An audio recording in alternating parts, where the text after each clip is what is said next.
Anna. I start again.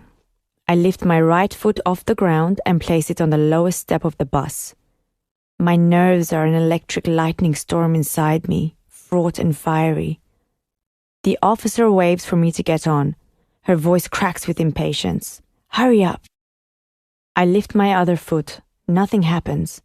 The officer doesn't yell or grab me or shove me forwards. I take another step, then one more. I'm up the aisle now. Zara beckons me towards her, but she's already sitting next to Jamile. There's no room for me there. The boys are up the back of the bus. I can't sit with them either. Zara indicates the empty seat in front of her, and I slide into it, as another officer starts calling the roll. This one is short and Asian, with a clipped sing-song way of talking. ADE 036, a muttered yes and a shuffle from the back. COR 005. Yes, Zara's voice bold and grinning behind me. KIN 016. Silence. He tries again. KIN 016, is that you? He's looking at me. I manage a small nod. The lightning flashes inside me again. He ticks me off the list, hurries through the rest of the numbers, then turns to the bus driver. Good to go. The roller door in front of us screeches open, and the bus eases forwards. It stops just a few meters in front of where we were. There's a second roller door blocking our way. The one behind us closes, and for a moment we are locked in a concrete void that is neither in nor out. My stomach churns. Then the outer door clunks upwards and the bus lurches out onto the driveway. The Asian officer hurries to take a seat beside the female officer, just in front of me. The bus slows at a boom gate. The final barrier is raised. Then we're out on an empty road. Smooth black bitumen, painted with a carefully dotted white line straight down the middle. The land around us seems to stretch forever, an expanse of flat red earth. The trees on the roadside are stringy, with leaves like bursts of green fireworks erupting into the clear blue sky. So much green, so much space, and not a single person or building in sight. It's the opposite of home. We pass a section of blackened trees, burnt trunks standing like charred sentinels, guarding the way to the city. Then we're on a bridge zooming across a shimmering body of water. The ocean vast and endless. The memory of terror grips me and twists my guts into a knot. I gasp. The Asian officer turns to face me, misreading my panic. First day, my nod is as small and fragile as the wings of a butterfly flapping. He says, "No need to be scared. You'll like it." His voice softens even more as he adds, "It's a nice school. My son goes there." I can't hide my surprise. He smiles and his dark eyes crease into triangles. "His name's Jonathan. He's in year 10. You see him, you tell him his dad says to help you, okay? If you need anything." He holds his lanyard up above the back of the seat and says, "This is me." I see his ID photo and his name, Kenny Doe. The female officer nudges him, and he turns back to face the front. I study him from behind. He has thick black hair, clipped carefully around his ears. His uniform is wrinkled around the shoulders, as if someone only ironed the flat bits. His wife, I suppose. I've seen him in our compound before. He's one of the good officers, Zara says. I silently practice the names I need to remember. Strange sounds, new words. Kenny Doe, Jonathan. Jono. I wake, smog in my head, heart like lead.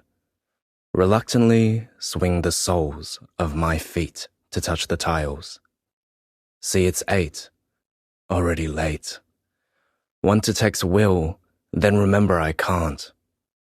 Last night, smoking with the boys, choking on dumb jokes and guffaws. Time suspended, skating home in the dark. Dad on the molting velvet couch, holding the remote control, carefully bound in cling wrap to preserve it from the elements. Watching The Godfather, a burnt DVD he bought for $1. He looks up, voice hard. Where you been, Jonathan? I hate that name. Come here. I take a step closer, look him in the eyes, let him see the red cracks in mine, fault lines above hell. You been drinking or smoking again? I shrug. Too stoned to string words together to make a sentence. His eyes flare. Why you do this? Waste your time on stupid things.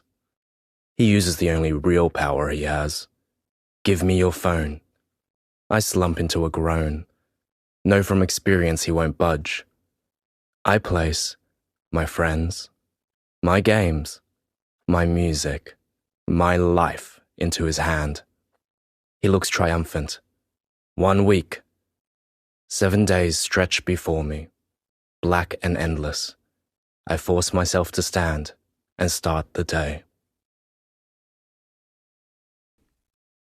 Anna. My eyes drink in our surroundings as we fly past. A cluster of red roofs hiding amongst lush green trees. Power lines so big they're like wire skipping ropes held up in the air by metal giants. We seem to be skirting a town now. One side of the road is still bush. The other is a high mound of dirt that dips away. Beyond that, fences block our view of sprawling backyards. Zara leans forward in her seat, explaining in Farsi. That's Palmerston. They have a cinema there. Jamile's eyes widen. How do you know? Zara says, I've been on excursions there a few times. Zara's been here almost 2 years. If anyone wants to know anything, they ask her. Palmerston flickers past us like a suburban mirage. We don't drive in. More bush and wide roads give way to a barricade of houses. These ones are surrounded by high wire fences, shrouded in black fabric that glints in the sun. Enormous shiny cars zoom past us in both directions. Then, suddenly, we're climbing off the bus. I stay close to Zara and Jamile. The high school at least feels vaguely familiar. From the front, it is a series of concrete buildings. Most are low set, but there is one that is like an apartment block, at least 3 stories high. There is a woman waiting to greet us. She's wearing a beautiful, long, flowing skirt covered in red flowers and dangly golden earrings drip from her ears. She welcomes Jamile, then turns to me. And you must be Anahita. I think KIN016, but I nod. I'm Lisa. I work in the Intensive English Center. I'll be looking after you both. Me too, miss, says Zara. Lisa smiles. Looks like you've already gotten a friend. That's great. Thanks, Zara. Zara gives her a cheeky grin. No worries, miss. Her words sound strange and round. Is she speaking Australian? Zara sees my surprised expression and flicks me a wink. Lisa leads the way into the school. There's an enormous grass courtyard in front of us. But instead of crossing it, we turn into the tall building and begin to climb a flight of stairs. Lisa says the Intensive English Center is on the top floor, so it's easy to find us if you ever get lost. The stairwell folds back on itself in concrete zigzags as we ascend. A group of girls overtake us, chatting, happy and carefree. I long to be like them so much it aches. 2 boys run up the stairs, taking them 2 at a time. Further up, there's a boy and a girl with their arms snaked around each other's waist. I try not to stare. We reach the top. The windows are full of bursting blue sky. There is no smog at all. I snap back to attention as Lisa pushes a door open and waves us through to an office. We're introduced to a woman called Farah, who works as cultural liaison. She smiles and tells us in careful, slow-spoken English that she's Iranian too. We talk briefly about where our families are from, then Jamila moves off with Farah to be shown around. I'm relieved that Zara stays with me. Lisa points out the various classrooms, then hands me a piece of paper showing a grid filled with words. This is your timetable. It tells you which class you have when. Your record says your English is quite good. You learnt in Iran, is that right?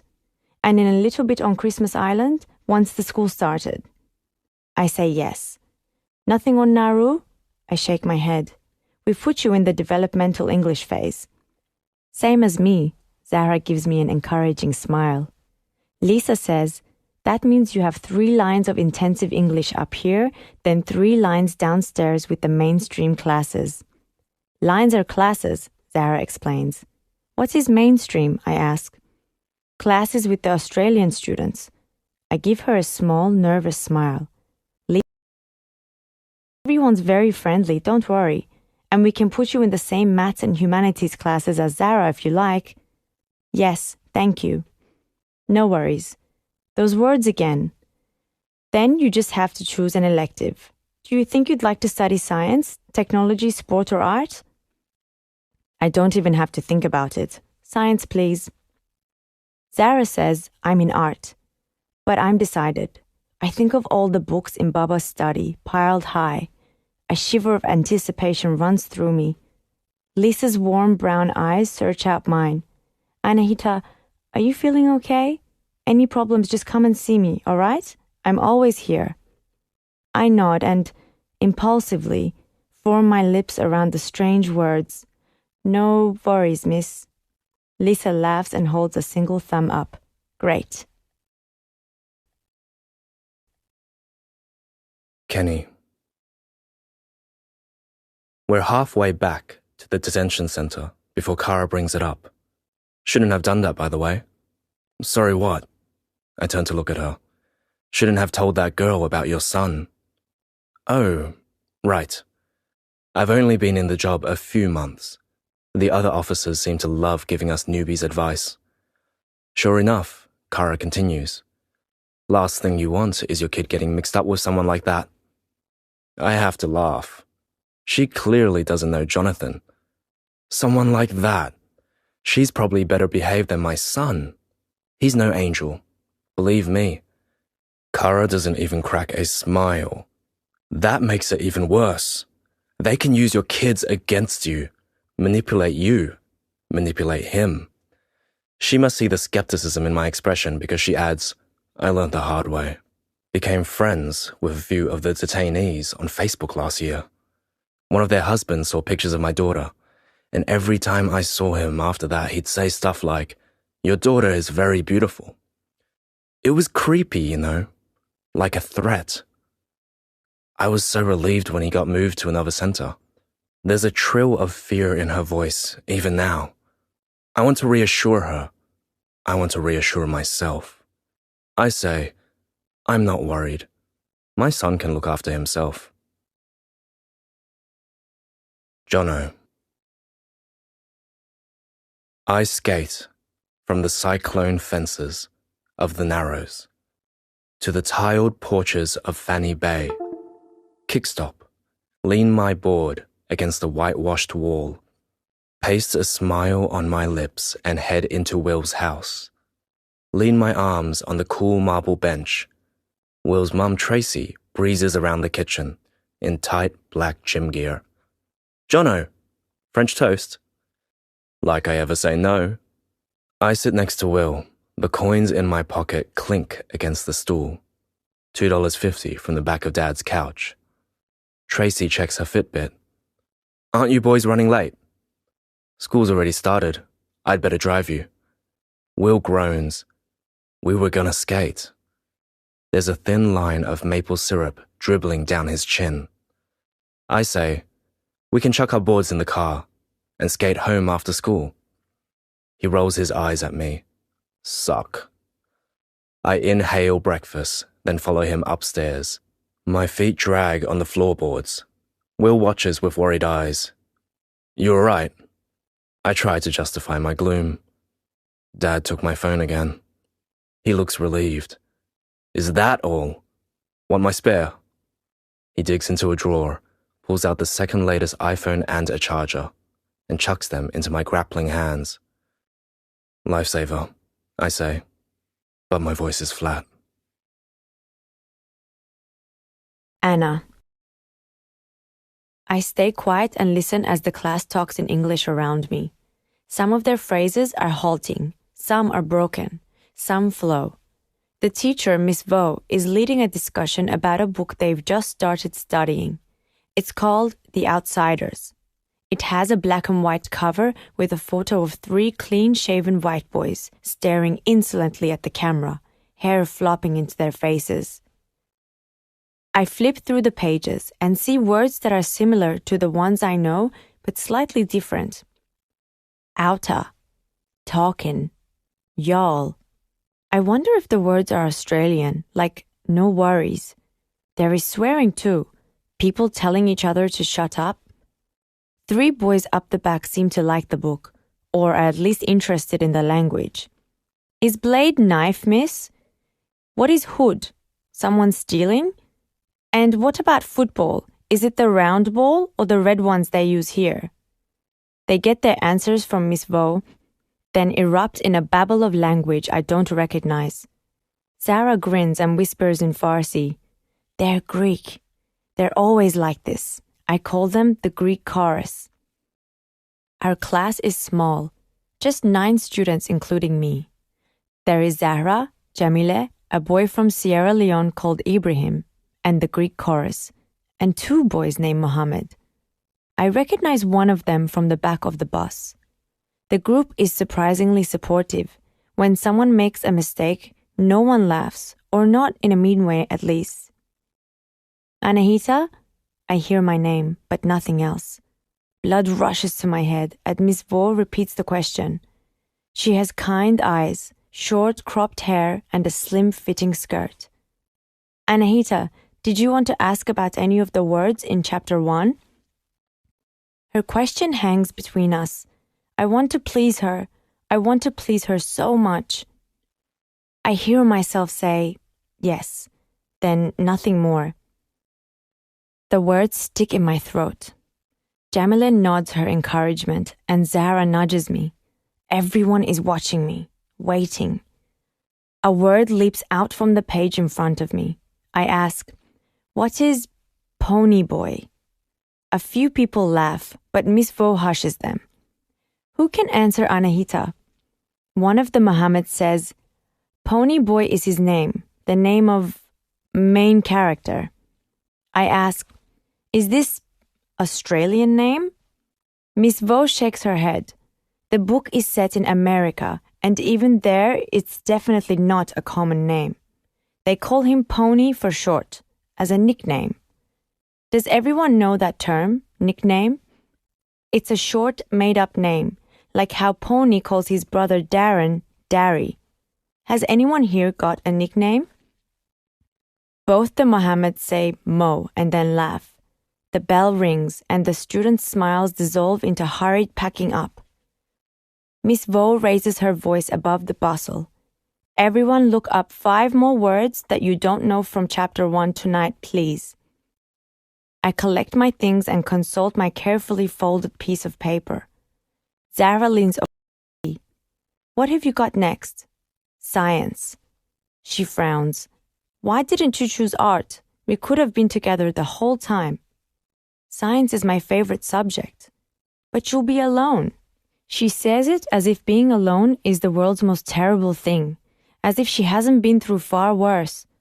I bet you could still change or skip today if you want. But I don't want to. I shake my head. Want me to walk you down there? She's like a little mother shepherding me through my first day of school. I'll be okay. Are you sure? I'm not sure at all. A class full of Australians. What if they ask me questions, or laugh at my English, or ignore me? And how will I find the room? I check the timetable again. It says, Mainstream, room 2B. What if I get lost? I picture myself floating in a sea of uniforms, all of them the same. The thought is both terrifying and exhilarating. I say, I'll see you after class. I sound more confident than I feel.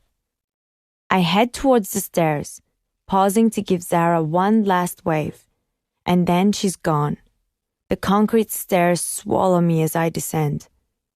The teacher welcomes me into the class with a beaming smile and introduces herself as Miss Turner. She tells me that her mother is Persian. Not that I speak the language, she adds apologetically. The only word I really know is my name, Parry, Fairy. A boy at the desk next to mine smirks, and I hear him whisper that Fairy is a gay name. I don't understand. I've always loved the name Parry. It suits her too. She's short and elfish and seems to float around the classroom, a secret light behind her eyes. She explains that they are studying evolution, and someone called Darwin. Perhaps it is who this city is named after. I'm not sure. Miss Turner presses a small remote control in her hand, and the picture appears on the whiteboard at the front of the room. An ape, its hunched form gradually becoming more upright and less hairy as it walks across the screen until, in the last image, it is human. The chatter at the back of the room becomes sniggers. Miss Turner pauses mid-sentence, and I think she's going to yell, but then her eyes twinkle as she says, "Of course some of us are a little more evolved than others. What do you think, Jono?" Some students erupt into laughter. I follow Miss Turner's gaze and see a boy slouch at a table up the back of the room. His face is half hidden by a curtain of straight shoulder-length brown hair. He's wearing a long-sleeved black top under his uniform. Despite the heat, it makes his body look thin and angular, jutting off his stool in sharp lines. He mumbles, "Guess so, miss," and shoves his hair back from his face. It falls forwards again straight away. Miss Turner says, more pointedly this time, "I would really love it if you three could listen." It's aimed at the boy, Jono, and his two friends, a tall blonde boy and a girl who seems to be dressed like a boy. They smirk at each other. Jono scowls, but I'm not sure if it's at the teacher or his friends. Miss Turner says, "Maybe you can read the next chapter for us, Jono." He shrugs, then starts to read. His voice is softer than I imagined. I thought it would be harsh and angry. His body language seems to say, "Stay away." But as he reads, his voice becomes almost animated, like he's forgotten to be bored. Jono. The new girl is staring at me. Eyes almost black. Flicker shy. Up, down, then back. Is there something in my teeth? Can she see the zit on my neck? I squirm in my seat. Will grins. "What have you got that I don't?" He's joking, of course. It's always the other way around. Send her a note. I aim a kick under the table. Turner says, "Jono, please, don't make me say your name again." I sneak another glance. The girl's facing the front now. The fabric wrapped around her head cascades over her shoulder, pooling on the desk below. She senses my gaze and turns around again. Dark brown eyes lock on mine. Her gaze is curious, unapologetic and strong, like she knows herself, maybe even knows me.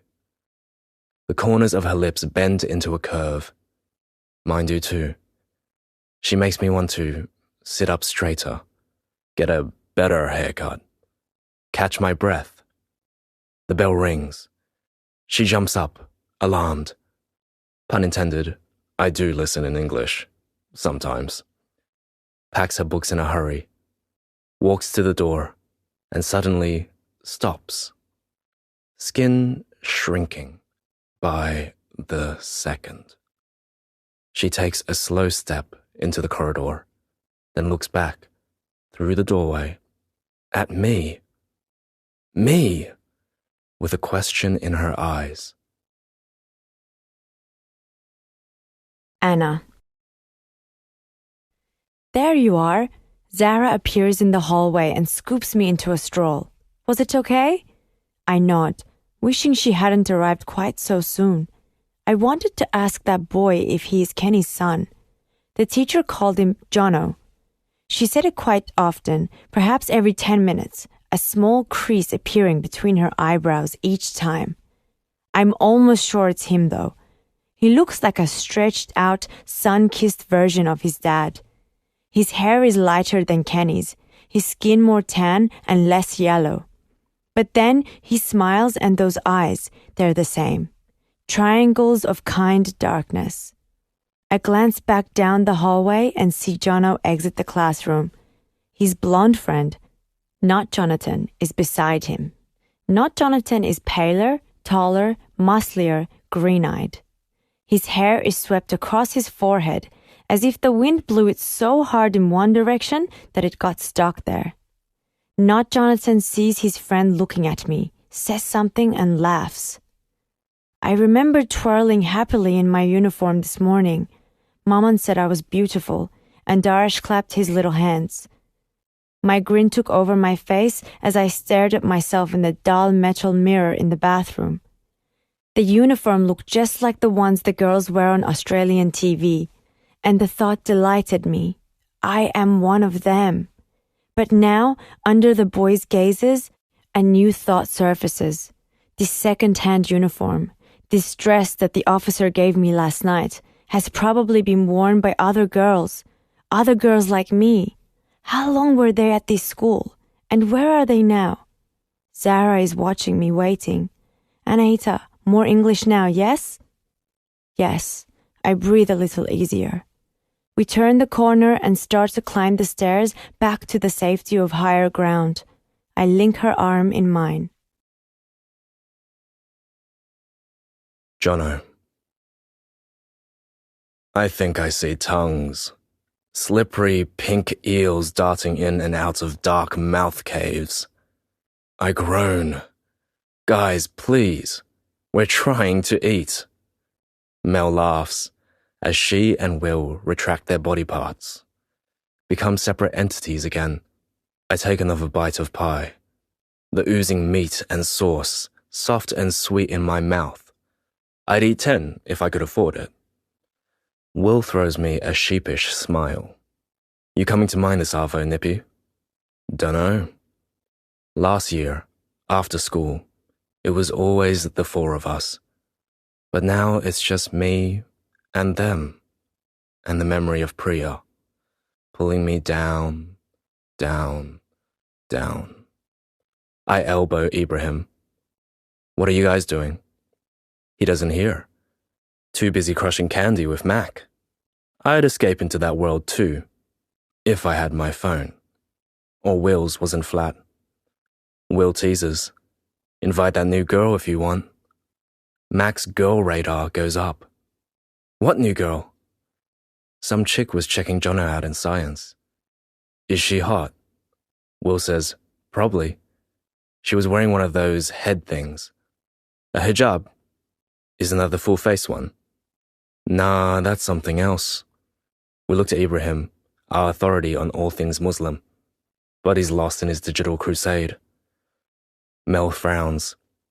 Aren't Muslim girls really strict? Like, I don't think they're allowed to date. Will laughs. You're not either, according to your mum.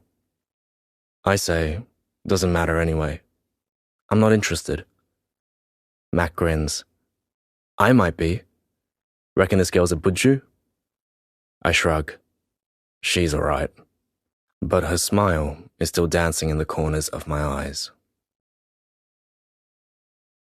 Anna. Our next class is in the library. I stare at row upon row of clean, crisp-edged books. Are we allowed to take books home? The word sounds strange and wrong. Home is my Baba's study and the smell of freshly cooked curry on the stove. Zara nods. You just put it through the metal detector. Jamila attempts a sentence in English. How many we can take? Miss Vo overhears. We just have to sign you girls up to get library cards today. Then we can borrow whatever you like for up to 2 weeks at a time. She turns to me. Is there anything in particular you like reading, Anita? I blush and look down. I'm a slow reader. One book in English can take me months. I know Zara can read proper adult books in English, but I doubt Jamila can. I make a mental note to ask her when no one else is around. To my relief, Miss Vo says, maybe you could just borrow some picture books to start off. You have a little brother, don't you? I wonder how she knows. Are the teachers told everything? What else does she know about me? I say, his name is Arash. He's 3 years old. Perfect. You can read them to him then. He'll love it. I smile, grateful that she seems to understand. Kenny. I'm on edge all morning thinking of Kara's words. Surely she was exaggerating. The girl looked harmless. She couldn't have been more than 15 years old. And the fear in her eyes, it was real. I'm sure of that. I consider asking Raj about it, but the video camera's on. He's filming from the doorway as I search a Hazara family's room. I check all the usual hiding spots, under the mattress, in the covers, the drawers, the bathroom, the wardrobe. I don't find any contraband. I'm glad. I don't want to have to write it up. The pager sounds from my waist. It's Kara. Kenny, where are you? In Surf. The school bus is leaving soon. I'm not coming. I was just filling in this morning. Rick's going with you this Arvo. She groans. What did I do to deserve that? She's only half joking. Every officer in here knows Rick is a jerk. Wherever he's stationed, there's a good chance there'll be some kind of trouble. The pager clicks off. Raj has the camera on pause now, so I take the chance to ask. Hey, do you ever talk to the detainees? What do you mean by talk? Like, hi, bye, how's it going? Sure. No, more than that. Like, do you ever ask them about their lives? Or tell them about yours? Raj's thick black eyebrows furrow. Why would I do that? I'm not an idiot. My heart sinks. Jono. I loiter after school, near the main exit, wondering if I'll see the new girl from science. Does she catch the bus? Or ride? Or walk? P-platers start their engines. Students stream into waiting buses like ants. Mel appears and punches me on the arm. So you coming? I'm thinking about it. What if Will and I promise not to pash? She's always like that. Direct. Some say blunt. But it's the blunt people who say blunt, right? You waiting for your new girlfriend, she teases. I blush. Don't you start. Maybe I can wait too. Mel, please. Go. I'll see you there. She says, come. We don't need Priya to have fun. Then, thankfully, starts walking away. I scan the crowd again. Then I see her. Bag heavy on her back. She's flanked by the friend from this morning, and a tall white man. Her dad? Doubt it. He's pale with a stern set face, hair cropped close to his oddly rectangular head. Phone clipped to a belt. He stops and checks cards. Bus passes? As the kids climb on, he ticks a list, then looks around. My eyes drop to his t-shirt. It's grey with a yellow circle embroidered on the chest. The same one Dad puts on before his shifts. Anna. Neither of the officers on the bus home are Kenny. Instead, there is the woman from this morning and the brash white man everyone secretly calls Blockhead. His head is angular and his expression is always icy. Zara says to avoid him. He yells for us to sit down for God's sake. then takes a seat up the front as far away from us as possible. He nods to the driver. That's all of them. Let's go. The engine starts and the bus pulls away from the curb. My eyes linger on the tall concrete buildings, students still swarming out the doors. Girls and boys smiling and waving their goodbyes, climbing into the buses and cars as big as tanks, stopping to hug and kiss like they're not going to see each other for years. And in the middle of it all, I see the boy called Jono standing near the entrance to the school. He's staring at our bus in something like confusion or shock or distaste. His mouth is half open, like he's saying, "Oh, you're one of them." My heart drops into my stomach. Zahra looks over at me. "You okay?" I manage a nod. Then we're round the corner and Jono and the school disappear. But his expression stays lodged in my mind. Jono. I tick-tack through the streets, past the turn-off to Will's. I want to be alone, so I head home. Questions rattle round my skull.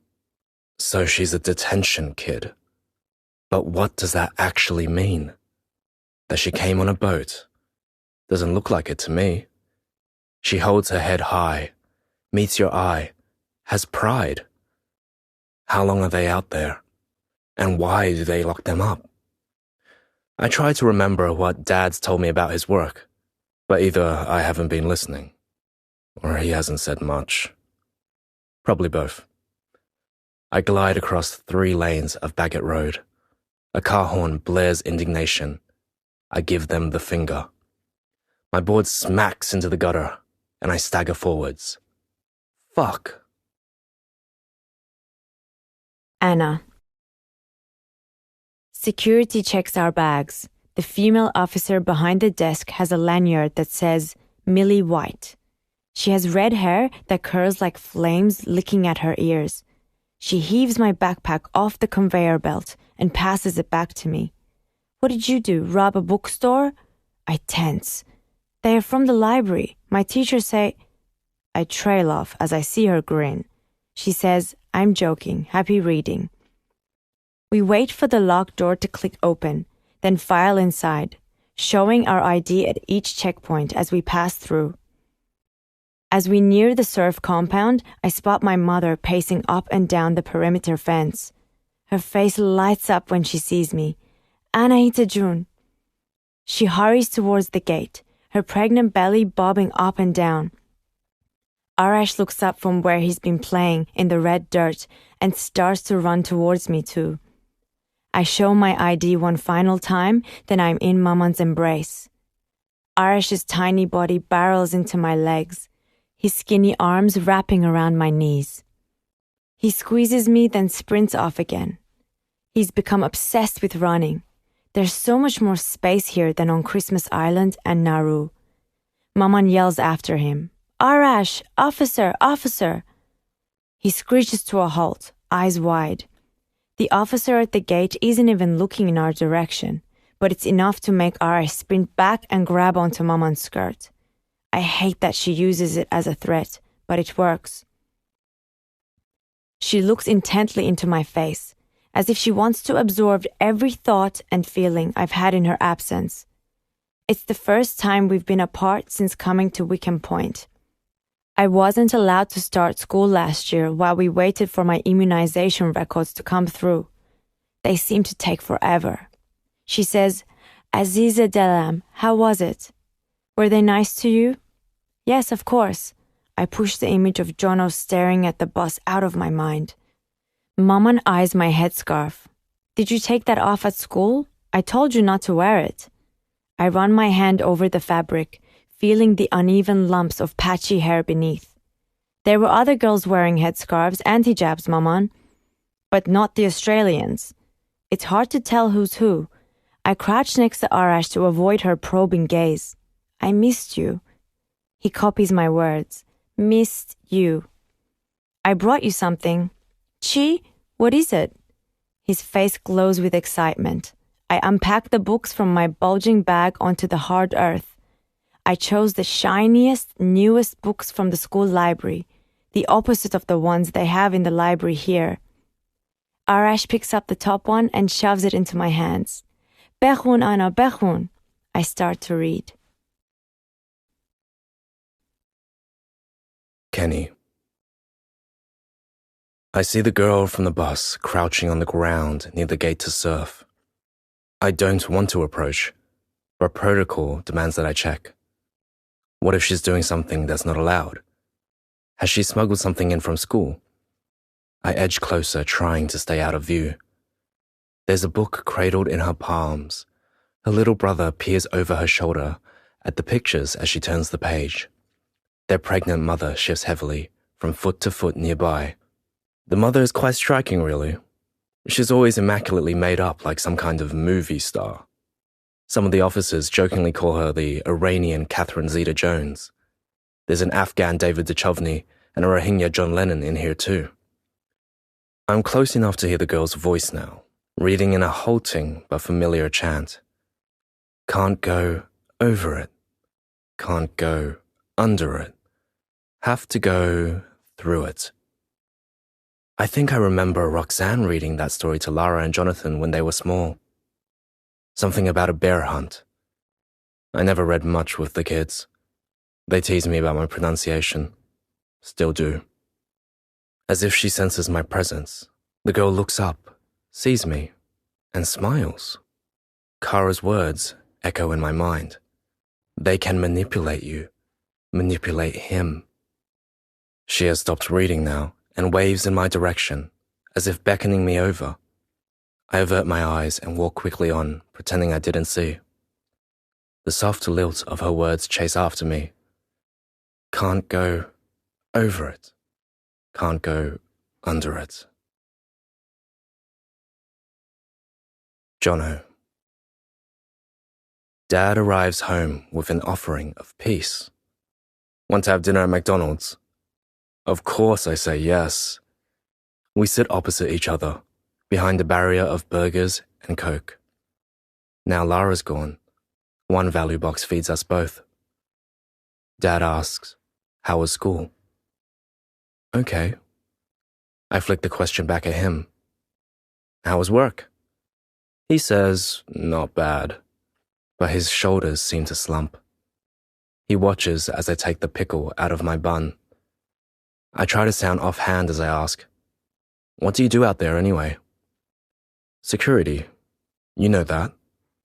He inhales soft drink until slurps rumble in the bottom of his paper cup. I persist. Yeah, but what do you do day to day? I mean, who's out there? And what's it like? Kenny. I cram fries into my mouth, trying to buy myself some time. In the 3 months I've been working at Wickham Point, Jonathan's never asked me about it. Never shown even a hint of interest, let alone come out with a string of questions like this. I shift uneasily, wondering if this is about the girl. Did he meet her today? I want to ask, but what if he didn't? Maybe, hopefully, he never will. To mention her now might be opening a can of worms. I decide to tackle the easy question first. They're from everywhere. Burma, Afghanistan, Iran, Vietnam, New Zealand too. I've always found it easier to talk in facts. Emotions are trickier, messier. Jonathan frowns. I thought everyone out there came by boat. Most did, but some overstayed their visa or had their residency cancelled, and others just went fishing in the wrong spot, crossed into Australian waters. They're Vietnamese mostly. I think they pretty much see it as a holiday from work. I'm trying to lighten the mood, but Jonathan is unusually focused. So, why do they have to be locked up? The justifications they gave us in our officer training swim readily to my lips. Defending our borders, national security, protecting our quality of life. I'm not even sure I completely believe them, but it's easier to accept what I'm told then start asking questions and risk getting fired. I tell myself I just need to stick to the basics, do my job, get paid, go home, and look after Jonathan. He frowns, as if I'm talking gibberish. What does that even mean? Irritation swells inside me, and I snap. Why you ask so many questions? He stares at me, with his big dark eyes. Those eyes that show every scrap of hurt and pain and make me worry so much that some nights I can't sleep. He sits back in his chair and picks up his burger. Forget it. Anna. We watch The Voice on the TV in our room. In the commercial breaks, Maman peppers me with questions about my day. What classes did you go to? And what did you learn? My answers are stilted and careful. She's got enough to worry about, and I know there are things she wouldn't like, such as the fact that all the classes are a mixture of boys and girls, or that we're studying evolution in science. I remember once listening to her debate with Baba about whether it fits with the Quran. So I avoid mentioning it and describe the grounds instead. The lush green grass, the curving paths, the space. Arash listens with wide eyes. When can I go to school? I say, hopefully in 2 years. I want to go now. Maman hugs him. What about the Australian students? Were they friendly? Her voice is tinged with anxiety. Before we came here, she thought Australia would make us welcome. But then we arrived to high fences and locked gates. She's convinced it means the Australians don't want us here, and maybe she's right. Jono's expression flickers into my mind. Oh, you're one of them. I'm grateful when the commercials end and The Voice comes back on. Maman returns her attention to the TV. It's her favorite show. We always line up for dinner at the mess when it opens at 6, so we can be back in our room to watch it by 7. A young black man begins singing a crooning ballad, and Maman watches, almost breathless. He's good. One of the judges' chairs spins to face him. I try to focus on my homework, using my dictionary to search for words from The Outsiders. Then look up again as Maman exclaims, "Yes!" The final judge's chair turns around. I grin at her. Of course he was going to get through. Alhamdulillah, Maman thanks God for everything, from our boat making it to Australia to contestants doing well on The Voice. A blonde woman comes on stage and starts singing a warbly American pop song.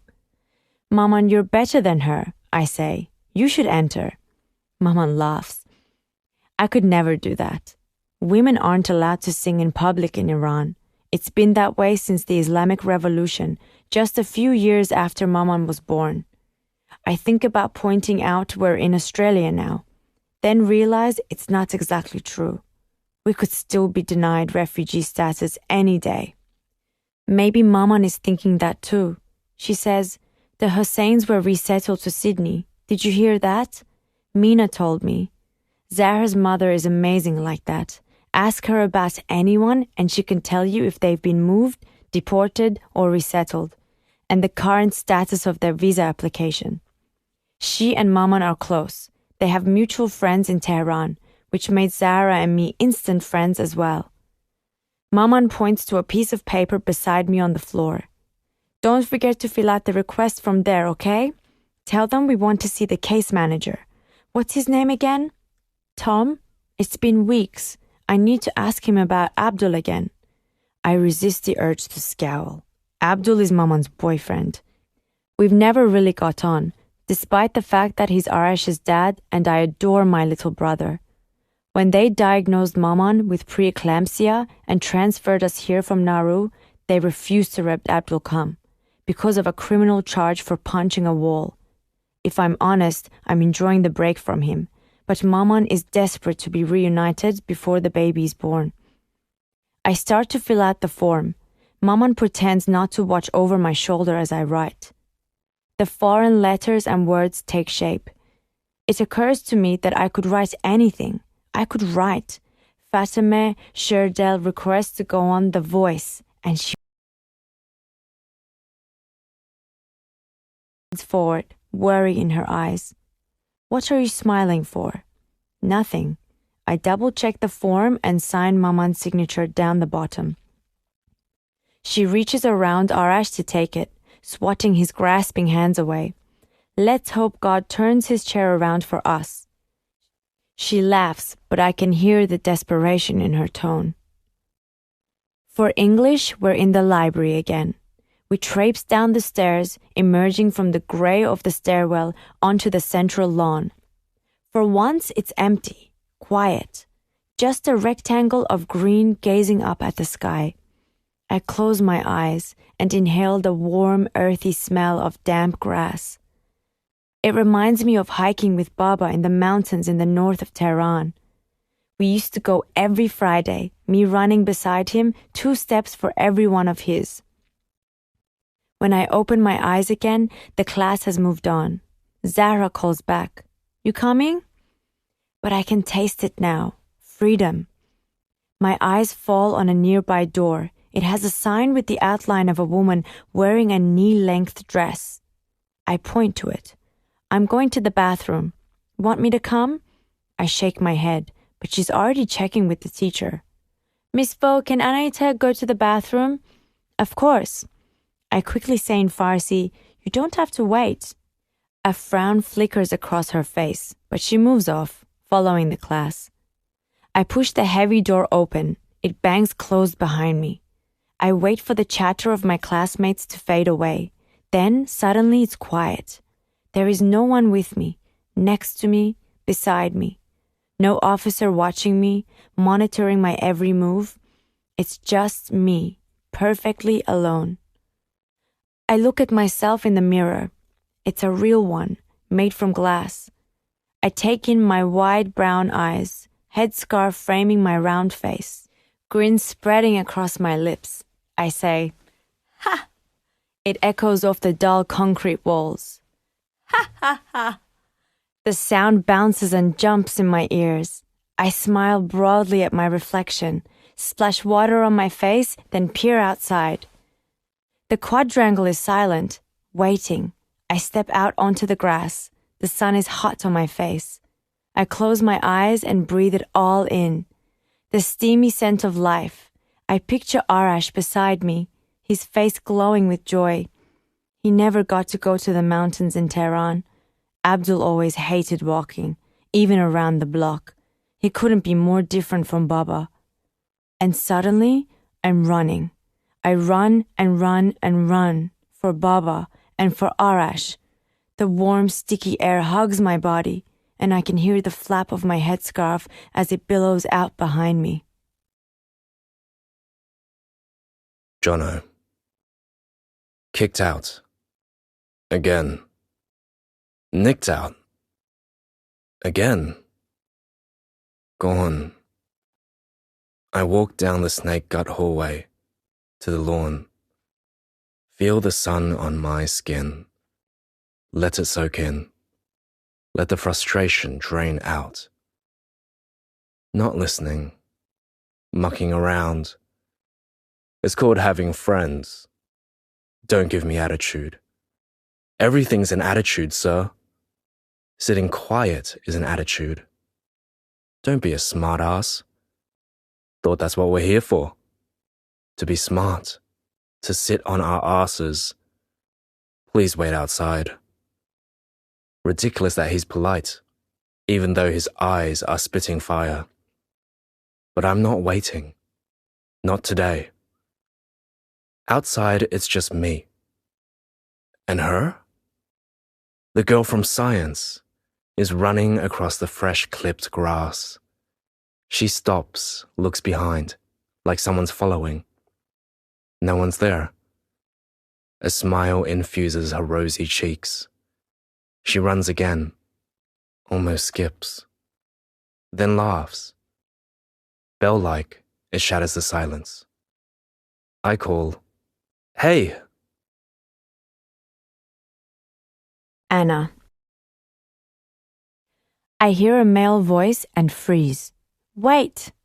There it is again. I turn slowly and it's him.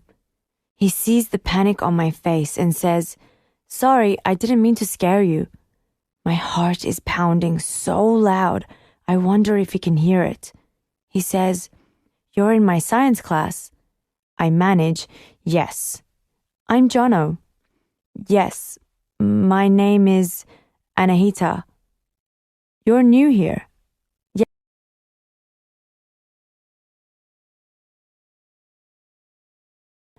I think of his expression the day he saw me in the detention center bus. But I have to ask. I want to know. "Your name is Jonathan?" His long hair falls forwards, covering half his face, as he nods. "I like Jono better." His voice is gentle, almost shy. I notice his hands are shaking.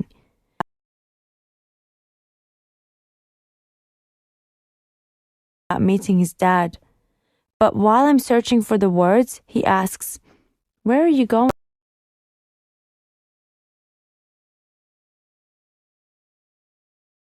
Sweat slides down my forehead. I quickly wipe it away. Did he see me run? Skip?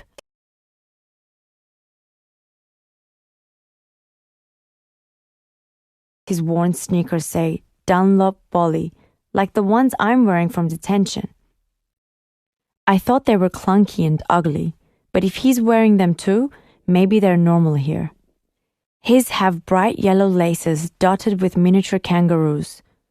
I point nervously to the laces. "I like..." He laughs. "Really? These?" "Yes." That dreaded but safe word again. He doesn't seem to notice it's practically all I've said. He says, "My sister sent them to me. She just moved to Sydney. You know the Sydney Harbour Bridge?" A dimple appears on his left cheek. What am I talking about? Everyone knows the bridge. She bought them near there, at some kitschy shop for tourists. You know, as a kind of joke. He's losing me. I don't understand. A joke? He scans my face. "You really like them, huh?" I nod, earnest, and he smiles. The smile is wider, toothier, more real. The dimple appears again, this time deeper. I blush and look away. A small white bird lands on a nearby tree and starts pecking at a bunch of red berries. I stare at it, thinking of the pigeons I used to see racing in Tehran. Swooping clouds of feathers dancing in the polluted grey sky. Jono follows my gaze. He says, "Taurasian pigeon." I look at him, confused. He repeats these words, but seems embarrassed. I'm not sure why. I say, "Australian bird?" "Yeah, they come in pairs, I think." Then seeing that I don't understand, "Two. I'm pretty sure there's normally two of them. They don't like being alone, which means there should be another one not too far away." I want to ask how he knows the bird's name, and if all Australian boys know this, and if they ever race them, and if they might be the same as the birds we have in Iran. But as I grasp for the words in English, a teacher appears, peering out of a nearby hallway into the bright light of day. He spots us and calls, "Jono, you were supposed to wait outside." He looks irritated, but Jono doesn't seem to care. He says, "This is outside, isn't it, sir?" The teacher huffs and starts to walk towards us. I take the chance to slip away. Jono. Mr. Nibs says, "What are you doing?" And then, "Who was that?" I say, "Just a girl going to the library." I think, a bird. A stupid bird. Bet she thinks I'm a nerd. Of all the things I could say. Nib sighs. What's going on? This behavior isn't like you. You're normally okay. Not great. Don't get carried away. Are you finding the work too hard? I shake my head. Silence yawns. He tries the matey approach. Everything all right at home? It's just you and your dad now, right? Yeah. How's Lara liking Sydney? She says it's okay. You could get into medicine too if you applied yourself. Sure. The only thing I'm sure of is the skepticism in my voice. Wings beat the air above us. A feathered breeze. A second pigeon lands on the Carpentaria palm. I smile. Nibs watches me, concerned. Jono, I hope you know you can talk to me if something's wrong. Or if you want to see the counselor again. I shake my head. It's fine. I'm fine. And in that moment, I believe it too. Anna. I joined the rest of our class in the library, in an alcove littered with beanbags. Jamile is nestled into one, leafing through a picture book called The Rabbits. Zara is browsing the shelves. Miss Vo projects her voice so that everyone will hear. Remember, it's called a related text for a reason. Whatever you borrowed today has to have a link with the outsiders. One of the Mohammeds asks, "What about a movie? Miss, can it be a movie?" "I suppose so. What about Fight Club, miss?" She gives him a weary smile. "How did I know you were going to choose that?" The Greek chorus ears perk up. "What's Fight Club?" "It's this movie about guys who fight." "And what?" Mohammed I launches into an enthusiastic description of the fighting and the club and the rules. Miss Vo picks up a book from the shelf. "Or what about this? The Simple Gift. This is a great book. It's about a boy who runs away from home." "Does he fight?" "Well, no, but..." "Then I choose Fight Club." "Me too." Miss Vo sighs, then turns to me. "What about you, Anita? Anything catch your eye?" I show her the picture book I'm holding. It's called Home in the Sky by Jeannie Baker. She nods her approval. "That looks like an excellent choice." I examine the cover. A vast blue sky and a man on a rooftop surrounded by small white birds. Kenny. I arrive home from work to see my sister Min out the back of our house, spreading compost around some young watermelon plants. She lives not far away in Nightcliff, in a one-bedroom housing commission flat with no garden, so she's taken over ours. She waves hello as I climb out of the car. I call, "Jonathan home yet?" She answers in Vietnamese. "In his room, I think, Sum." She's never gotten used to calling me Kenny. "Have you got your roster yet? Can you drive me to the market next week? Or should I ask Fung?" Min doesn't have a car, just a rattly little motorbike, which clearly can't transport boxes of vegetables. I sigh. "It's okay. I can take you." I go inside and turn the ceiling fan on to 3. It clicks and whirs. I can hear Jonathan's footsteps in his room, but decide to take the rare moment to relax. I pull my damp work shirt off and flop onto the couch. The worn velvet sticks to the sweat on my back. There's a book open on the coffee table. I recognize it immediately. The Slater Field Guide to Australian Birds. It used to be a common sight around our house, but I haven't seen it in ages. I thought Roxanne took it with her when she left last year. I lean forwards and see pencil ticks next to the pictures of birds Roxanne and the kids have seen. Lara's ticks are tiny and neat. Jonathan's are oversized and dark. Roxanne's are loopy and flowing, like her handwriting. Next to a picture of a white bird, she's written, "Lover birds. Always stick together in pairs." The words hit me like a punch to the heart. I close the book and shove it back on the shelf. Anna.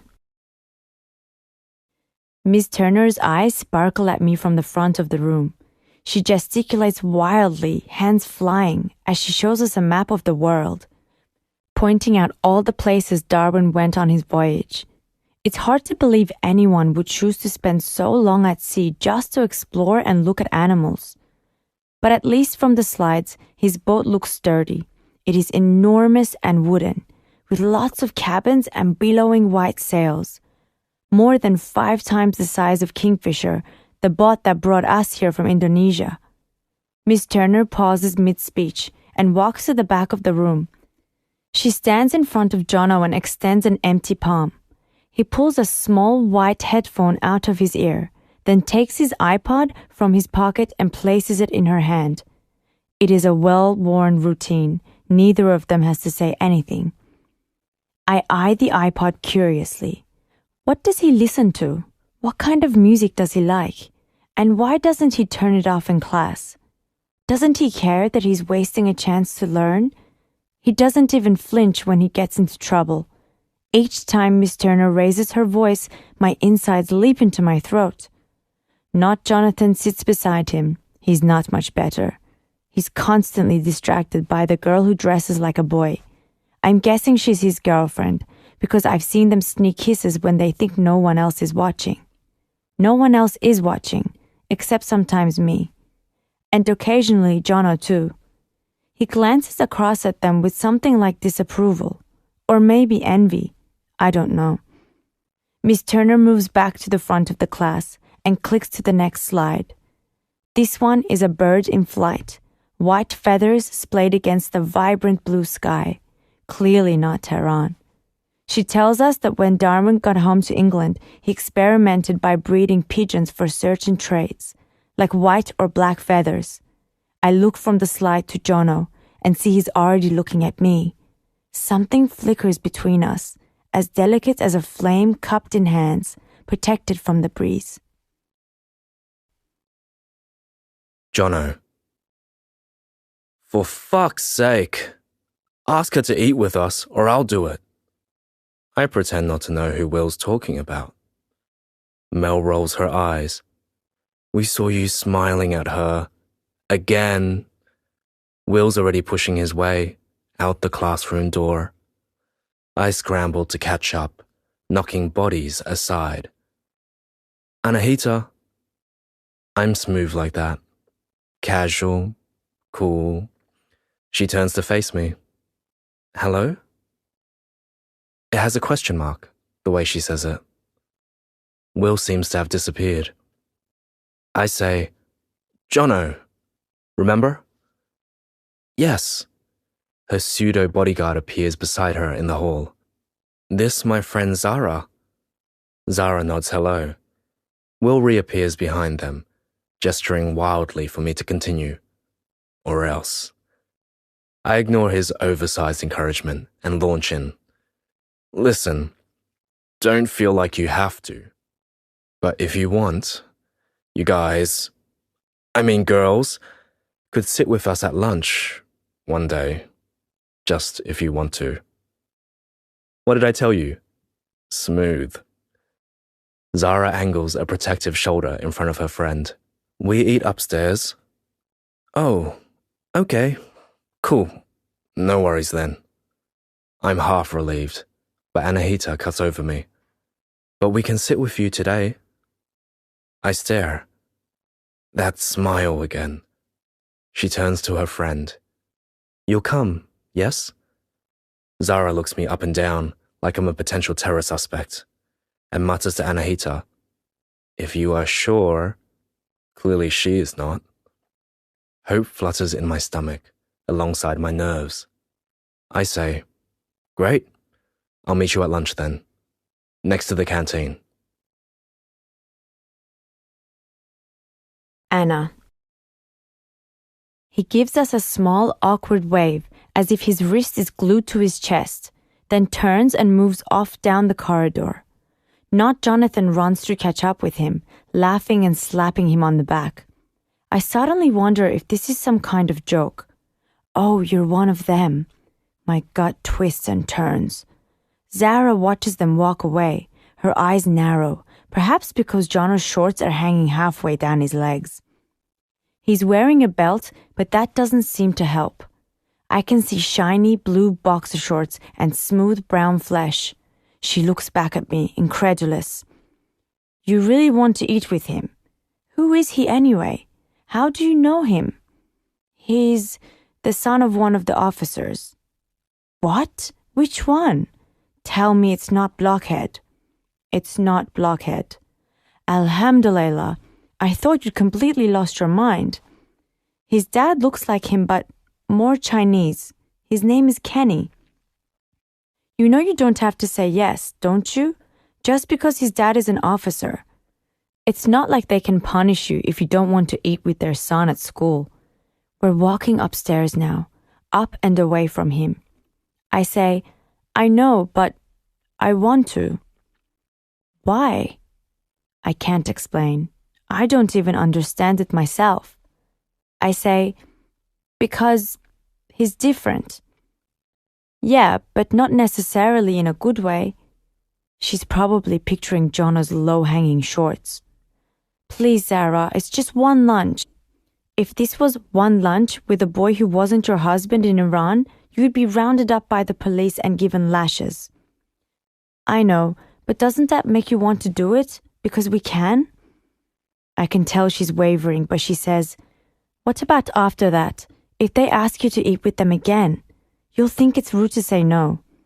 She's right, but I can't worry about that now. I can barely think beyond today. I say, I might not even be here tomorrow. I could be transferred out tonight, to God knows where. Or you could be here for 2 years like me. Please, I can't go by myself. She sighs, giving in, but it's empathetic as she repeats my words back to me. Okay, but just one lunch. We meet him at the canteen. He looks up as we approach. You came. It's hard to tell if he's happy about that or not.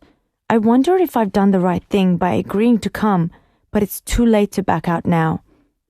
He walks towards the entrance of the school, gesturing for us to follow. Then we're out in the scorching sun, crossing the driveway, angling past parked cars. He sees me hesitate. It's cool, we're allowed. Zara shoots me a worried look, but I shrug and wave her on as Jono continues. We always sit out here, even when it's raining, 'cause there's shelter. We call it the outer, like meet you on the outer. I don't know who started it, just always been called that. He seems nervous, but I don't know why. This is his territory after all. We reach a small group of boys sitting in what looks like an old, disused bus stop. It is slightly cooler here, but the air is still sticky and hot.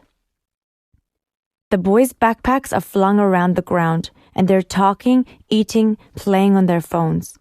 Jono sits down, leaning his back against the side of the shelter. I hover, unsure where to sit or what to do.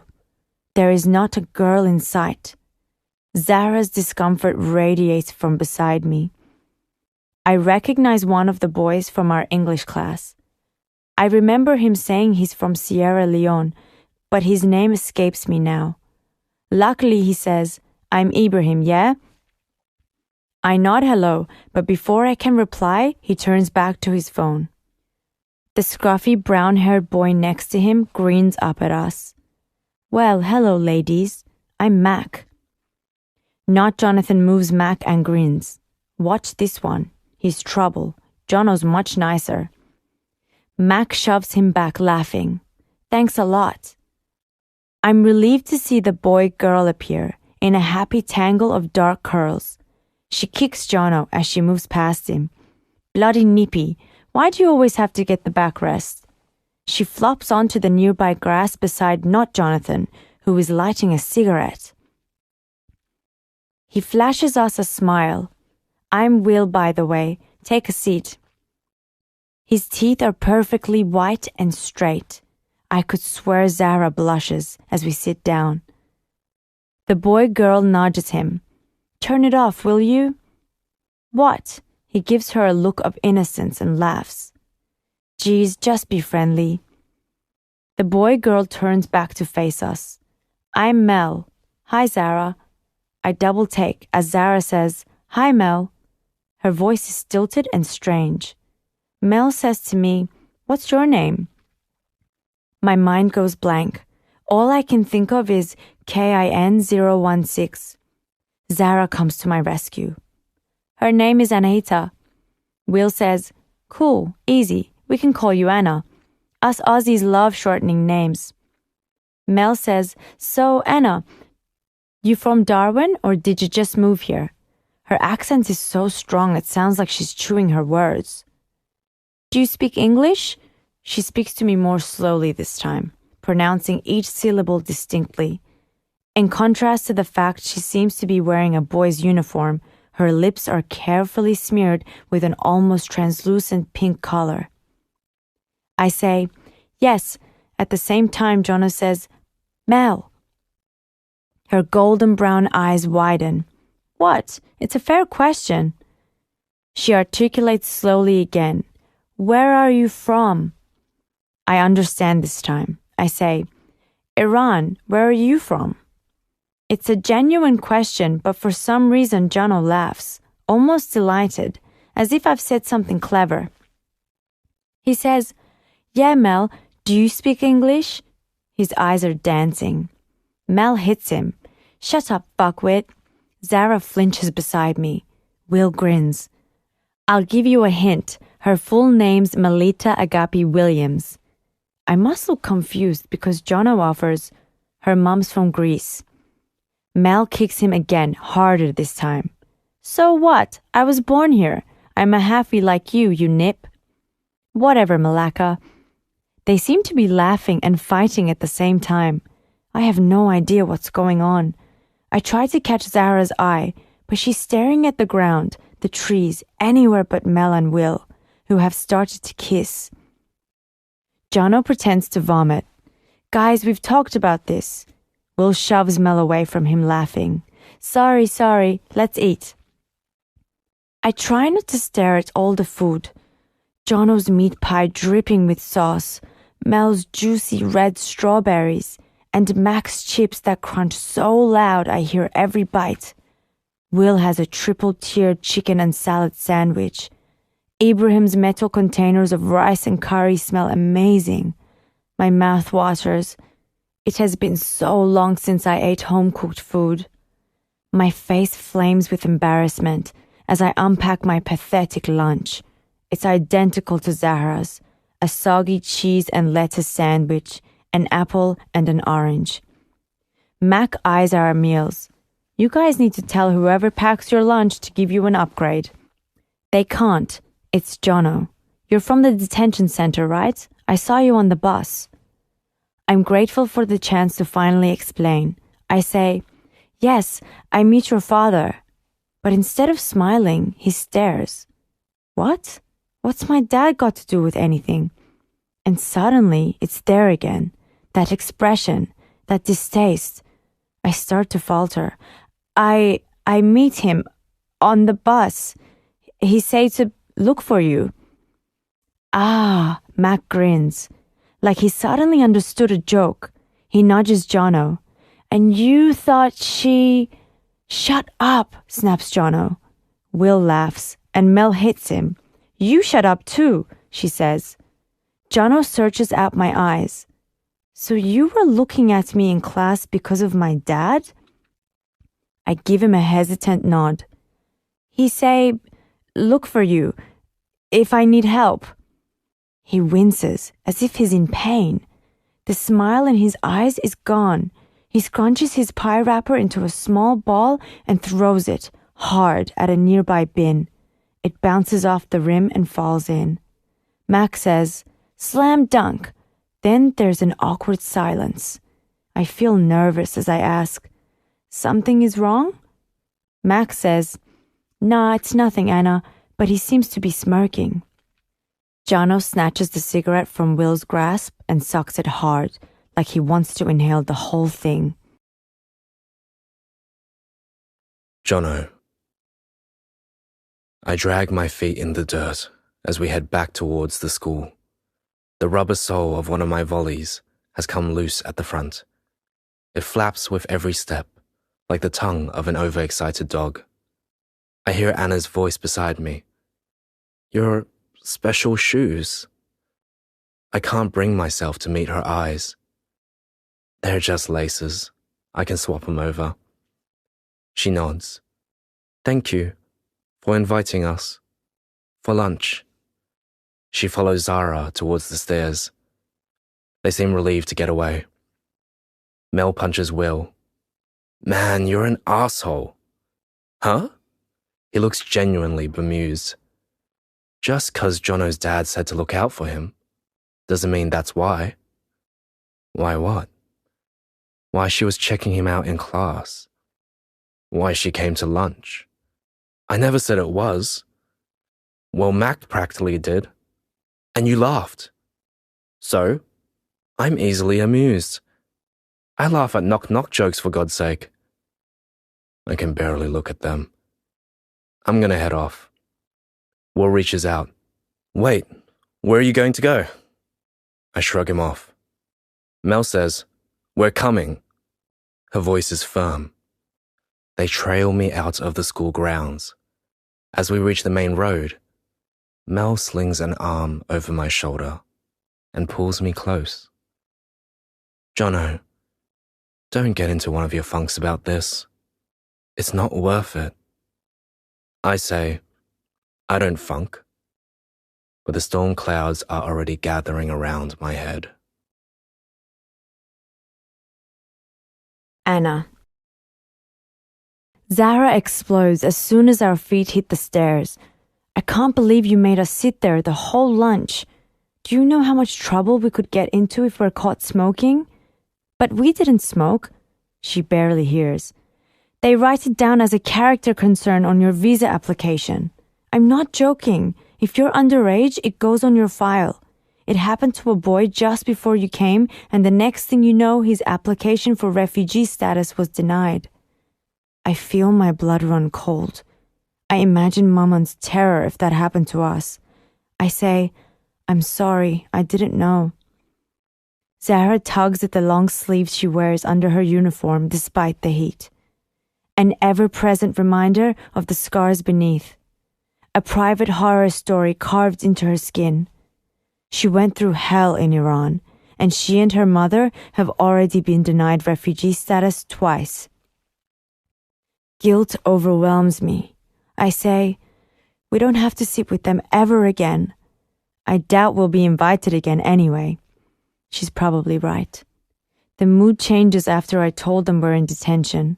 I thought Ibrahim might say something supportive, but he was silent. Maybe he doesn't like people who come by boat. In English class one day, he said he waited years in a refugee camp in Kenya. Zara is ranting now. And all the swearing, and did you see those two kissing? Like they thought they were in the movies. And the way they all sat, legs out. That boy, Mac, even scratched himself down there. I suppress a smile and ask, how did you know that, girl? Mel? Zara keeps her eyes on the stairs. I had music with her last year. She remembers your name. For a moment, Zara looks uneasy, but then her usual cheeky, flippant manner returns. Well, I am pretty memorable, Anita. Jono. Eyes sink into black as we sit in the park at East Point. Will pulls out a couple of pre-rolled doobies. We smoke in silence. Mel and Will perched one either side of me. Like that will make me feel like I'm not alone. I think of all the people, all the women in my life who have left. Mum, then Priya, and Lara. Now Anna's rejection, another weight on my feet. Stupid to think, stupid to hope, stupid to say. I smoke until black becomes grey. Kenny. I stare into the half-empty fridge, trying to construct a meal in my mind. I can hardly think straight with the relentless thrashing of drums from the shed in the backyard. Jonathan is at it in his little sweat box again. His friend Will gave him the drum kit when he got sick of playing it. I wouldn't let him have it in the house, so Jonathan cleared a space in the shed. I thought, no, hoped, that he'd soon give up. But drumming seems to be the one thing Jonathan has chosen to stick with. I pull a carton of eggs from the fridge and place a frying pan on the stove. A simple dinner. I wonder if Jonathan has eaten yet, and open the back door. The noise becomes louder, an assault of angry, thudding beats. The last thing I want is another confrontation. But the boy has to eat. He's too skinny as it is. I approach the shed, reminding myself that I'm a dragon, fiery and strong. But that's part of the problem, really. Jonathan was born in the year of the dragon too. We always seem to be clashing over something. I open the shed door. It slams against the lawnmower, sending bikes clattering against the wall, unused relics of a past long gone. The lawn where the kids used to play totem tennis was dug up to make Min's garden. One of the bikes is Roxanne's, rusty and cobwebbed. The other two are Lara's and Jonathan's, both too small for them now. I should sell them, really. I could use the extra cash. The latest electricity bill is sitting on the bench inside, and my car rego is almost due. I wave for attention, but Jonathan either ignores me or doesn't see. I try again, calling, "Jonathan! Jonathan!" The banging finally stops. "What?" He glares at me. He's been smoking again. I can see it in his eyes, smell it on his clothes, his hair. The dragon opens one eye. It's an effort to keep my voice even. "You want dinner?" "No." He starts drumming again. The dragon stands up on his haunches. I reach over and snatch one of his drumsticks out of the air. The wood stings as it slaps my palm. Jonathan pushes his stool backwards and stands. "What the fuck, Dad? Why can't you just leave me alone?" I hold the drumstick tighter. Fury floods my veins. I never talked to my parents like this back in Vietnam. I never would have dared. Jonathan is ranting now. "Seriously, stay the fuck out of my life. Why do you always have to interfere?" He pushes his face forwards into mine. It is angry and distorted. "Did you tell a girl from your work to look for me? Did you?" My whole body contracts. It's all the confirmation he requires. You think I need people like that fucking bothering me at school? My mind struggles to catch up. Jonathan must have met the girl from the bus and told her to get lost, probably in worse language than that. I tell myself I should be relieved. It's the best thing that could have happened in a potentially bad situation. The situation I created. But that attitude, that language, the dragon's breath is hot in my ear. I tell myself to breathe. Just breathe. Stay cool. I hold the drumstick out towards him, then catch sight of something on the floor. An iPhone plugged into an extension cord running out the window of the shed. What's that? He follows my gaze. Will loaned it to me. Breathe. Just breathe. I pick up the phone and unplug it. No phone means no phone, not that you borrow your friends. Confiscating his phone has been the only discipline technique that's worked. And now it seems I don't even have that. Fine then, he says. I'll give it back. He holds out his hand, but I shake my head. It's a small victory, but I'll take what I can get. No, I'll return it myself tomorrow, I say.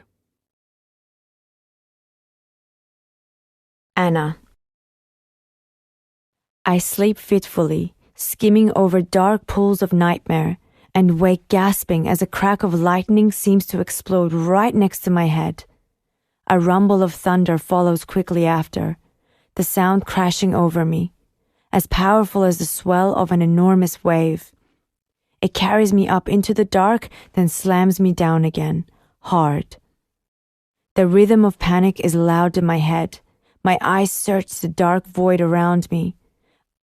I see a glowing exit sign, then another flash momentarily illuminates the space. I am on my mattress, on the floor, in our room. The earth beneath me trembles. Then there is a sudden onslaught of noise, as if thousands of people are throwing rocks at our roof. Rain. The storms here are violent, everything wild and larger than life. Frogs join in the cacophony. I'm scared of them. They're so loud. I picture enormous killer frogs waiting in ambush, croaking outside my door, and huddled down into the safety of my blanket, pulling it up around my shoulders. The fabric feels wet, and then it hits me, the sour, acrid smell. I realize Arash is whimpering. I didn't even hear him above the roar of the rain. Anna, I wet the bed again. He was toilet trained just before we left Iran, but on Christmas Island, he started to regress. On Nauru, it got even worse. We put him in night nappies now, but they always seem to leak. I look to Maman, but somehow, miraculously, she is still asleep. I don't want to wake her, so I push the urine-drenched blanket to one side and stand, lifting Arash up and out of the wet sheets. He latches his small arms around my neck as another rumble of thunder crashes through our room. I hold him close, feeling the sticky warmth of his little body. It's okay, Arash, it's okay. I'll clean you up. Kenny. I ring the doorbell and wait, looking around the vast tiled porch. The morning sunlight makes it gleam pearly white. I hear the click of heels approaching the door from inside. Will's mother, Tracy, opens the door, all cream linen and glittering earrings. Kenny, hi, come in. I follow her through the foyer. Do houses have foyers? Into the kitchen. The back of the house is a series of sliding doors, facing a pool surrounded by tropical garden and manicured lawn. Inside, it is cool and air-conditioned. I rub sweat from my face, then wipe my hand on my shorts, hoping Tracy doesn't see. Luckily, she's distracted by a fancy silver machine. Coffee? No, I won't stay. I just wanted to return this. I place the phone on the marble bench. Jonathan borrowed it from Will. You didn't have to bring it yourself. I was hoping we could talk. I wanted to ask. I think my son is drinking alcohol, smoking marijuana too. I think he does these things with Will. I wait for a reaction, but Tracy just nods. So I continue. I worry about what it does to their brains. They change, you know, the boys. They change. They've always played soccer, but this year, nothing. Drop out. And now Jonathan, he just sits around, listening to terrible music, banging the drums in the shed. Tracy looks sympathetic. Kenny, our boys, they're growing up. We have to let them experiment, make their own choices, even if they do things we don't like. I just worry, you know. Jonathan is weak, not like your son. She frowns. I don't know about weak. Last year, I trail off, unable to find the words. The memory of seeing Jonathan like that still pains me. I've never been good at handling depression. Roxanne suffered from it too. I'm sure it's part of what broke us, my inability to understand. I can barely comprehend the state Jonathan was in last year, even now. All I can do is try to protect him from ever getting that way again, shield him from potential harm as best I can. Tracy says, last year was tough for Jono, with Roxanne leaving, and then the breakup with Priya. He's had a lot to deal with, but that doesn't mean he's not strong. She hesitates, then adds, he said he doesn't talk to his mum. My skin prickles. I'm automatically defensive. That's his choice, not mine. She does call him. I can't force him to answer. I struggle to bring the conversation back on track. Tracy, about the drinking and the smoking. Sorry, yes? I thought maybe could work together, come up with a plan to get it under control. I'm relieved to see her nodding agreement. I've already laid down some ground rules. Jono didn't tell you? No. I only let them drink and smoke here, where they're fully supervised. I don't want them out stoned or drunk in the street, mixing with God knows who. And they know if I catch them with anything else, anything harder, there'll be trouble. I stare at her, but she seems blind to my incredulity. I'm sure it's just a stage they're going through. It'll pass. But in the meantime, I hope it puts your mind at ease knowing I'm keeping an eye on it, she says. I force myself to nod. Anna. I sit slumped in my chair in the computer lab. I'm so tired that the screen in front of me seems to blur. The teacher's voice drones from the front of the room. Miss Turner isn't here today. Jono and his friends aren't either. The fill-in teacher has an American drawl to her words. Now, Miss Turner asked me to get you to look up things about Darwin. So use the internet, but don't waste time. I'm going to be coming around checking you're doing the right thing. I feel her pause behind me, so I open the search engine and type in Darwin. A stream of English appears in front of me, screeching down the page. The door to the computer lab opens and there's Jono, alone. Zara was right. There haven't been any more invitations to lunch. When he sees me, he scowls or looks away. He mumbles, "Sorry I'm late. Went to the classroom." The American waves him in. "Take a seat." He slinks past her to the closest spare computer in the corner next to me. I offer him a small smile, but he doesn't seem to register that I'm here. He chucks his diary and a few pens onto the desk, then logs on, plugs his headphones into the monitor and clicks on the mouse. Video clips dance onto the screen. I can't help myself. I have to watch. I wonder what kind of music it is, and I wish I could hear it too. He catches me looking and glares. I quickly glance away, but within a minute my gaze has crept back to his screen.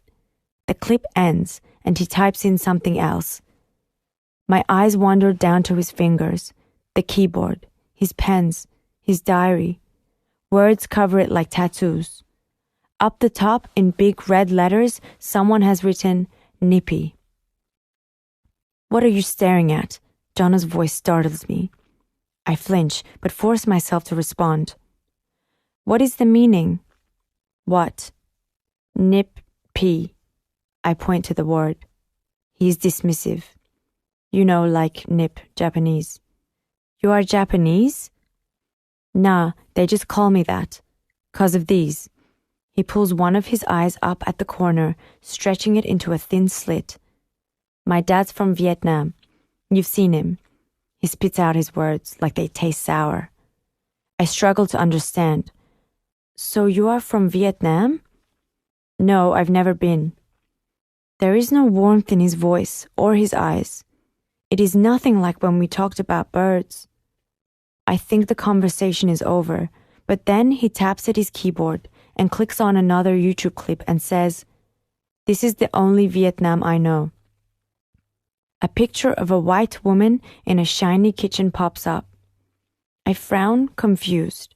He says, "Not this, after the ad." He holds a headphone out in my direction. It seems like a small peace offering, so I take it and put it in my ear. We wait and the image changes. Suddenly, we're in a green field with a group of soldiers, guns blazing. A helicopter descends, and Jono nods towards the screen. "Have you seen this?" "Tropic Thunder. It's fucking hilarious." The hack of machine guns is loud in my ears. My body contracts, like it's preparing me to run. I watch in horror as the soldier is shot in the back of the head. Blood spurts upwards like a fountain. Another soldier tries to plug it with his finger, but the blood won't stop, won't stop, won't stop. And Jono is laughing, laughing. Watch this. Blood is everywhere, in their faces, their mouths, their eyes, and I'm drowning, gasping for air. The headphone yanks out of my ear as I push my chair back and stand up. The teacher blurs into my line of vision. Are you all right? But I can hardly see her. The world is a red smash of flesh. I stumble towards the door. Jono. The teacher stares at me, accusingly. What happened? I don't know. Should I take her to sickbay? Yes, please, just go. I hurry into the hall. Anahita, are you okay? I don't think she hears me. Her eyes are wild, breath shallow in her chest. I say, maybe you should sit down. But she keeps walking. I call after her. Sickbay's right here. She finally swings around, her face a devastation of tears, eyes jagged black. I think she's going to yell, or scream, or swear at me. But she doesn't, just pushes past me, through the sickbay door, and pulls it shut behind her so it clicks me out. I tell the teacher she's okay, but I know she's not. Anna. I curl into myself on the sickbay bed as the nurse bustles around me. Memories tumble like an avalanche into my mind. I see myself, younger and smaller, through the haze of years. I am standing in the lounge room doorway, trying to stay out of sight. Maman sits on the good couches, opposite an Iranian police officer. He has a pile of photos in his hands. I'm sorry to ask, but if you could just have a look. We need you to identify him. Maman takes the photos, hands trembling, and looks through them, one by one. I see a man's body splayed on the side of the road, a skull of exploded red, a curve of great white bone, Baba's nose, Baba's eyes. I feel a hand on my shoulder. The nurse is looking at me with worried eyes. I'm here. It's okay. You're all right. Just breathe. That's it. As slowly and deeply as you can. She counts my ragged breaths from 1 to 100. I feel my body start to calm. She calls Lisa down from the IEC. I tell them my stomach hurts. It's true. It hurts all the time. Nerves corrode my organs from the insides like acid. They ask me questions, then talk amongst themselves in worried whispers. I say I just need to lie down, be still, rest. They let me. The room is air-conditioned and quiet. There is no one playing cards or chess next door, or watching television all night, or arguing through the walls. I sleep. It is mercifully dreamless. When I next open my eyes, it's almost time to go home. My school bag is on the floor beside me, next to the bed. Someone must have dropped it off. The nurse calls Lisa, and she comes downstairs again and walks me slowly to the bus, stands protectively beside me. I am grateful she doesn't make me talk. Zahra arrives with Jamila. I'm guessing Lisa told them I was sick. They give me small, sympathetic smiles. Are you feeling better? Asked Zahra. I nod, still weak. Stomach ache. The bus pulls in and we are counted on. Instead of sitting next to Jamila, Zahra slides in beside me. She reaches over and squeezes my hand. I get stomach aches too, all the time. Sometimes I think I'm going to throw up. She leans slightly away from me. You're not going to throw up, are you? No. You should drink some water. You look pale. She unzips my plain blue Wickham Point issued school bag and pulls out my drink bottle. Something white falls onto the ground. She bends to pick it up and hands it to me with a question on her face. It's a folded piece of A4 paper with Anahita written on it. There's something inside. I unwrap it slowly to find a battered iPod with headphones and a carefully hand-printed note. When I feel how you looked, music is the best medicine. Jono. Zara reads over my shoulder. What does that mean? Why did he give you that? I shrug, but she persists. I thought you said he wasn't talking to you. He wasn't. She frowns and points to the iPod. They'll confiscate that, you know. My stomach churns, but curiosity wins out. I unwind the headphones and hold one earpiece out to Zara, just as Jono did to me. She shakes her head. Jamile's voice pipes up behind us. Can I listen? Zara shrugs and turns to stare out the window in silent boycott.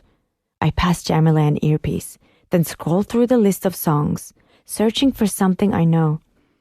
I see the name Michael Jackson and press play, and suddenly I'm back in my bedroom in Iran, dancing and laughing and trying to moonwalk with my cousin Yasmin.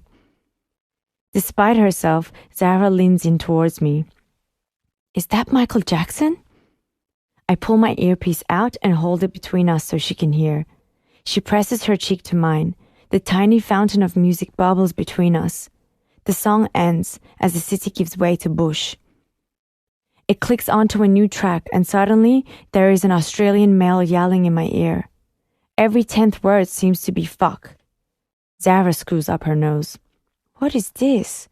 Jamila is laughing. Ugh, make it stop. I go to press stop, but the familiar beat of hip-hop makes me pause. I want to listen. Zara and Jamila look at me like I'm crazy.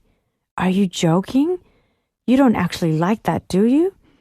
I ignore their laughter and say, just a bit more. They shake their heads, and Jamila hands me another earbud. I push both into my ears and close my eyes. Jono. I ignore Will's texts and head straight home. I watch the Tropic Thunder clip again, searching for clues. Then Google Iran war on a hunch. Turns out there was one, but it ended in 1988, way before Anahita was born. I follow the link and read about Iran, one of the world's oldest civilizations, natural supply of gas. I scan down to contemporary era and skim past the Islamic Revolution to the Iran-Iraq War, and something about an election. Nothing of interest there. So I Google Iran blood instead. Images seep onto my screen of backs covered in whip marks and a fountain spurting blood. A woman's face half obscured by trails of red. I squirm, wondering what it means and what Anahita's seen. Kenny. I see Jonathan emerge from his room and feel a spark of hope. For once, he isn't wearing those bloody headphones, that thin white wire running from the buds in his ears to the beats in his pocket. I try not to take it personally, the fact that he wears them all the time. The headphones are keeping music in, not shutting me out, right? I know they're one of Jonathan's only connections to his mum. The iPod and headphones were a gift from Roxanne before she left, but it still bothers me to see him like that. Cut off, plugged in, wired differently. He enters the kitchen and heads straight for the fridge. I have to force myself to bring it up. I saw Will's mother today. Uh-huh. He doesn't even seem to care, just stares distractedly into the void. I've been thinking about this all afternoon, but I still don't know what to say. Do I try to ground him, or forbid him from going to Will's? Things were easier when he was little. If I didn't want him to go somewhere, I could just carry him to the car. But now he's taller than me, and canny too. He knows that with the hours I keep in this new job, he can pretty much do what he likes.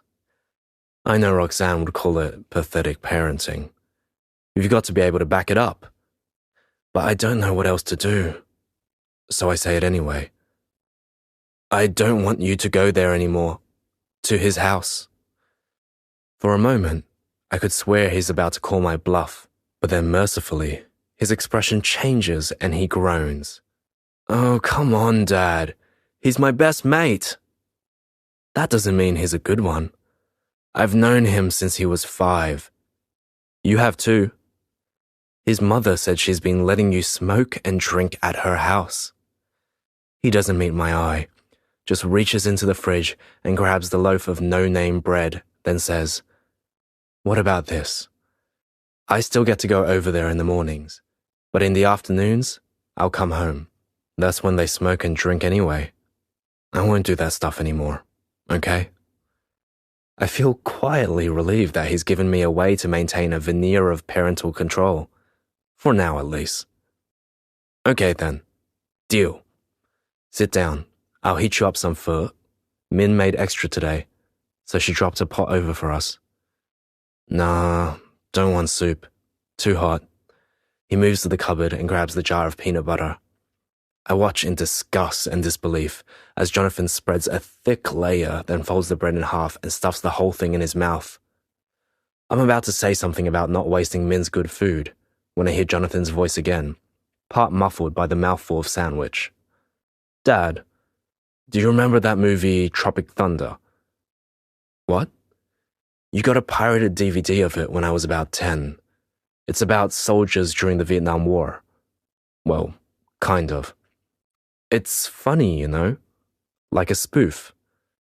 I nod, bemused as I recall. "Your mother didn't want you to watch it." "Yeah, but you let us anyway, one night when she was out." A smile passes between us, and I feel myself glow. It's been so long since we had a positive conversation. When I worked in construction, I used to knock off in time to pick Jonathan and Lara up from school. We'd sit in the kitchen like this every afternoon, the kids' small legs swinging as they discussed the world and everything in it. Before Roxanne left, before Jonathan became morose and silent. He asked, "Did it bother you, watching a film about the war? I mean, did it remind you about stuff that happened when you were small?" I blink in disbelief. Is he seriously asking this? Doesn't he know anything? "I was born in 1976, I say. The war was over. No fighting or explosions. Not like that movie at all. Just sad, poor people struggling. No money. No food." "Oh." He looks almost disappointed. Maybe I should have talked to him more about how it was for me growing up. Is it too late to tell him now? Will he understand? I'm searching for a place to start, a beginning to the story of my childhood, when Jonathan says, "So you don't actually know about the war?" Despite myself, I snap. "You want to know about the war? You ask Min." He nods and chucks the peanut-smeared knife into the sink with a clatter, then cruises off to his room, closing the door behind him. After a few moments, discordant screeches of music scream out, infusing the whole house. I stand alone in the kitchen, a leaden feeling in my chest, and ladle myself out a single serve of pho. I put it in the microwave. Beep. Anna. Beep. The metal detector sounds. Millie pulls my bag from the end of the conveyor belt and searches through it. She locates my copy of The Outsiders and flips it open to where the iPod is wedged in there with Pony Boy. "What's this?" "My friend gave it to me, to borrow." She raises one bushy blonde eyebrow. "It will have to go to property to be checked." My shoulders slump. "But how long does it take?" "A week, not more than 2. I need to return it tomorrow." "Sorry, it's got to be searched. Those are the rules."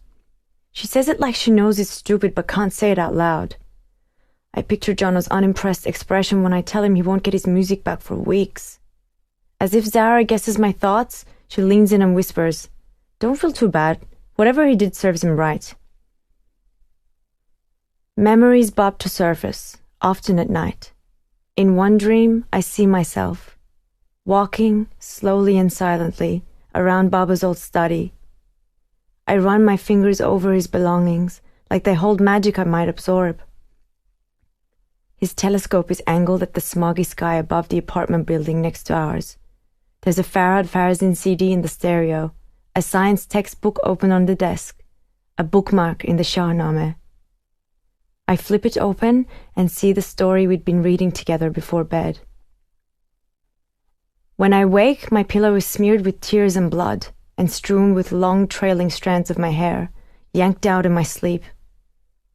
I inspect the damage in the mirror, more patches of red, raw scalp to hide. I wrap my headscarf firmly, holding it in place with my bobby pins. Maman watches from the bathroom door. Anna, I've told you, just tie it in a ponytail, June. Don't wear the headscarf. We came here to get away from all that. I pretend not to hear. She says, no one will notice the patches if you brush it over and tie it tight. Maybe we can ask Mina to find some hairspray for you on the black market to hold it in place. I tell her not to worry about it, but leave the headscarf on as I go to catch the bus. Jono. She keeps her eyes on the front of the classroom, away from me. Her headscarf is wound tight today, a protective shell. As the lesson ends, I make myself approach. How are you today? She doesn't meet my gaze. Murmurs, I am well, thank you. But her voice is heavy, and the words sound like something she learned from a textbook. Maybe she did. I ask, did you find my iPod? Yes. I try to fill the awkward pause. Anything that really got you? Got me? Music you liked? She hesitates. I listen to Hilltop Hoods? Really? I'm stunned. Yes, I like. It sounds ugly. I want to laugh, but she looks so fragile, I don't dare. So ugly's a good thing. She nods. Ugly is good, if it is honest. If it means you have something to say, then it is beautiful ugly. I know exactly what she means. I ask, what songs did you listen to? I don't know. She seems uncomfortable. I say, we could have a look. Have you got the iPod there? She mumbles. The officers took it. What do you mean? Will they give it back? In 1 week. Maybe 2. Okay. Well, when they do, I reach out, but she reels back, fear in her eyes. I say, sorry, shit. I didn't mean... I was just going to write a band name on your arm, to look up when you get it back.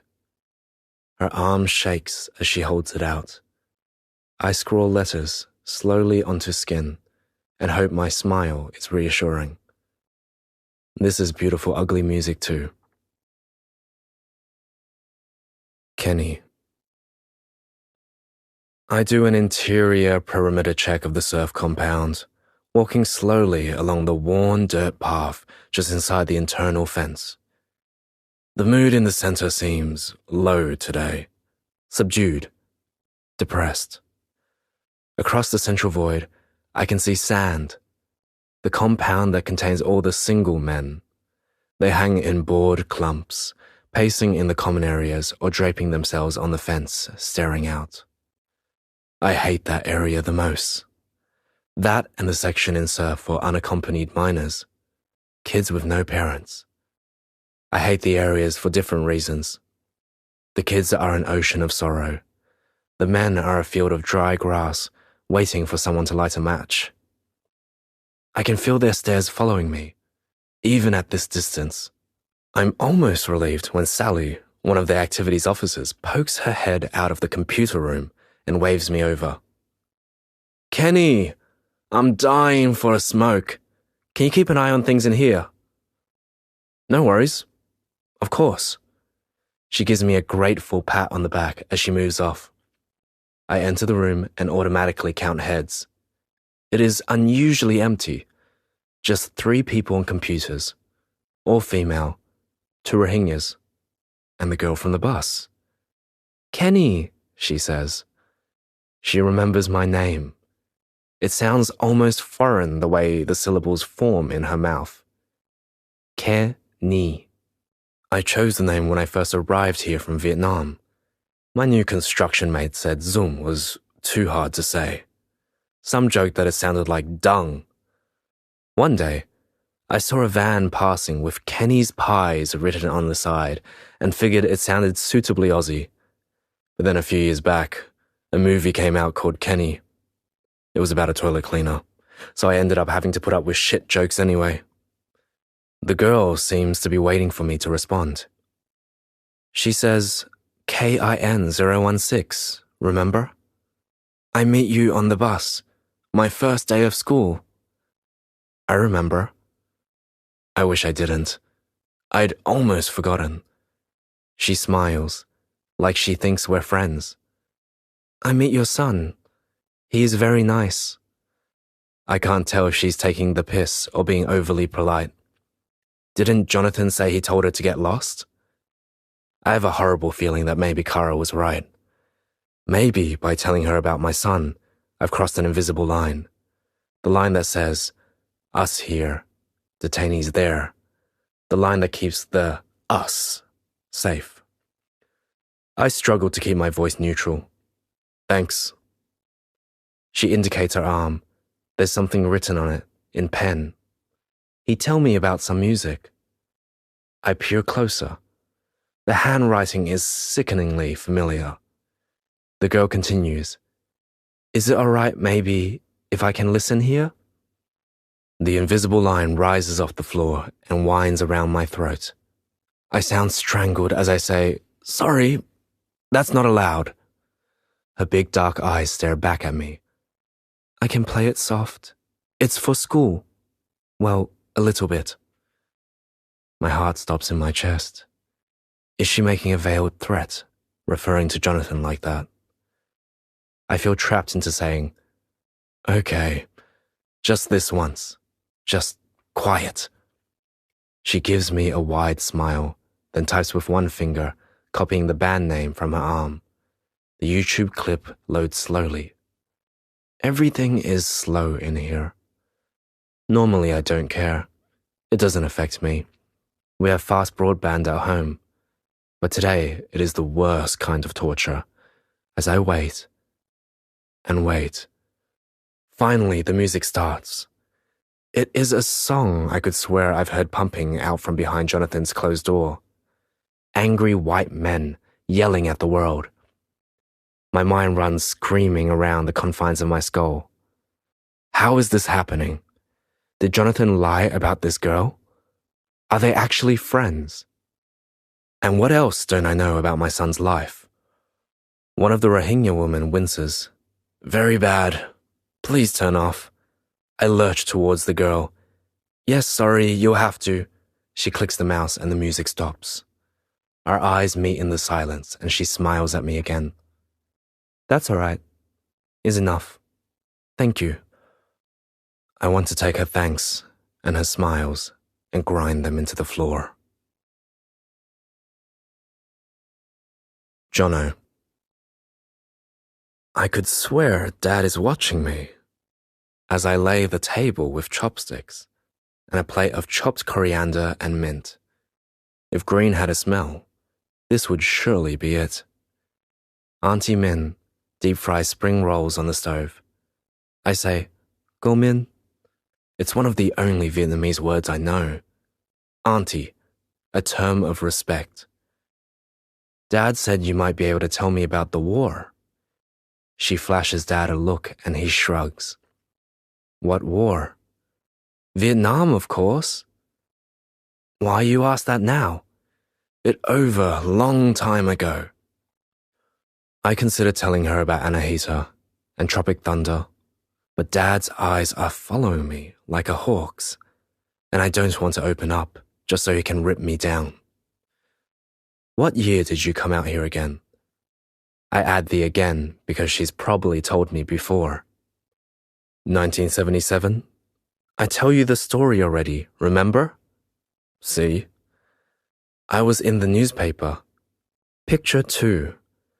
Me and the others in a little wooden boat, hands in the air, so happy to arrive. And then what? She sighs. You know, it famous story now. Please come in. I give her my best puppy dog eyes. Kenny. I watch my sister and son, the easy banter between them. Min is getting into the story. She always tells it the same way, even using the same words. She never talks about the journey, only the arrival. I know it was a nightmare trip. Her husband and baby daughter died on the way. I've never pushed her to talk about it, too scared of dredging up tears. I wonder if Min thinks I cheated, avoiding the journey, being sponsored out by her so many years later. The baby of the family, the lucky accident, always getting the easy ride. But if she resents me, she's never shown it, even when I had the perfect family, all here under one roof, while Min remained alone. She's never remarried or had male friends, as far as I know. She gestures with her hands as she speaks in broken English. The boat come in to Darwin, near Nightcliff Beach. At early morning, foggy, all white. Then we see a small little boat. They come towards us, 2 men dressed in singlet and shorts. White stripes here. She touches the bridge of her nose. Zinc, you know. Sun hat too. And they stand up with beer in their hand and wave. And they come close, very close and very fast to our boat. And one of them hold up his beer and say, "G'day, mate. Welcome to Australia." And the people in our boat, they asking, "What he say? What he say?" She laughs, raw and real. Jonathan smiles. And then what? I stay in hostel in Darwin. St. Vincent de Paul give me cooking things, cutlery, pans. I still got them. People give us blanket, clothes, help us find somewhere to live. At Wickham Point. She shakes her head. There no Wickham Point at this time. Only hostel in Darwin. She switches to Vietnamese to ask me when boat people started being detained up here. I answer in English for Jonathan's benefit. There were other centres, but Wickham Point opened in 2011. Jonathan ignores me and keeps talking to Min. You've been out there, haven't you, Min? To Wickham Point? Yes, I visit friend. They take away their visa. What's it like? I feel suddenly panicky, picturing the layers of wire fencing, the endless gates, the sad little rooms and despondent faces. I don't want Jonathan to think any worse of me than he already does. I hear myself say, it's like a hotel. Bedroom, bathroom, meal area. Normal. Min squints at me like her glasses have gone blurry. She speaks in Vietnamese again, and for once, I'm glad Jonathan can't understand.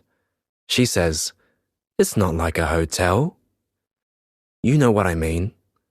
I want to change the subject, but she raises a penciled-on eyebrow. Hotels let you eat what you want, when you want. Hotels don't have high fences, and they let you check out. Jonathan's eyes dart between us, trying to intuit what we're saying. He takes a random guess. Do you carry a gun at work? I laugh as if that's ridiculous. No. But they're locked up. So does that mean you think they're dangerous? Ha! Min's exclamation comes out as a high-pitched yelp. It's different to when you came, Min. I look straight at Jonathan. They're Muslims now, like that girl at your school. I watch for a reaction, but he doesn't even blink, so I continue. We might think these people appear nice. They might seem friendly, but they are illegal, sneaky. After September 11, we have to be careful. I picture the girl's overly friendly expression as she pointed to my son's writing on her arm. I want him to stay away from her. I want to keep him safe. I couldn't bear it if he got into trouble, or fell into depression again, or worse. Jonathan frowns. Sounds a bit paranoid to me. But I'm determined to make sure he understands. Please trust me. It's safer to stay away. Jono. She appears before me and presses the iPod into my hand. Thank you for the music. I'm caught off guard. Had almost given up on getting it back. I managed to mutter, when did you... when did they give this morning? Despite my musical withdrawal, I stop. Did you get a chance to listen? Yes, on the bus to school. I listened to Hilltop Hood's whole way here. Only I am listening. My friends don't like. Her smile erases Dad's warning from my mind. I say, I'd bet you like Bliss and Esso too. Do you want to hear? She nods, looking as nervous as I feel. We hover in the corridor, a safe in-between space that avoids the strangeness of the outer or upstairs. We stand, and then we sit, backs on brick, side by side. A thin stream of music stretched between us, joining her world to mine. Anna. We start to sit together at lunch every day. He plays me his music and I tell him about mine. Iranian rappers like Fela Cat and Yas and Hitchcas. Artists who sing of a future without fear. Jano downloads the songs for me at his home and brings them on his iPod. We sit in an alcove near the stairs, soaking in sound. I tell him this music is illegal in Iran. Jano stares at me, disbelieving. Are you serious? Then his face cracks into a grin. Actually, maybe we should bring that rule here. Wish our government would ban some music, like Taylor Swift and Miley Cyrus. I know he's joking, but I can't bring myself to smile. No, you would not like that. In Iran, there is no freedom. He frowns. What do you mean? But the question is quickly forgotten as another song comes on. His body seems to flood with energy, and his face glows as he says, "The living end. These guys were up here last year for Bass in the Grass." He tells me it's a concert they hold in Darwin every year.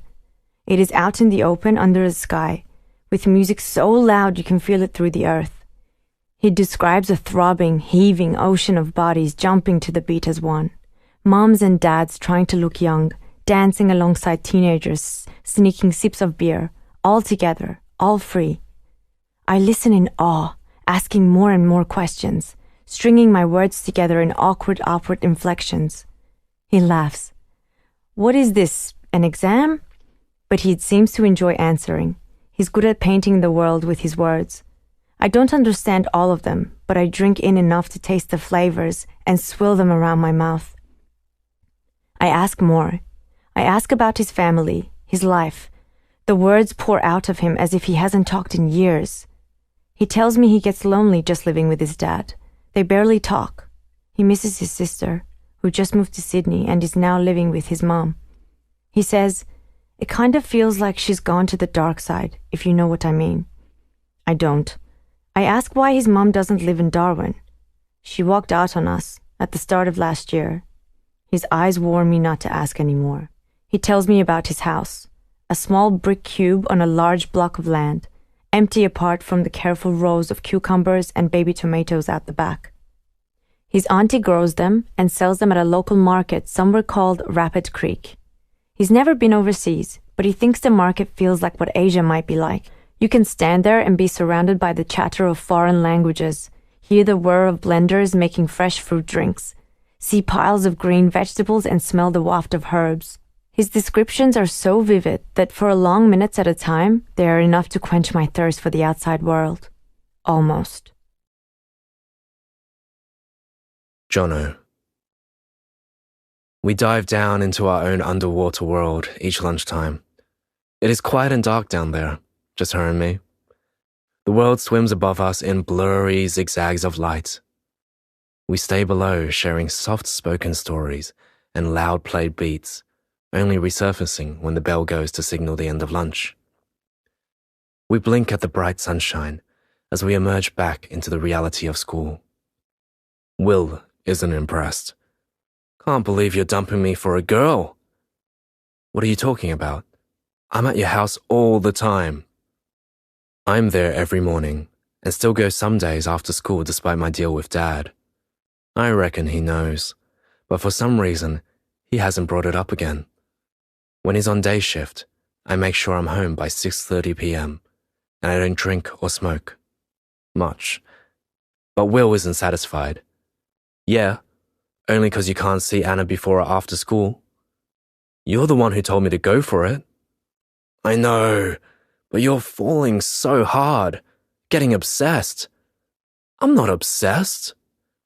Then why do you have to sit by yourselves?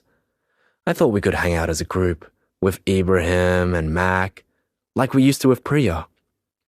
But Anna is a world away from Priya.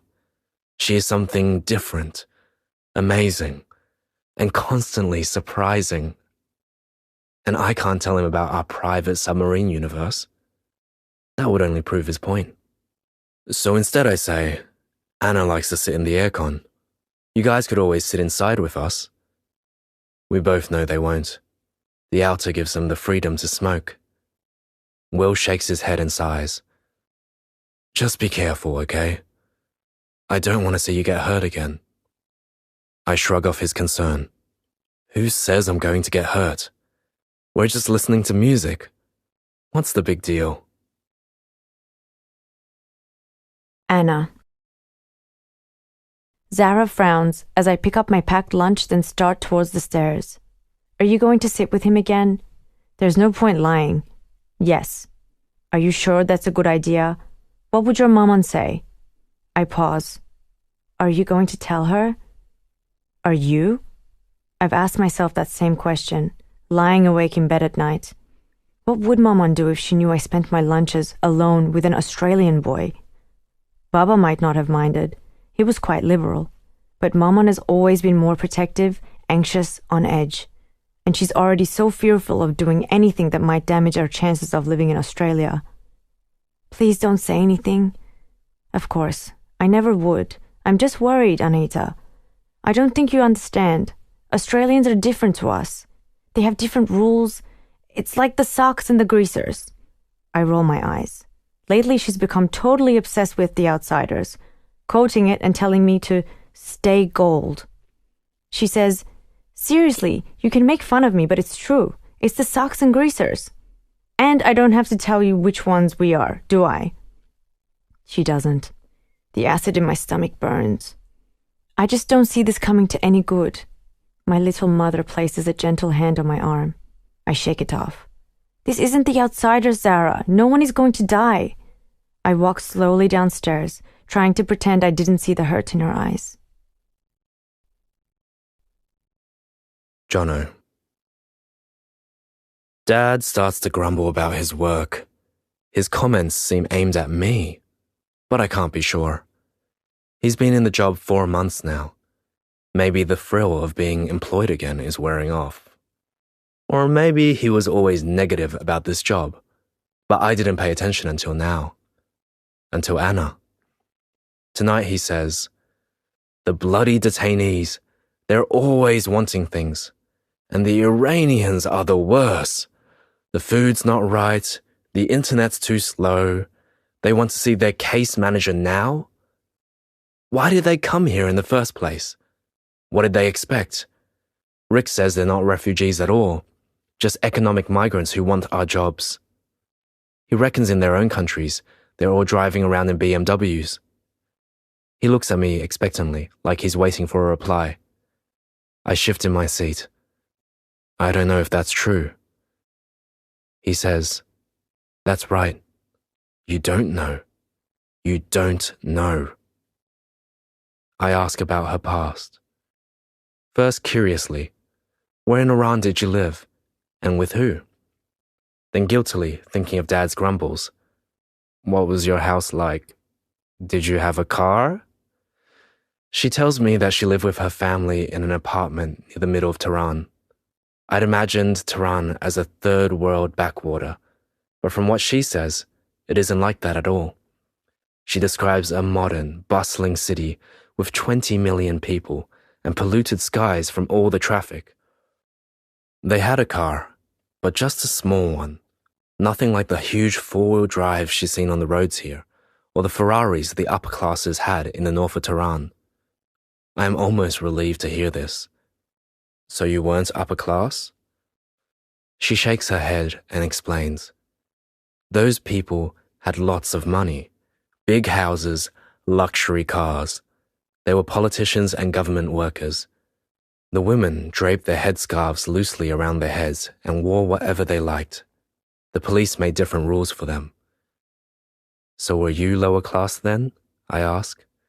She wrinkles her nose in distaste. No. We were middle class. My father was science teacher, and he worked in carpet factory in the night.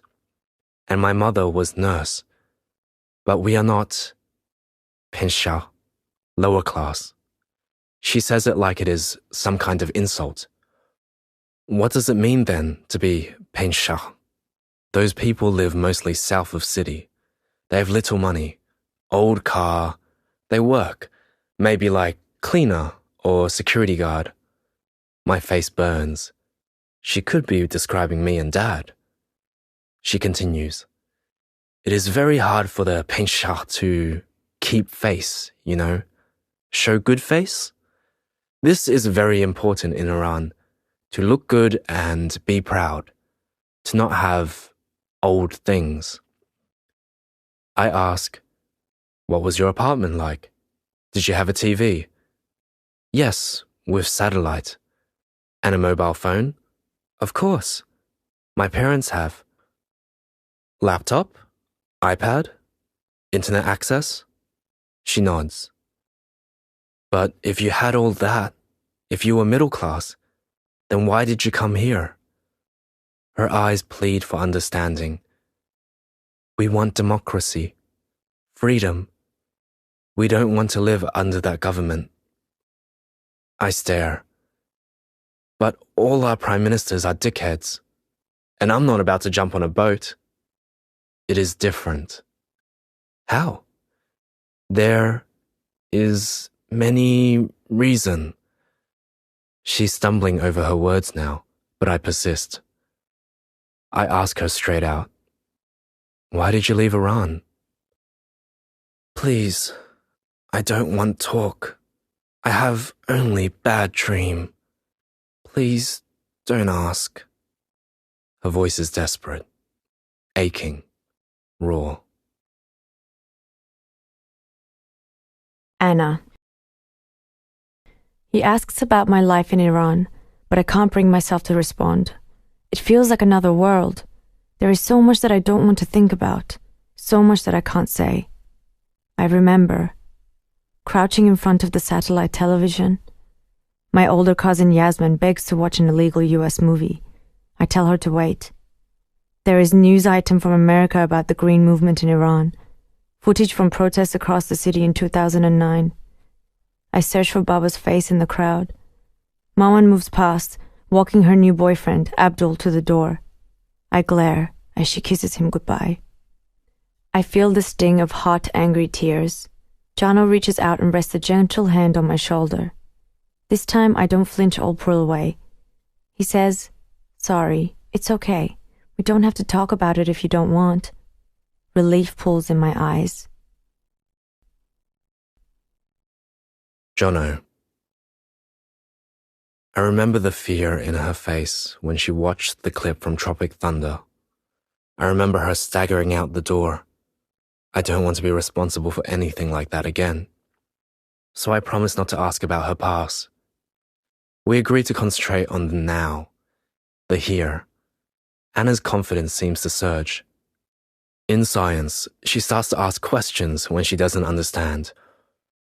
I wonder if she realizes she's become the teacher's pet, or hears the soft groans each time she raises her hand. At lunch, I tease her gently. She says, "What is a nerd? I never heard." "Someone who is a bit too smart." She beams. "Really? Thank you." I have to laugh. "Why do you love this stuff so much?" She tells me about the books her father used to have in his study, about nature and animals and stars. He had a telescope too, and sometimes, late at night, he'd scoop her onto his lap and help her look through it, out into the universe beyond. One day, Turner mentions that the next topic we'll be studying is the Big Bang. Anna thanks her profusely, like she's been given some kind of gift. Her enthusiasm is contagious. Later, I ask Anna if, maybe, I could sit with her in class. She chooses her words carefully. "I don't think this is a good idea. It maybe is too..." She thumbs through her well-worn Farsi English dictionary and finds the word. "Distracting." "Distracting, huh?" I grin. Her cheeks have the faint blush of a ripe mango as she says, "Yes." Anna. I hear myself humming on the bus, and at school, and in my room. It's been such a long time since I uttered anything but the squeak of words. I'd almost forgotten the way music vibrates my throat awake and makes my head light and breezy. The way it can transport me into another world. Maman pauses to listen, as we hung up our clothes in the bathroom to dry.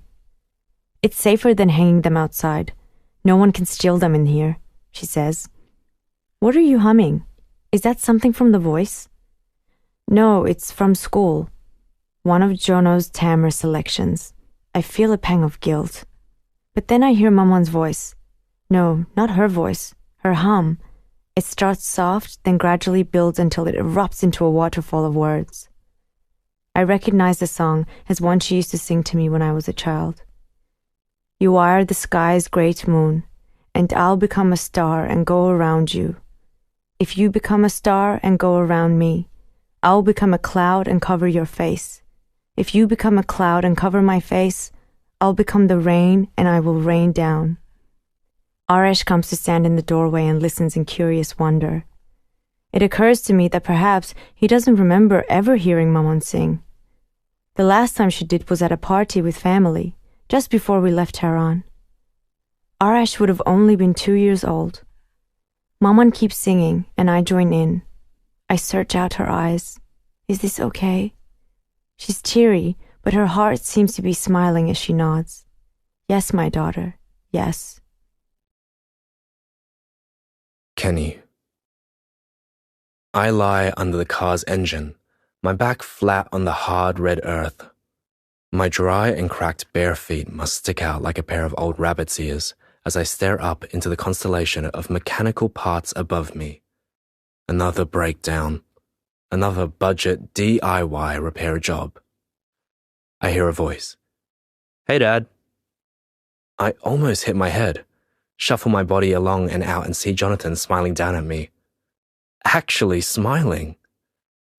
I manage a surprised, "Hi." Jonathan points to our bomb of a red Ford Laser. "Car gone again?" "Yeah. You should really get a new one. This is a piece of shit." I'm about to launch into my "money doesn't grow on trees" lecture, but then Jonathan smiles again. So instead I say, "I couldn't do that. You chose this car, remember?" He nods as I continue. "I took you out to Palmerston, where they sell the cars on the side of the road, and I wanted the white ute, but you kept telling me red cars go faster. You shouldn't have listened. I was only 4. But there's a gleam of pride in his eyes, like he's still thrilled that I listened to him, even after all these years. Remember how spewing Mum was?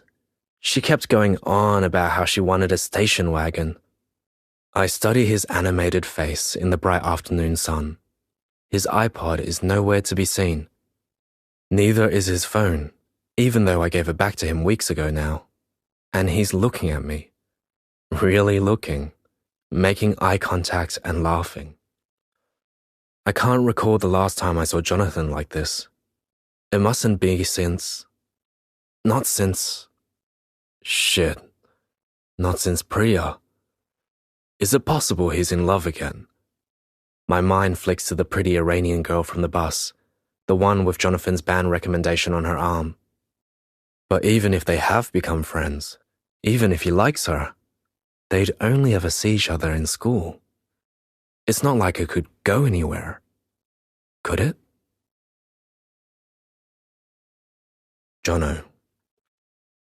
I search Facebook for Anahita Shadell. My old laptop seems to hum as I wait for the result. Facebook tells me there are 8 people with that name, but only 1 in Australia. There are no photos, so I can't be 100% sure it's her. The profile picture is a cartoon of a girl with big dark eyes staring out. I send a friend request with a note. It's Jono. From school. Is that you? I can't help myself. I cyber snoop and scroll down. I should probably tell her about privacy settings, assuming it's her. Most of the posts are in Persian script. I click See Translation, but the translator, who calls himself Bing, clearly needs more practice. Some things are funny. I, the sea, rainfish, smile, my thanks to my grape. Others are strange and sad. What I cry, endless, air. Further down, there are photos, but they're generic, as if they've just been taken from the internet. A woman in a short dress, a pair of red high heels, a happy couple, arms around each other, walking in autumn light. There's a link to a website called My Stealthy Freedom. When I click on it, I see picture after picture of women not wearing headscarves. Why does Anahita still wear hers? Would she get upset if I asked? There are music video clips in Farsi. I watch one by a guy called Fazad Fazin. His voice is deep and crooning. It sounds like a love song. I consider asking Bing to translate the lyrics, then decide not to bother. I scroll down. There are a few inspirational quotes. Some mention God. Is she religious? Is everyone in Iran religious? Is that a stupid question? Further down still, she's posted an emoji, the outline of a cartoon person weeping tears behind black prison bars. I didn't know they made emojis like that. Anna. You get online much? Asks Jono. I frown. Online? He seems suddenly shy and pushes his curtain of hair nervously behind one ear. For once, it stays there. It's growing longer. He says, on the internet, the computer? Oh, yes. One time every day, yesterday. I am 6 to 7, today 7 to 8. He looks incredulous. Are you serious? Is that all you're allowed? 1 hour? Yes. Sounds like some kind of jail. I'm not sure what to say. I ask, your father, does he tell you about his work? Nah, we don't talk much at all. I've noticed that whenever the topic of his dad comes up, the conversation ends in an abrupt full stop. I want to ask him about it, but he hurries on. So yesterday you were on at 6, and today you'll be on at 7 for an hour. I nod, and his brow smooths into something like relief as he says, Great. I line up outside the computer room at 7 p.m. I think Jono must have sent me something, but I don't know how. He doesn't have my email address, unless he got it from his dad, and that seems unlikely if they hardly ever talk. The 6 p.m. group snakes out past us, and I file inside, showing my ID to the green shirt as I pass. She records my boat number, and I choose a computer at the back. The green shirts are less likely to look at your screen that way. I open my email account. Nothing. I open Facebook, and there it is. Jono Doe has sent you a friend request. I click accept, and his profile fills the screen. There are lots of music video clips, but I don't know the green shirt, and the room is full today, so I don't dare ask to play them. Instead, I scroll down to see what else Jono has posted.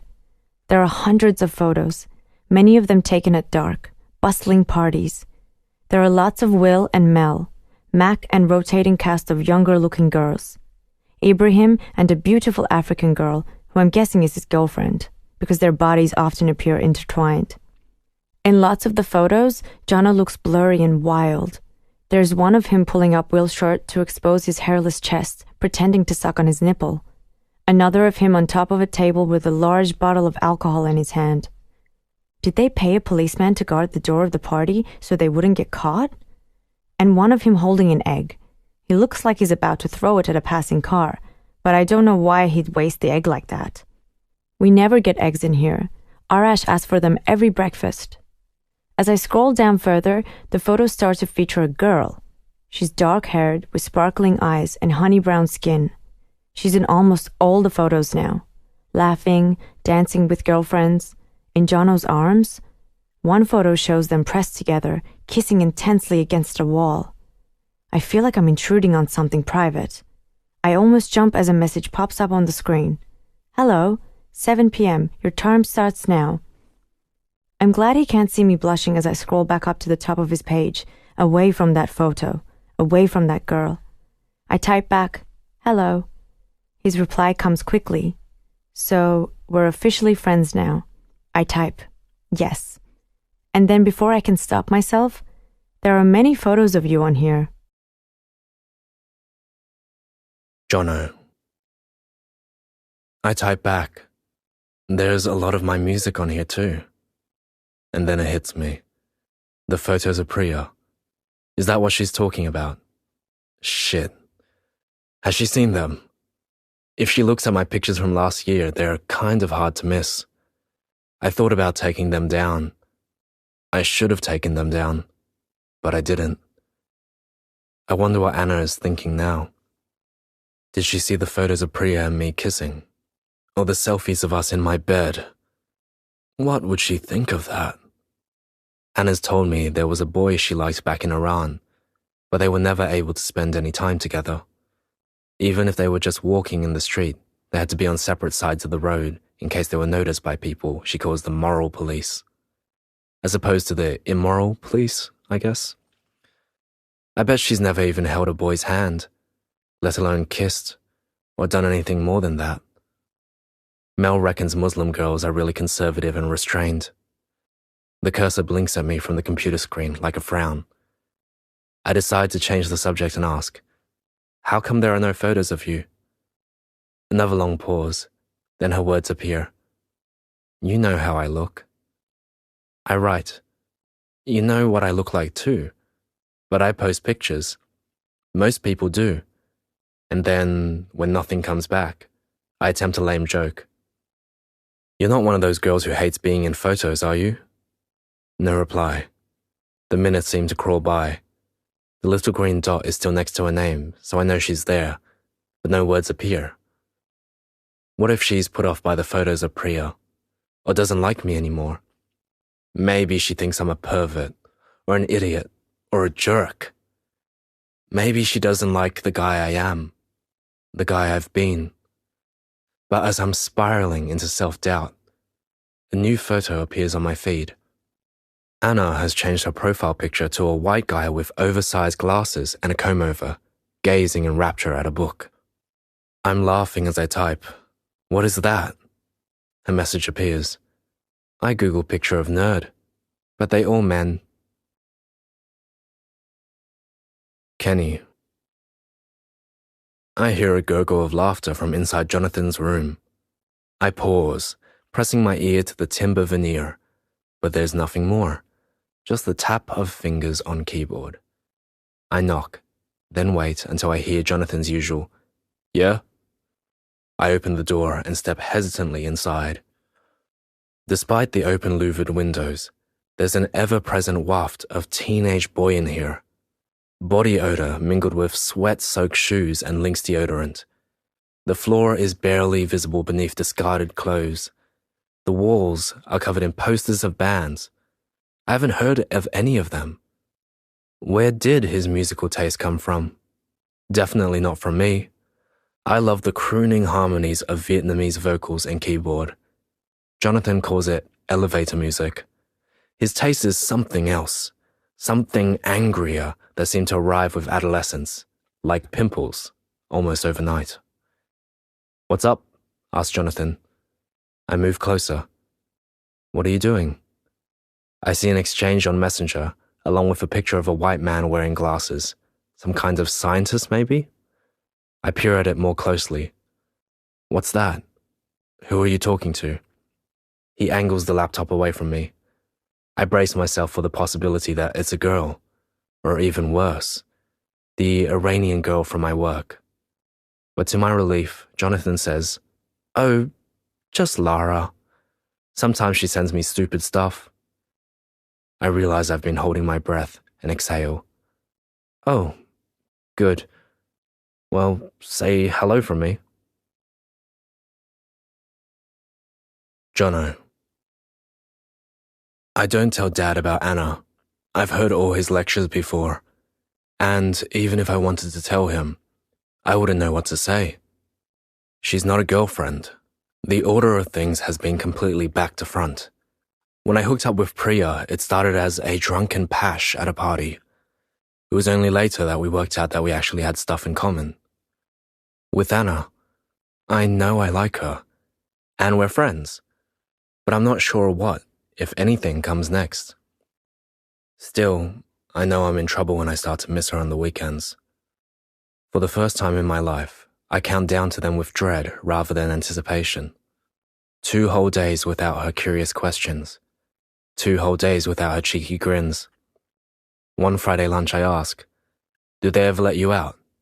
She shakes her head, "Only for schools and excursions." I leap at the morsel of hope. "Excursions? Where do you go? Could I come?" "Not possible. Or could I visit you one weekend? At Wickham Point?" "No." The word bursts out of her like a gunshot, sure and violent. Anna. I watch as disappointment floods his eyes, but there is no way I want him to see me in there, like that, like someone who should be kept out. I remember his expression when he first saw me on the detention center bus. That stare of sudden realization that made my face burn with shame. Oh, you're one of them. And I remember other things too. The pity in his friends' eyes as they examined my lunch. The way Jono seemed to close up when I told him I knew his dad. I never want to see that look on his face again. It would break my heart. So I repeat, "No," and watch as he folds into himself, hurt scrawled across his features. "But maybe I can call you?" The words fly out of my mouth, and once they're said, I can't take them back. He's looking at me now with a shimmer of anticipation. "Yeah? Okay. That'd be cool." He pulls a pen from the pocket of his shorts and lifts my arm gently towards him. Writing on my arm has become a ritual between us, an excuse to touch. But instead of a song or band name, today he prints careful numbers on my arm. "Can you read that?" I read the numbers back to him aloud. He nods and says, "No pressure, okay? I'll just be waiting by the phone." It's hard to know if he's joking or not. It's not until I'm on the bus home that I realize I don't have enough points. It costs 20 to buy a phone card, and Maman already used the last of mine this week to buy shampoo. If I want to call Jono, I'm going to need to earn more. I'm sitting in the spare seat next to Zara. Jamila's sister Shadi had her baby last week. Since then, Jamila hasn't been back to school.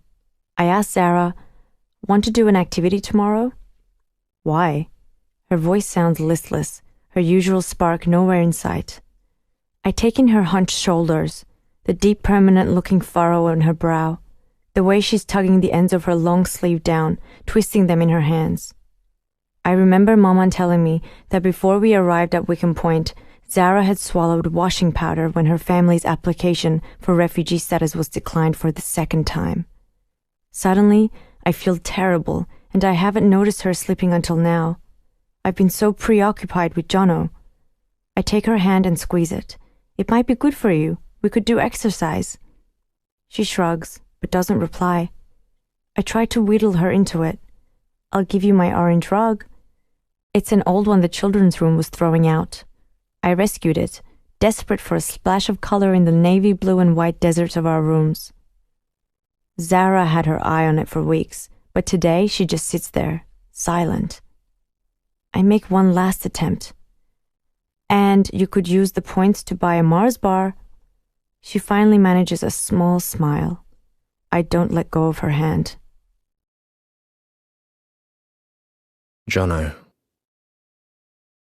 I try to keep busy as I wait for Anna's call. I start by downloading music, but Dad soon interrupts.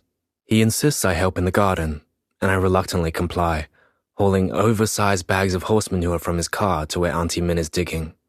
She always buys in bulk.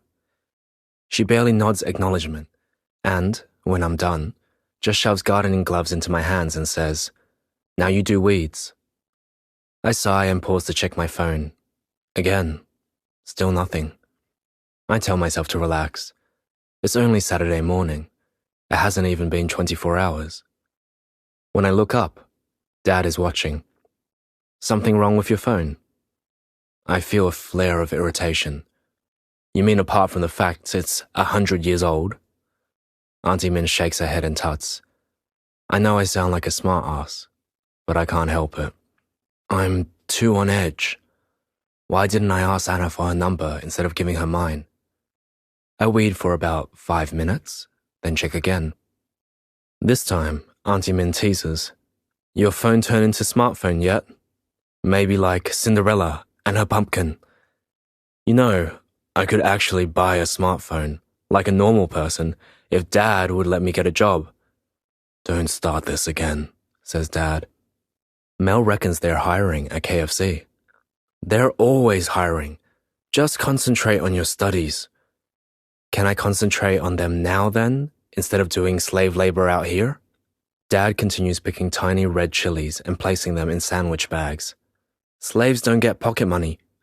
Huh, $10 a week. When I was your age, I know. You had no shoes. You only had rice for dinner. He scowls. It's not a joke. My phone's ringtone finally sounds. Message from the dark side there is. I hurry to get it out, but it's only Will. Dad's eyes bore into me as I read the text. "Want to come over?" I hesitate, but then Dad mutters, "You're lucky to have a phone at all." I throw my gloves to the ground. "Keep your $10. I'm going for a run." Kenny. Frustration coils in my body as Jonathan disappears into the house. Min shakes her head. "Why do you let him talk to you like that?" What am I supposed to do? I know I sound annoyed, but I'd actually kill to know the answer. Min shrugs. "Use the chopstick." I have to laugh. "Are you joking? Jonathan's taller than me." The chopstick is what our dad used on us when we were small. A quick smack on the hand or bum, and obedience was guaranteed. I tried it with Lara once when she was about 3 years old, but Roxanne was quick to forbid it. That's not how parents do things here. So instead, we talked about acceptable behavior and gave timeouts. And Lara turned out all right. But Jonathan, I can't help but wonder, if I'd used the chopstick on him back when he was small enough to be scared of it, would I be having these problems now? The front door of the house slams shut as he heads out. Min asks in Vietnamese, "What was he saying about KFC?" "He wants to work there." "You mean, become a manager?" "No, being a manager is quite a good job." "He doesn't mean that. It's not as good as engineering, but better than construction." I only just managed to stop myself biting back. She's always needling me about dropping out of university for the quick dollars of Darwin's building boom.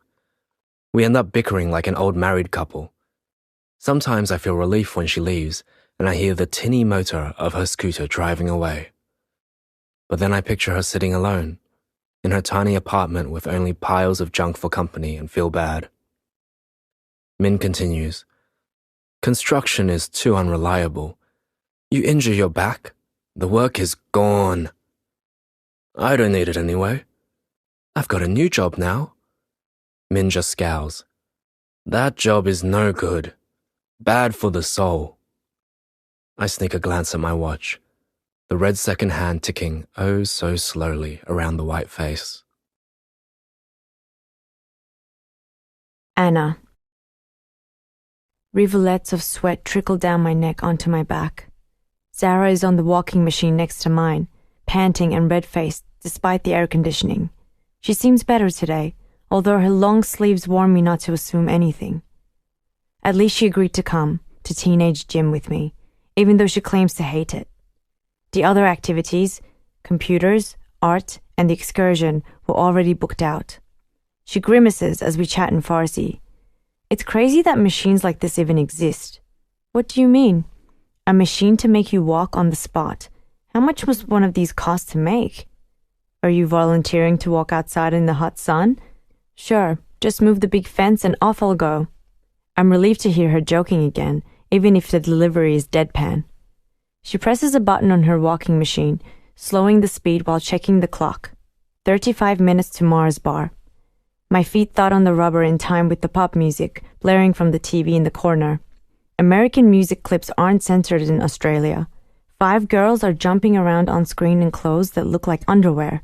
Maybe it is underwear. Do you think normal girls in Australia wear things like that? I asked Sarah. Some do. Haven't you seen them changing for the gym class at school? I have. Frilly matching underwear sets abound. I always feel self-conscious in my warm black bra and thin cotton pants, the same ones we were given when we arrived at Christmas Island. Mine are fraying now, with thin trails of cotton spooling from the edges like spider webs. I put in requests, but they wouldn't give me new ones. Still functional, the officer said. And looking at the underwear on the women dancing on screen, maybe they are. There's more material left in them and they're wearing anyway. I slow my machine to match Zara's pace. The green shirt calls to us from the back of the room. Still half an hour to go if you want 2 activity points. Don't slack off now, ladies. Jono. I run through the back streets and arrive at Will's, panting and dripping with sweat. He's sitting by his pool, already high. He erupts into snorts of laughter at the sight of me. What look are you going for there? Sports grunge? I got dressed quickly as I was bolting out the door. I'm wearing my old soccer shirt, boardies, and a pair of moldy runners that are at least a size too small. I tell him to shut up as I take a seat by the glistening pool. I'm tempted to jump in, but settle for splashing my face with water. It's as warm as a bath. I can't stay long. Told Dad I was going for a run. Well, that'd buy you a few hours, wouldn't it? You're pretty slow. Piss off. I check my phone again. Still nothing from Anna. Where's Mel? I ask. At work. She said to find out if you wanted to apply. I can't. Your dad? Got into another fight with him about it this morning. Did he see you in that Povo outfit? That might have convinced him you need the cash. I know he's joking, but the remark stings. I look at Will, lounging back in his deck chair, his new boardies, designer sunnies, label t-shirt, easy grin. It's not that I'm jealous of him. I've never had to be, because he shares. His whole family is incredibly generous. Tracy feeds me almost every morning, and Will's dad, Tony, often shouts us movies and pizza. They're always saying their house is my house, except I know it's not. Will picks a pre-rolled doobie out of a bowl on the ground beside him. Here's a little something I prepared earlier. He lights up, takes a few lazy drags, then passes it to me. It's been seriously good stuff lately. I've bought extra the last few times. He tosses a small sandwich bag holding fat heads of pot into my lap. You can have that if you want. I don't argue. My personal stash is running low. I stuff it in my pocket. Thanks. Where'd you get the cash from? Saved up my pocket money? He gives me a wink. It's cheaper anyway, to buy a whole lot at once. In bulk, I ask. He nods. Better for resale too. My brain hurries to catch up. So what? You're selling now? Just a bit here and there. But why? It's not like you need the money. It's fun. He gives me a lazy shrug. And I can buy extra stuff. Like these sunnies. Yeah? A spark of possibility ignites in my brain. What kind of profit do you make? Will pulls out his phone and walks me through the numbers. I've never seen him do maths so fast, apart from calculating the odds in sport. My eyes widen at the final figure on his screen. Shit, that's not bad. You want to help? I think maybe I do. Just sometimes.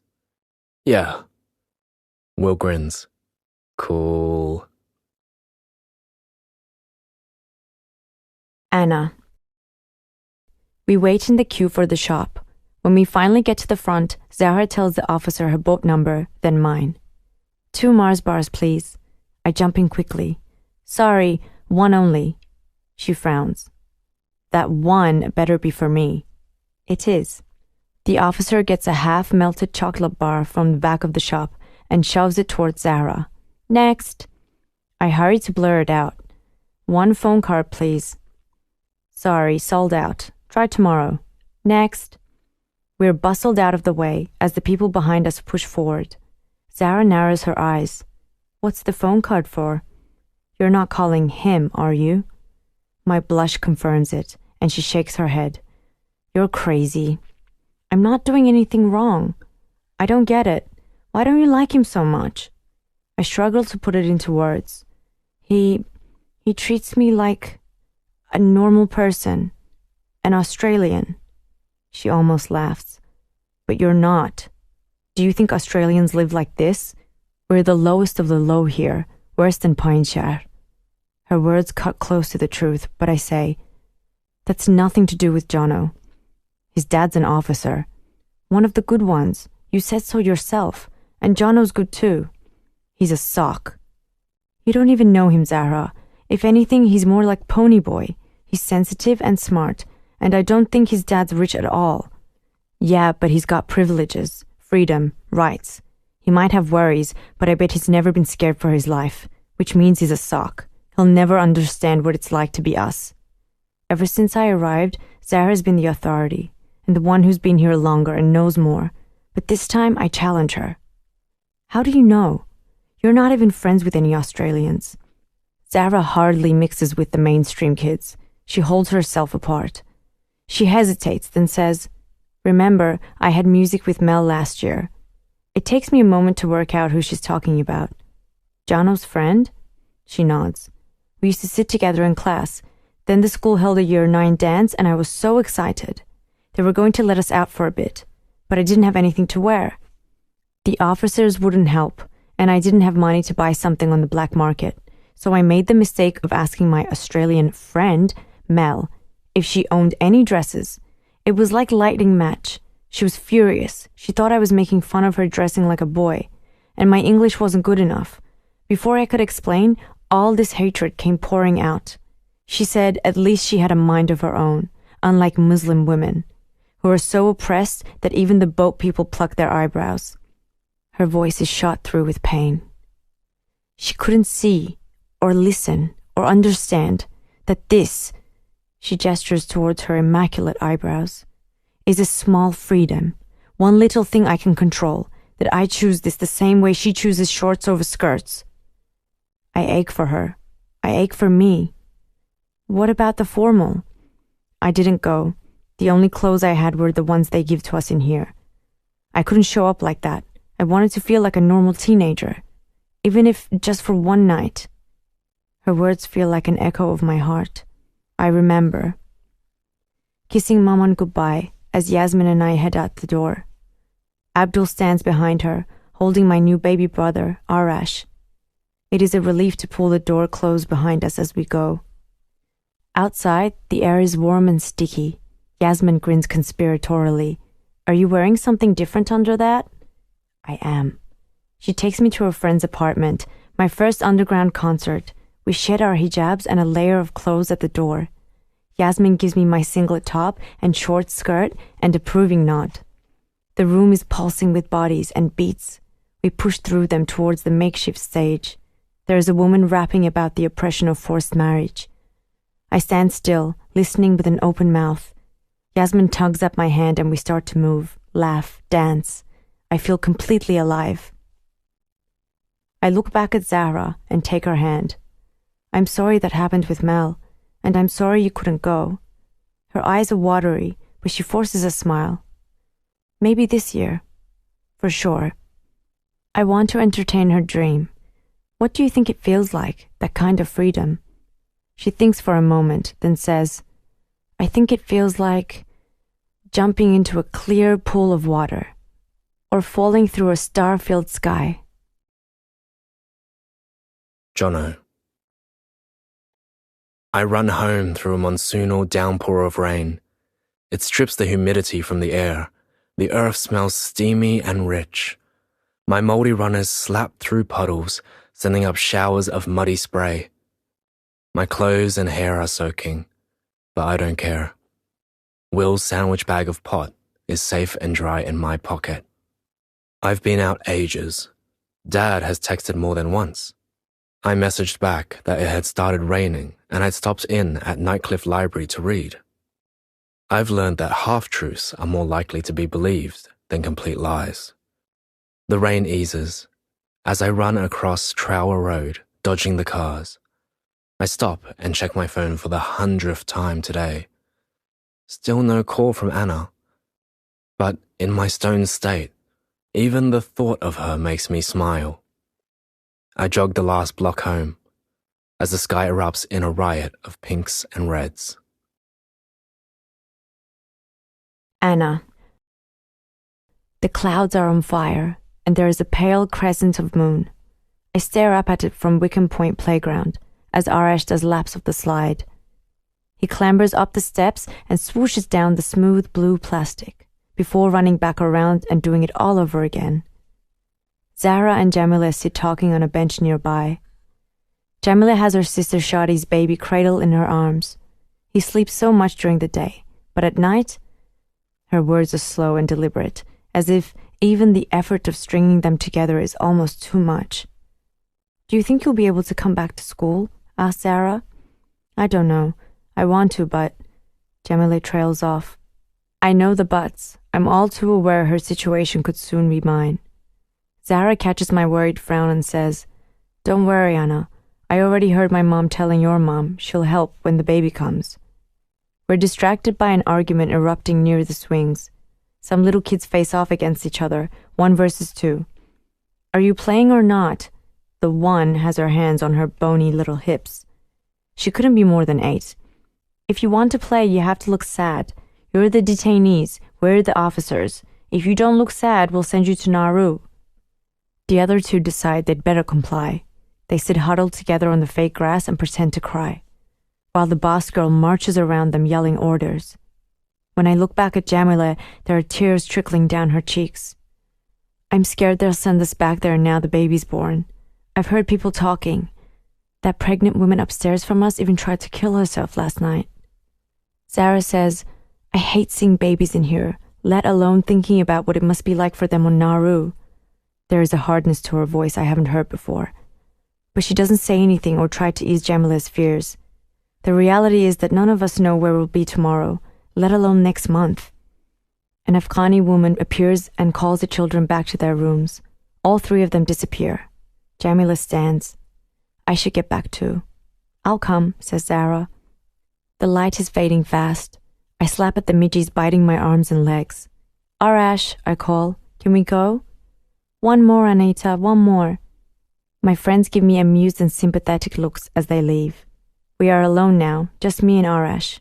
In the distance, I see dark specks of birds flying home for the night.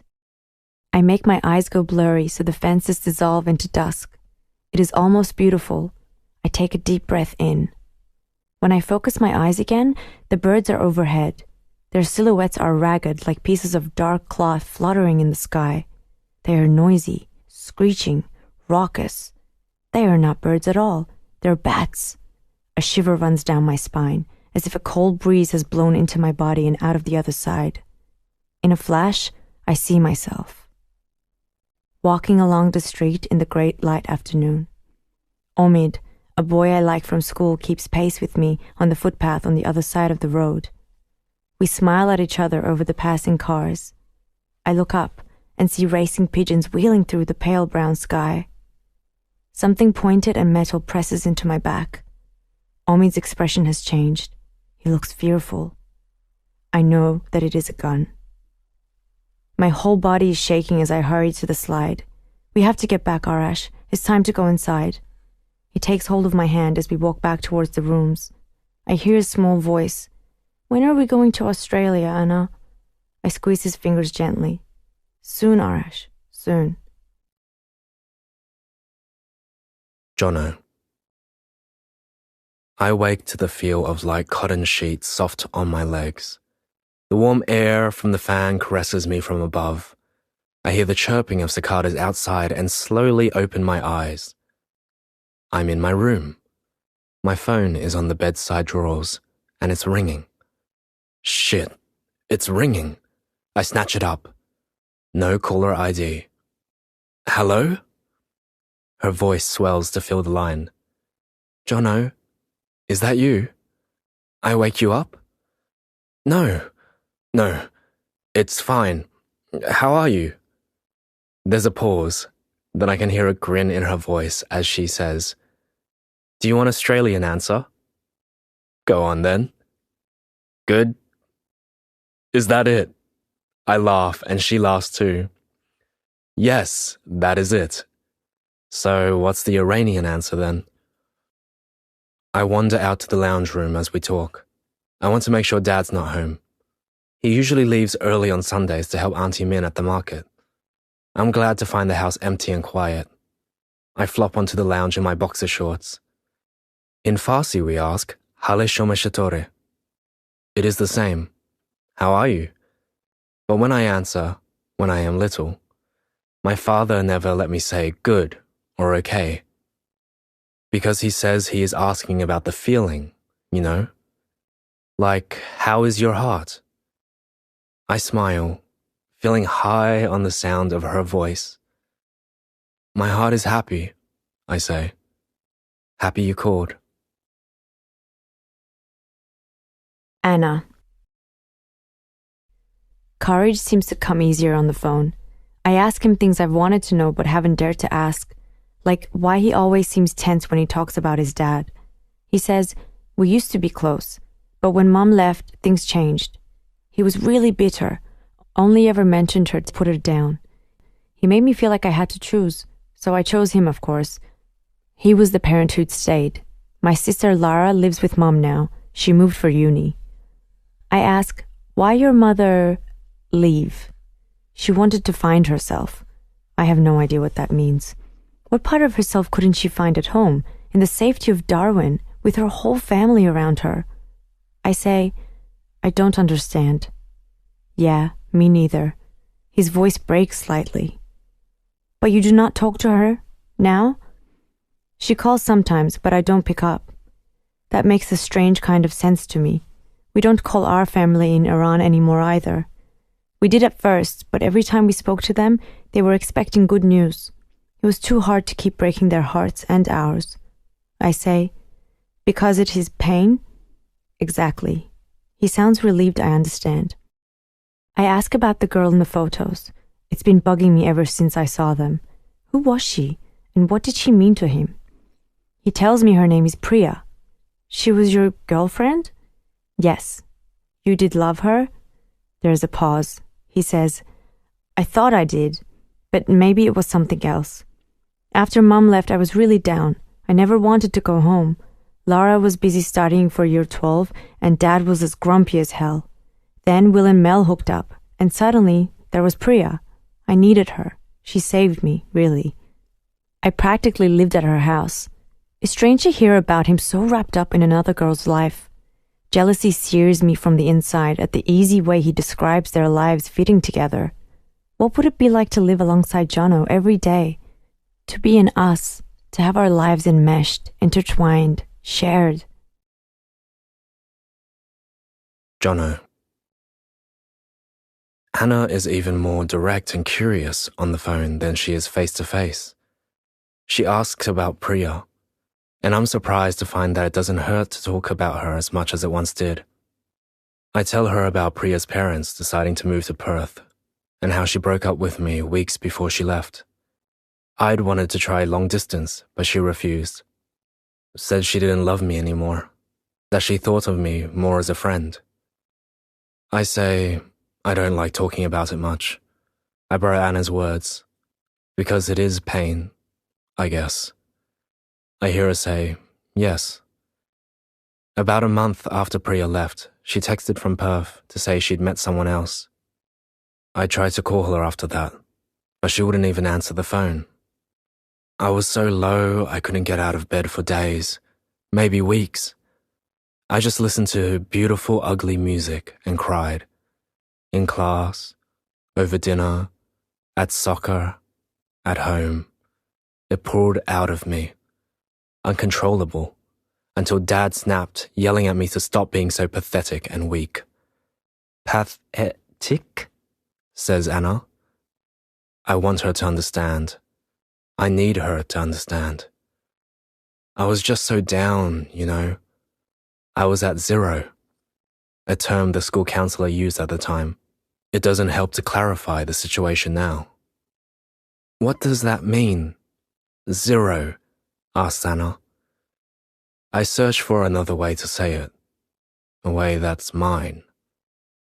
It's when you're so far down, you can't see the light above. There's a horrible silence on the line.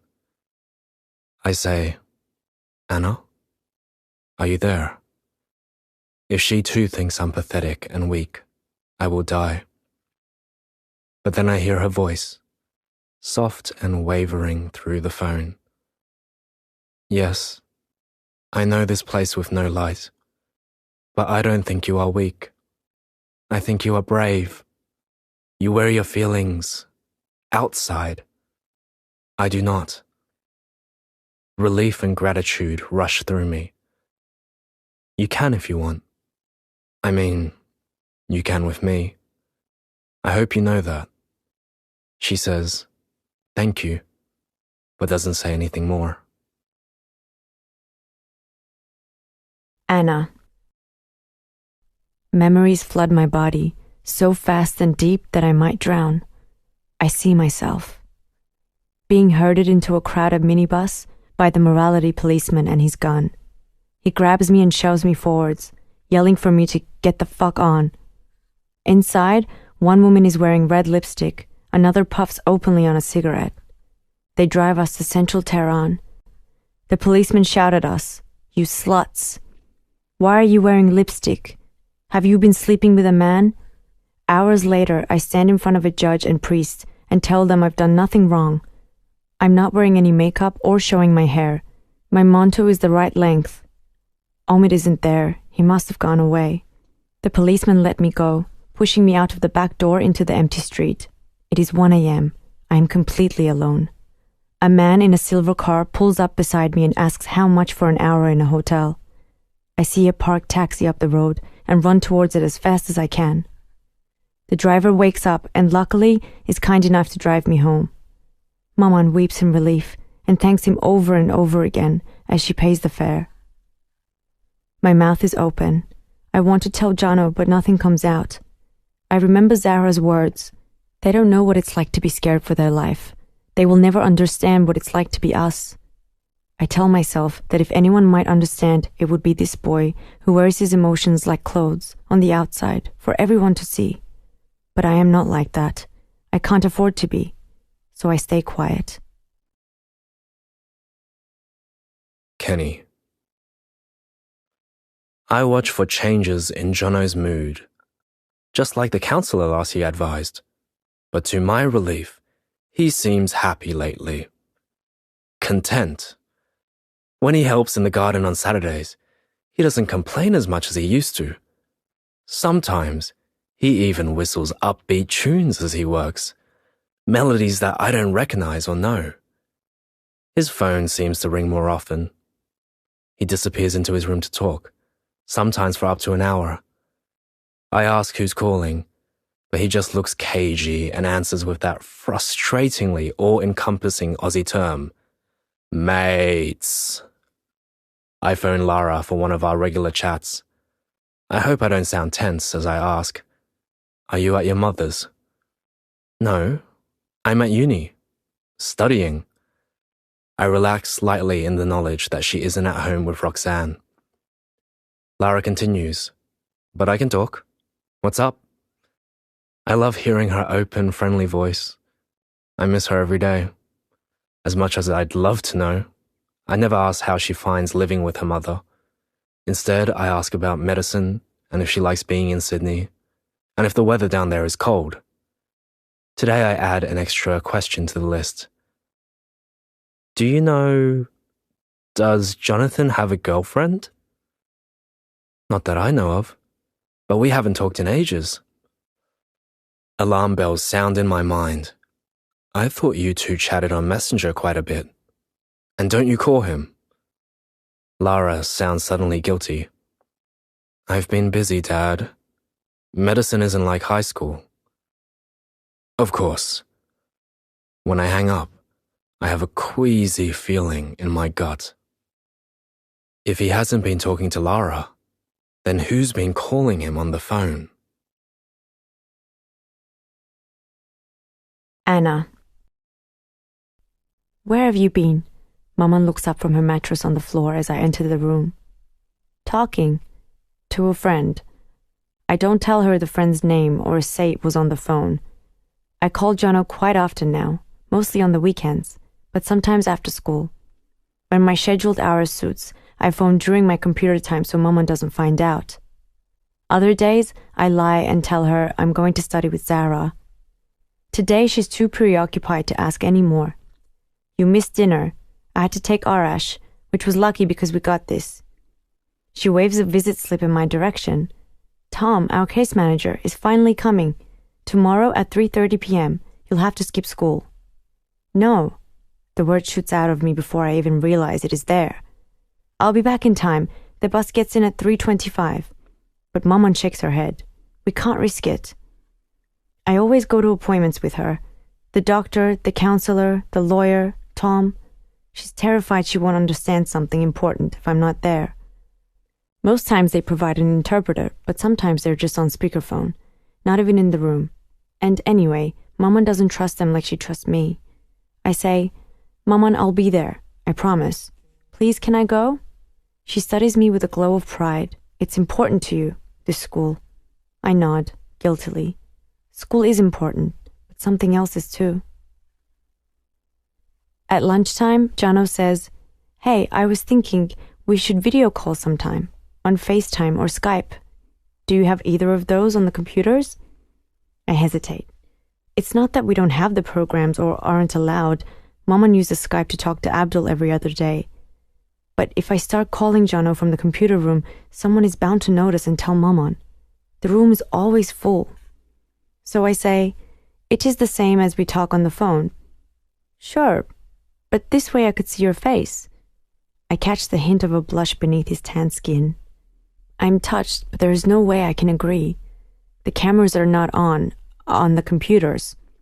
I can tell you how to fix that. No, I mean, we are not allowed. The cameras are not allowed. But why not? Same reason as we are not allowed to put up photos on Facebook. Zara says they don't want people to know us, to know we are here. He looks at me, and it is like he sees straight into my soul. "Well, they failed, 'cause I know you. I am in a basement in central Tehran, with my whole body pressed up against Omid. Our lips are mashed together, and my heart races as his hands explore. I feel them all over my belly, my breast, my nipples, my bum. Around us, people are dancing, talking, kissing, laughing, singing. The rapper up the front yells for us all to join in for the chorus. We all scream the words together. They are lyrics mocking a famous imam. The chant turns to shouts and screams midway through. The morality police pluck people from the crowd, lining the boys up on one side of the room and the girls on the other. They smell our breath for alcohol, one by one. Omid is taken before me. This time, the judge and the priest don't send me home. I feel the whip cut into the flesh of my back, again and again and again. I jump as Jono touches my arm. What are you thinking about? Sometimes you get this look. It makes me nervous. There is concern in his eyes, but I pull back, away. Nothing, I say. It is nothing. Kenny. I see the girl's mother scolding her as they hurry down the path. The little brother sprints ahead. The girl practically has to skip to keep up. As they near the meeting room, a young blonde woman peers out the door. I haven't seen her before, but she has a pass around her neck. A new case manager. They're getting younger all the time.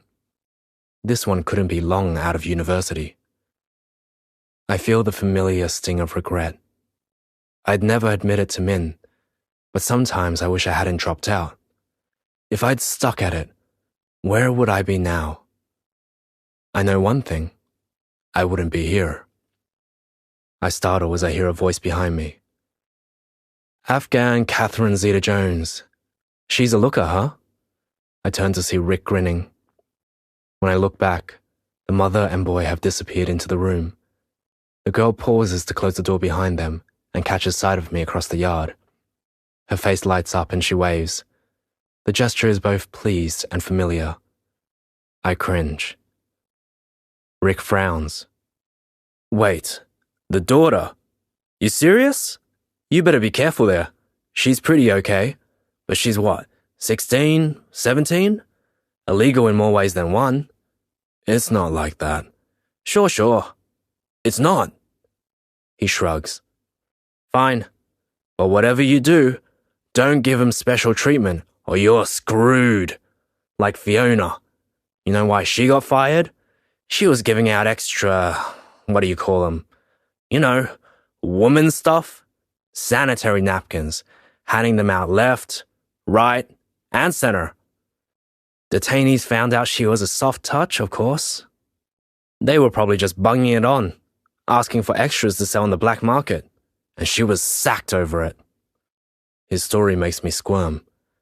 There's no way I can afford to lose this job. I don't even know that girl, I say. Maybe she thought I was someone else. But it sounds unconvincing, even to me. Anna. Maman stares at the young blonde woman sitting across the desk, then asks in Farsi, "Who is that?" The question is directed at me, but the interpreter jumps in. Her name is Habibe. We've had her before. She says, "This is Eliza Moore. She's a new case manager." Eliza extends a hand. Maman shakes it warily and asks, "Where is Tom?" Eliza gives us a small, nervous smile. "Oh, sorry, Tom's on long service leave. They didn't tell you?" "No." Maman scratches at the red nail polish on her nails, a sure sign she's nervous. I understand her concern. Eliza is the third case manager we've had since arriving at Wickham Point, and can't be more than 5 years older than me. She's slender, with short cropped hair and an easy smile. She says, "I'm picking up a lot of Tom's cases. I just started working for the department. I'm from Melbourne, originally. Not used to this heat." She laughs nervously and hurries on. "But I'm happy to be here, and it's great to meet you, Fatime, and Anita. And you must be Arash." She smiles at him, and Arash climbs eagerly from my lap to hers. She laughs again. "Oh, hello. You're very friendly, aren't you?" She unwraps his little arms from around her neck and props him on one knee. "You can stay there if you want, but I'm going to talk to your mom, okay?" She jiggles him up and down. He giggles happily, and Eliza beams at me and Maman. "Now tell me, how have you been feeling lately?" Habiba finishes translating, and there is a deafening silence. I can guess what Maman's thinking. What does this new woman mean for our case? And what happened to the application we lodged with Tom to get Abdul here from Nauru? Eliza consults the page in front of her. Let's see. Medical issues. How are they going at the moment? I mean, Fatima, you're pregnant, obviously. Are you feeling okay? This says you were transferred here with preeclampsia, high blood pressure. Have you seen your doctor lately? I answer for Maman. Last Wednesday. Great. And what about your lawyer? We have a letter, but they are in Sydney and cannot come. Maman erupts in a stream of Farsi. My boyfriend Abdul is on Nauru. He's the baby's father. I need him here. We lodged so many requests with Tom, and this baby is due in just a few weeks. I need Abdul here for the birth. Please. I can't. I won't have the baby if he's not here. It is devastating to hear her empty threats and desperate pleas. She's been so strong for me and Arash, but now her fear rains down on us like a Darwin storm, ferocious and wild. Eliza listens to the translation. Her eyes fill with tears. I can't help but stare. None of our other case managers have shown much emotion at all. She dabs at her eyes, then looks through the paper in front of her yet again. I can see here you have an application in for family reunion. That's a start, and even with the criminal charge against him, I'd say you have a good case with the baby due so soon. I'll try to escalate it, okay? Maman clings to this drop of hope, so grateful she begins to weep. The sound of her sobs make my chest contract. I see myself, sitting in a lukewarm bath, knees tucked into my chest. The water around me is tinged with blood, and the cuts on my back sting. I can hear Maman and Abdul arguing down the hall. Maman is crying. We have to leave. I'm scared I'm going to lose her, or lose you, or Arash. I pull out the tug. The crimson water gurgles as it swirls down the drain. My breath is shallow, and my chest feels like it's going to explode. I need to talk to someone. I need to let this out. The meeting finally ends. Back in our room, Maman rants about the baby and Abdul and how she can't believe this is happening, all because he punched a stupid wall on Nauru. I wait until she has her back to me, then slide my phone card out of my science book into my hand. I edge towards the door. Maman, I'll be right back, okay? She barely hears, but Arash looks at me with eager eyes. I want to come, Anna. Not this time, I say. Stay here. I won't be long. I escape out the door before he can ask again. Kenny. Jonathan is in the shower when I arrive home from work. I hear him chanting scraps of song as spray thrums against flesh and floor. I walk towards my bedroom, then stop at a familiar sound. Jonathan's ringtone, the chirp of R2-D2. I hesitate, then track the sound to his room. The phone is plugged into a charger by his desk. I pick it up and check the screen for a name. It reads, "No caller ID." I make a split-second decision and answer it. "Hello?" There's a pause on the other end, then a female voice. "Jono? This is his dad. Who is this?" My mouth is dry. "Anahita. From school. From Wickham Point." Jono. I stop short as I see Dad standing in my room. He has my phone in his hand, pressed to his ear. I panic. What the fuck? He doesn't even tell me off for my language, just holds the mobile out, looking stunned. I know it's probably Anna. She's the main person who calls me. Adrenaline pumps through my veins as I say, "Hello? Jono, is it all right? Your dad answered the phone." I look up at Dad, but he doesn't move. He just stands there, glaring. I glare back and try to wave him away, which is awkward given the fact I'm still only wearing a towel. "Sorry, I was in the shower," I say. My maman, I want to tell you." She breaks off, her voice trembling with tears. But Dad is scowling at me from the doorway, listening to every word. "I'm so sorry, but is there any way I can call you back? Can I get your number?" There's a long pause. I can't. I feel terrible as she hurries on. But I will see you at school. Wait. Anna. But she's already hung up. I hurl the full force of my fury and guilt and disappointment at Dad. What the fuck are you doing in my room, answering my phone? Haven't you heard of fucking privacy? Dad is deadly calm, but there's a quiet menace to his voice. Why is she calling you? Why do you think? She's a friend. You said you told her to get lost. That was ages ago. So, what now? Is she your girlfriend? That's none of your business. I shake my head in disbelief. You can't just barge in here and hijack my phone, then drill me with questions. I told you to stay away from those people. She'll use you. She'll use me. He sounds so paranoid and ridiculous that I laugh. Oh, right. 'Cause we're so useful. So high up and connected. You don't know what desperation is. She could be dangerous. Her family could be... You sound crazy. What do you really know about her? What do you? We stand there, glaring at each other across the room. Then I move forwards, herding him towards the door. Don't ever answer my phone again. I shut him out. I don't swear or slam the door.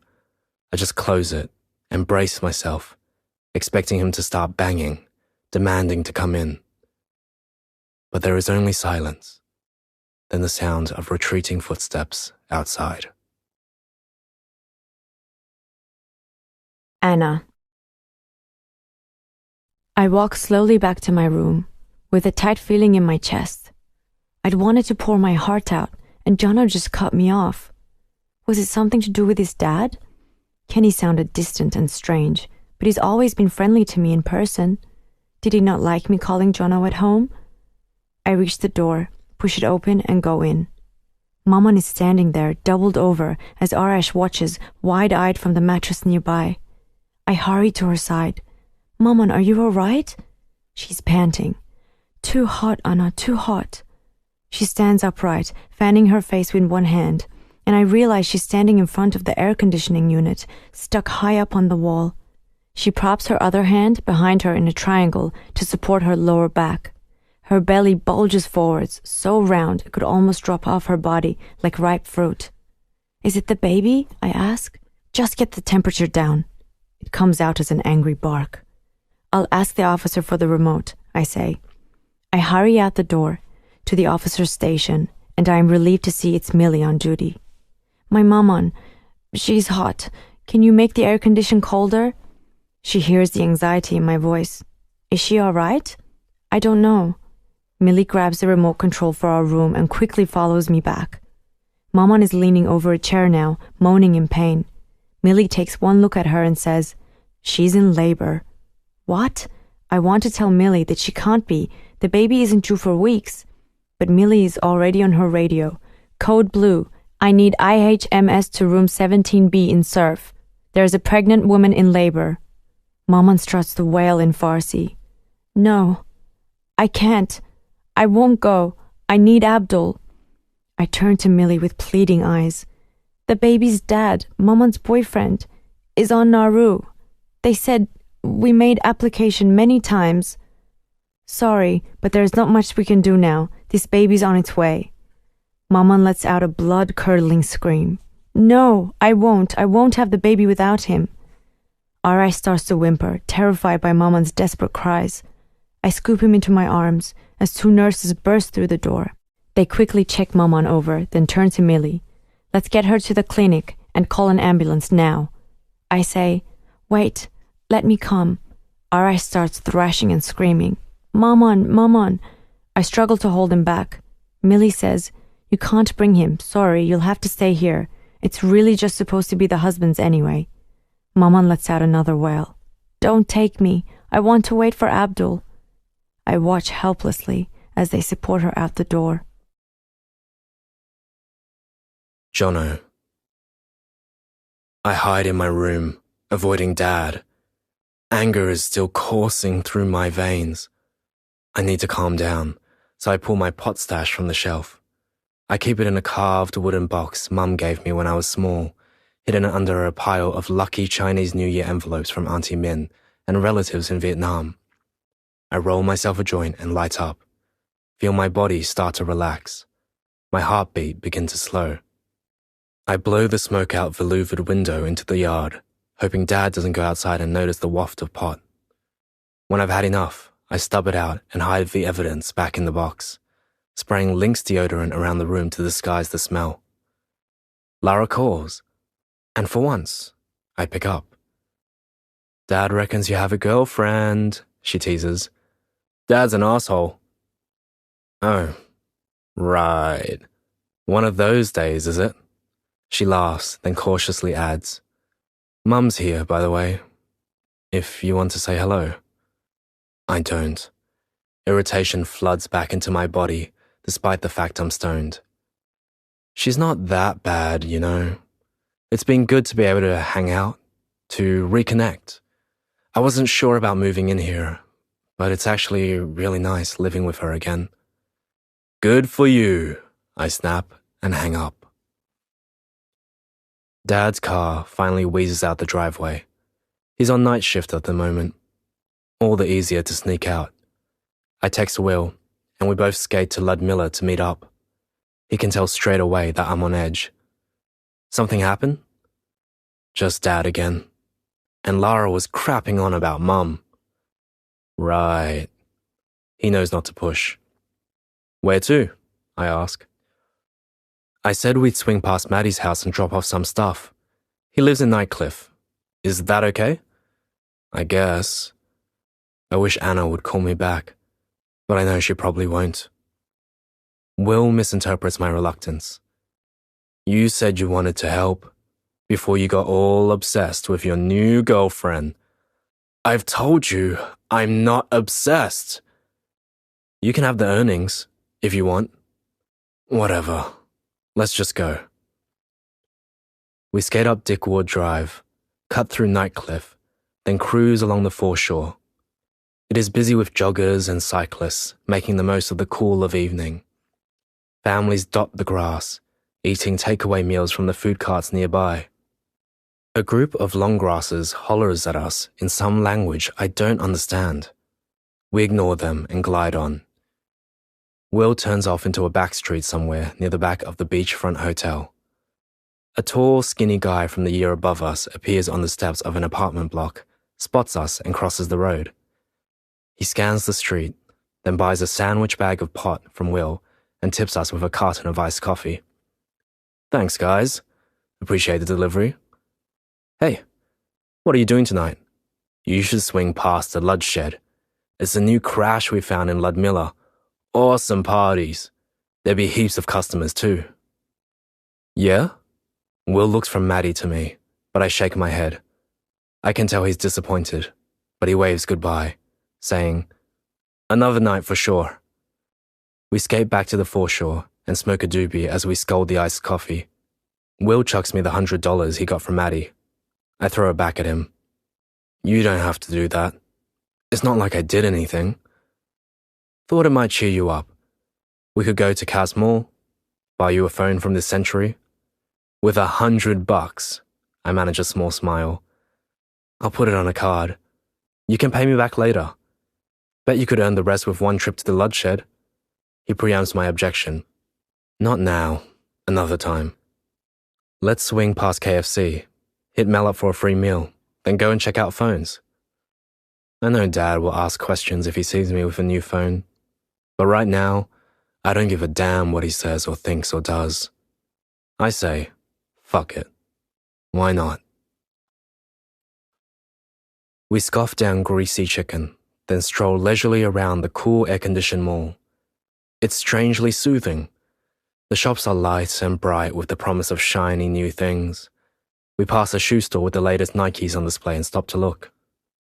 Will nods down at my flapping Dunlops. Shoes would definitely be a good investment. Buy what you want. Doesn't have to be a phone. I check the price tag and say, let's keep walking. We pass a jewelry shop having a sale. A woman in a suit beckons us in, saying everything is 30% off. Will tries on a chunky black sports watch that costs $600 as I meander around. In a glass corner cabinet, something makes me stop. It is a woman's watch with a thin silver band, almost like a bracelet. The face is black, but instead of numbers, there are stars. The sticker beside it says $180. Will appears behind me and nods at the watch. For your girlfriend? I shrug, making out as if I'm not sure, even though I know it'd be the perfect gift. He shakes his head. Man, you've got it bad. I mean, seriously, what's the point of buying her expensive stuff? It's not like you're going to get any while she's locked up in there. Will always talks about sex like that. Casual, crude. He and Mel have done it. They've been together a year. Priya and I went out for 6 months, but didn't make it past third base. It's not about that, I say. But he just laughs. Your balls must be as blue as the fucking ocean. He's not completely wrong. I think about it. Of course I do. I imagine how soft her skin would be under her uniform, on her stomach, her thighs, her breasts, and sometimes lying in bed. I imagine Anna there, doing the things I used to do with Priya. The memory, the fantasy, is so rich and so real that every part of my body throbs. But I'm not about to admit that to Will. I borrow his credit card and buy the watch. You're crazy, says Will. What about the shoes? And the phone? I imagine Anna's smile when I give her the watch. They can wait. Anna. The hands move slowly around the face of the clock above our door. Every minute is like an hour. The room feels sad and quiet. I lie beside Arash on my bed on the floor. Maman's mattress is empty beside mine. There is a dip in the center of it where she usually lies. Arash's little body squirms against my belly. I say, Arash, try to relax. His voice is small in the dark. I want Maman. I know, I do too. I rub gentle circles on his bony back, and his breathing gradually evens out, his body softening into sleep. I loop my arms around him. Regret tugs at my heart. This is where I should be, where I belong, with my family, not rushing off to call a boy who must have heard the tears in my voice but didn't wait to hear what I had to say. I feel like an idiot, and I blame myself. If I'd stayed with Maman after the meeting and tried to calm her down, would she have gone into labor at all? I'm sorry. I whisper it aloud into the gloom. But there is nothing, no reply, just the steady rhythm of Arash's breath. It smells doggy and sweet. I say it again, louder this time. I'm sorry. A door bangs somewhere down the corridor. For the first time since we were on Kingfisher, I turn to a higher power. God, are you there? Please let Maman and the baby be all right. If you do, I'll do anything you want. I try to think of something to offer and use the only bargaining chip I have. I won't spend time with Jono anymore. I'll focus on my family, I swear. Tears stream down my face. God, did you hear me? Please, do we have a deal?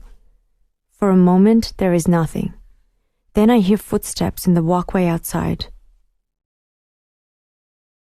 Kenny. I stop outside the door to room 17B. Millie waits beside me as I check the list of boat numbers in the yellow fluorescent glow of the hallway light. It is the girl's room. The girl and her mother and brother. I don't want to see her. What if she smiles that too familiar smile again? Or worse, asks why I was awkward on the phone.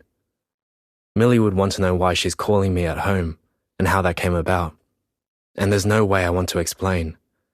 I hand the skeleton key and torch to Millie. You do a few. Sure. She turns the key in the lock and pushes the door open. Head count. I hang back, But to my relief, the lights are already off and the room is dark. Millie shines her flashlight around and locates two body-shaped lumps on the mattresses on the floor. One medium, one small. Just two, she says. The mum went into hospital today. Is that why the girl phoned Jonathan? I make a note of the mother's absence on the list. Then, as Millie's closing the door, I can't help myself. I sneak a glance inside. I could swear I see the gleam of black eyes, wide and scared like a possum's, staring at me from the dark.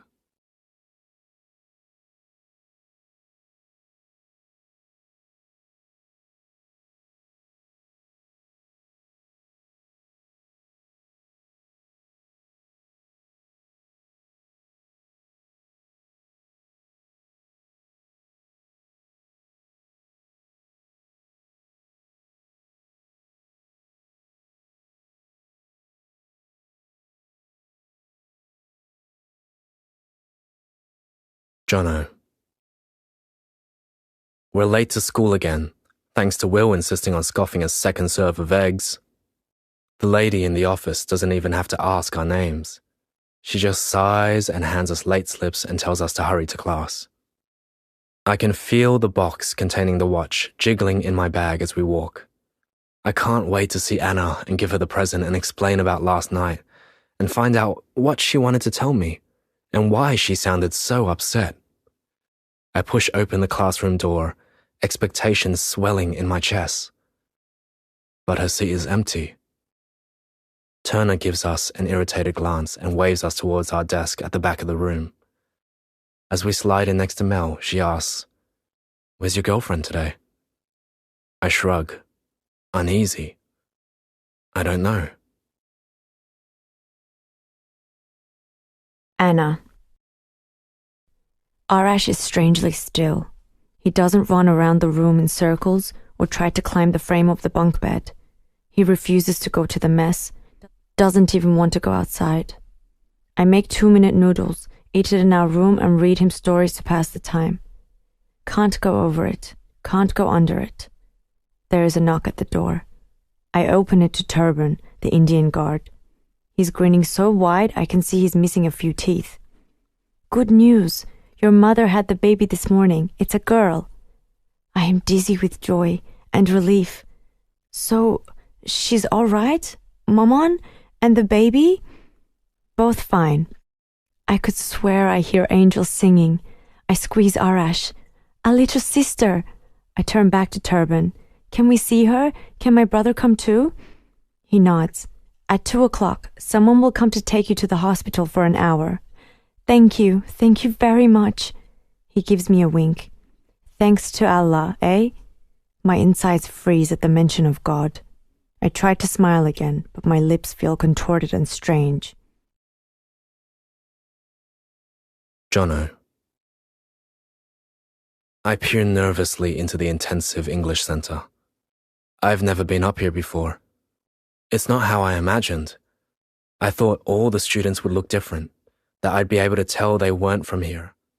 I thought the girls would all wear headscarves like Anna, but most of them don't.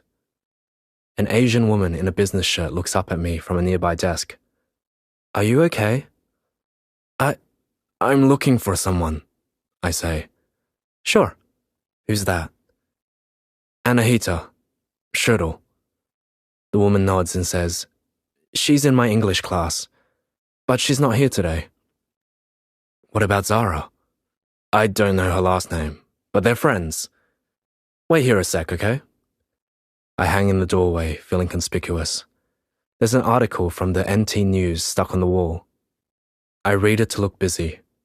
It's about a student at our school, a girl from war-torn Africa who wants to become a nurse. Zara appears in front of me. "Yes?" I waver under her intense gaze. Anna called me yesterday, but I couldn't talk. She sounded upset, and now she's not here. Her mother have the baby. Her voice is flat and matter-of-fact. "What?" I'm stunned. "You don't know? Her mother is pregnant. Anahita not tell you?" "No." I feel my face flush. Dad's voice sounds in my head. What do you really know about her anyway? She doesn't like to talk about her past or life inside, I say. Zara raises an eyebrow, but doesn't comment. My mind is reeling. How long will she be away? I hope not too long, says Zara. Inshallah. Anna. The hospital reeks of antiseptic and bleach. There are 2 officers sitting by the door of the maternity wing. The officer who brought us greets them, and they nod for Arash and me to pass. Inside Maman's room, the floor is scratched tan lino, and the walls are heavy dark blue. The whole space feels sad and worn, but there is light from windows on one side, and there is Maman, on the bed. I hurry towards her. She is resting, eyes closed. Arash struggles out of my arms and hauls himself up beside her. Maman's eyes burst open and she yelps in pain. He crawls closer anyway, until he is panting in her face, like a little puppy desperate for a pat. Careful! Maman shoves him off the bed. His face crumples. I quickly pick him up and stand by Maman's side. Her skin is pale and paper thin.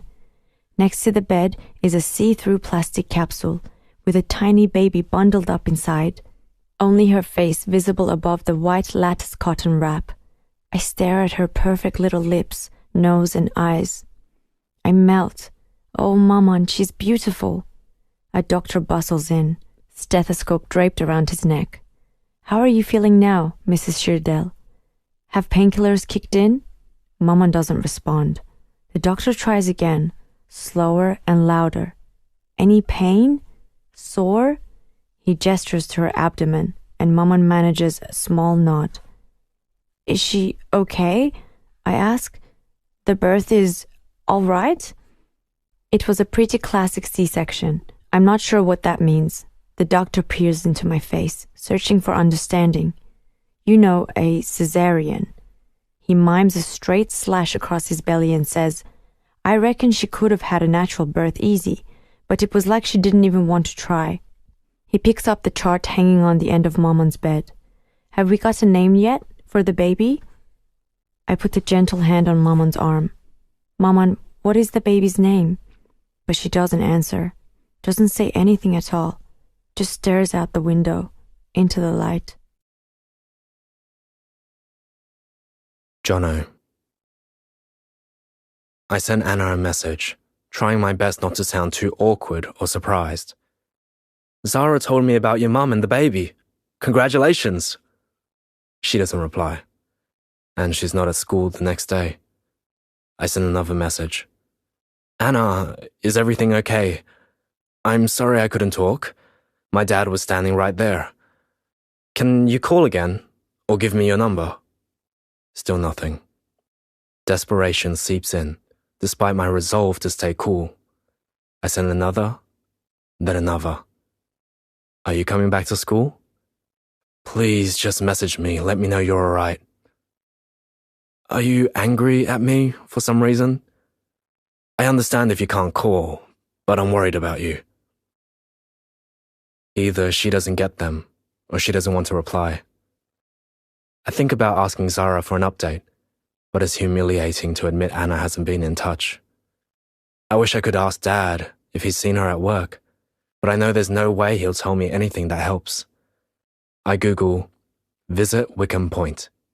It comes straight up. Wickham Point, alternative place of detention. Contact details and visiting hours. Open 7 days a week. I'm nervy as I call the number and wait for it to ring. A man with a sing-song Indian lilt answers and tells me that I need to fill out a visit request form first. I can email it to you. You just need to provide your details, some ID, and your friend's boat number. Sorry, what's the boat number? Just ask your friend in here. They'll know. I give him my email address, thank him, and hang up. Then add another message to my growing unanswered list. What's your boat number? And then, what is a boat number anyway? My questions glare at me from the screen. Kenny. I take my time as I enter an incident report from this evening. 2 Rohingya guys climbed onto the roof of the sand compound, demanding to see their case manager. The night manager, Scott, said to ignore them. They'd come down once it got dark, but it's night now, and they haven't budged. I wonder what they feel up there, under the stars and the wide open sky. I finish the report, and am about to log off, when I see someone has lodged an incident report for KIN 015, the girl's mother. I click on the file. Fatima Shadel's detainment history fills the screen. The report says, attempt to abscond from Royal Darwin Hospital with baby. Escorted back to bed. Detainee did not resist. I scroll down. There are hundreds of requests to see her lawyer, her case manager, a doctor, a nurse. Request to transfer her boyfriend from Nauru to Darwin for the birth. I don't have access to the boyfriend's file. The Nauruans have their own system. But I can see the files of the 2 children. I click on KIN 016. The girl's file appears, and I quickly scan down the notes. There are no complaints about her behavior. I almost wish there were. There is nothing about her life history, or her claim for refugee status either. Only the case managers have access to that. I jump as the door squeals open, and Scott leans his head in. You done yet? I need you back out there on the floor. Anna. Another 2 p.m. visit. This time, Eliza is at the hospital when we arrive. She's chatting to the officers outside the maternity wing and looks up as we approach. Arash bounds into her arms. She carries him into the ward, along with the teddy bear she's brought for the baby with no name. Maman doesn't take the bear, or acknowledge it, or even smile. Arash claims the teddy as his own. He makes it walk over peaks of white sterile sheet, as Eliza hovers nervously by Maman's side. She tries the usual string of compliments. She's beautiful, so small. She looks like you. Maman is silent, blank. Eliza tries again, this time more direct. Fatima, I want you to know I'm sorry Abdul wasn't here. I haven't given up. I escalated the case to reunite you, but I haven't heard back. When Maman doesn't reply, she says, at least they're letting you go home tomorrow. That's good news. Maman finally speaks. Her voice is hard and grey. And then what? Where will they send us after that? I translate, and Eliza falters. Well, they can't legally send you back to Iran unless you agree. I'm sure your lawyer would have told you that. Maman cuts over her. What about Christmas Island or Nauru? They can send us back there, to hell on earth. Eliza doesn't need me to translate the Farsi this time. She understands Maman's bleak tone and the names of the detention centers. Her voice wavers with threat of tears as she replies, I have to be honest. I don't know. But they don't generally send mothers anywhere until the babies are at least a few weeks old. And in the meantime, I'll do everything I can. I translate for Maman, but from the look in her eyes, I can tell that she's starting to think that Eliza's everything doesn't equate to much. Jono. I hurry to catch Zara as she climbs off the detention center bus. She fixes me with a no-nonsense gaze. Yes? What? I get straight to the point. I want to visit Anahita, but I haven't been able to contact her. Is she okay? She is looking after her brother. Her mum is still in hospital. Of course, I'm sure she's busy, but do you think she'd want to visit her? I'm about to ask about the boat number thing, but Zara is already walking away, brushing me off. She throws one last sentence over her shoulder as she goes. You want to visit? You ask her. I try to keep busy to stop myself dwelling on Anna's silence. Dad's on night shift again, so Will and I head out. We go to the shed in Ludmilla, the one Maddie told us about. I haven't been there before, but Will's been once with Mac. They've been raving about it ever since. Will reckons it was the best party ever. Plus he sold heaps of pot. We skate up the main road, throw our boards over a low metal fence and climb over. Walk through bright green grass up to our knees. Nearby, there's a smattering of run-down concrete houses, each painted in a different color. I recognize where we are. An Aboriginal community not far from our school. I've been past this place thousands of times, but never come in. Isn't this Bagot? I ask. Kind of, says Will. But we're not going there. We just stay in the loodshed. No one else uses it. No one cares. We're close now. Music throbs through the metal door. Will pushes it and then lifts to counteract a broken hinge. Inside, it's nothing special. Just a dirty concrete floor and tin walls. It's big enough to have a bathroom area, though, with 2 toilets sectioned off by a corrugated iron divider. Year 11s and 12s filled the empty shed, dancing and laughing and goofing around. Matty appears from the crowd. You made it, he says. He does an elaborate handshake with Will that makes me wonder if Will's come more than once. I look around again. Who owns this place anyway? Dunno. Matty turns to Will. Do you bring more tonight? That last lot was the bomb. Will nods. Jono's going to help with distribution. He gives me a wink. We start to sell and smoke and sell and smoke. Will jokes around, making small talk to the customers as I take their cash. He grins at the growing wad of plastic notes in my hand. What's next on your shopping list? I've still got to pay you back for the last trip.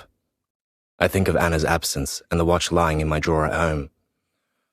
As if he's read my mind, Will asks, What's happening anyway? You going to visit her? Yeah. Probably. Soon. Have you even spoken to her? It's hard. She won't give me her number, 'cause apparently it's tricky to get calls. So I have to wait till she calls me. And she hasn't done that since Dad answered, and I don't know, it probably put her off. Will looks concerned, protective even. Jono, if she's messing you around, she's not. I warned you, remember? I said be careful this time. I know, but everything's alright. Her mum's just had a baby. I'm sure she'll get back in touch soon. If you're sure. I'm sure. But we both know I'm not. Look, Jono, forget about the watch. Will nods at the money in my hand. And you can keep that cash. Just promise me you'll buy something for yourself this time, okay? I know Will is worried. This is his way of trying to help. I hesitate, then fold the notes and shove them in my pocket. Thanks. Anna. I hold the tiny baby against my chest. She's as light as a carton of milk. We wait for the officer to unlock the surf compound gate and let us in. Maman's eyes are blank. Her arms hang limply by her sides. She barely seems to notice Arash clinging to her skirt, as if he's worried she might disappear again at any time. The officer reaches out and checks the ID hanging around Maman's neck. I hold out mine and Arash's, and one for the baby too, a new one made just this morning, KIN 014. The officer's eyes flick over it. Baby got a name yet? No. He peers at the tiny bundle of baby. Boy or girl? I tell him, and he smiles. She's gotta have a name. What about, I don't know, did you want something Australian? Tell you what's big at my kids' childcare center at the moment. Emily, or Molly, or Mia. What about Mia? Maybe. I manage a polite smile. He looks from me to Maman, who is staring at the red dirt under our feet. I think someone's gonna come with the baby clothes and bottle and formula and all that. Did they give you that stuff already? Maman remains mute. I say, no, not yet. They should be in soon then. I'll tell him you're back from the hospital. Thanks. As we enter our small cube of a room, the baby starts to wail.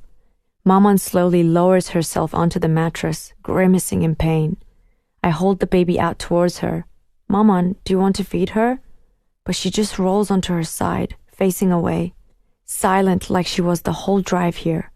Arash goes to lie beside her and presses himself against her back. I jiggle the crying baby, then start to sing. You are the sky's great moon, and I'll become a star and go around you. If you become a star and go around me, I'll become a cloud and cover your face. I see Maman's body tense, but she doesn't move or join in. It breaks my heart as I remember. Maman's singing at a small private party in our apartment in Tehran. It is one of her favorite songs, Ghoghaye Setaregan by Parvin. Her voice soars and dips as my family swells around me. Aunties and uncles and grandparents and cousins, laughing and dancing and singing along. Yasmin appears beside me and puts a glass of orange juice in my hands. She whispers, "It's got vodka in it." I stare at her, then start to laugh. Abdul got some alcohol on the black market for the party, but obviously it's not meant for us. We take turns sipping it as we laugh and dance. She throws her arms around me. I wince as she touches my back. It's still painful and raw. She says, Sorry. I'm just going to miss you so much. We're leaving tomorrow, and she's the only person I've been allowed to tell. I hug her back, holding her tight, so tight. The baby lets out a bleating protest, then starts to calm. I keep singing. If you become a cloud and cover my face, I'll become the rain and will rain down. My cheeks are wet with tears as my baby sister's tiny eyelids finally close. Kenny. I hear them talking as I sign out. It's 5:45 a.m. and the officers for the day shift are lined up on the other wall, waiting to go in. One of them catches my eye and gives a friendly nod. I should know his name, but I don't. The man says, "You were in surf, right? Last night?" I nod as he continues. "Did you see that new mum? Just back from hospital yesterday. Won't even hold a baby." He seems to be waiting for a reaction, but I don't know what to say. An image flickers into my mind. Roxanne curled up in our bed at home, weeping, as baby Jonathan wailed from the bassinet. The woman behind the desk says, "It's just barbaric. Who wouldn't want to hold their own baby? I tell you, these people..." The man says, "Apparently there's a big lot of them leaving soon.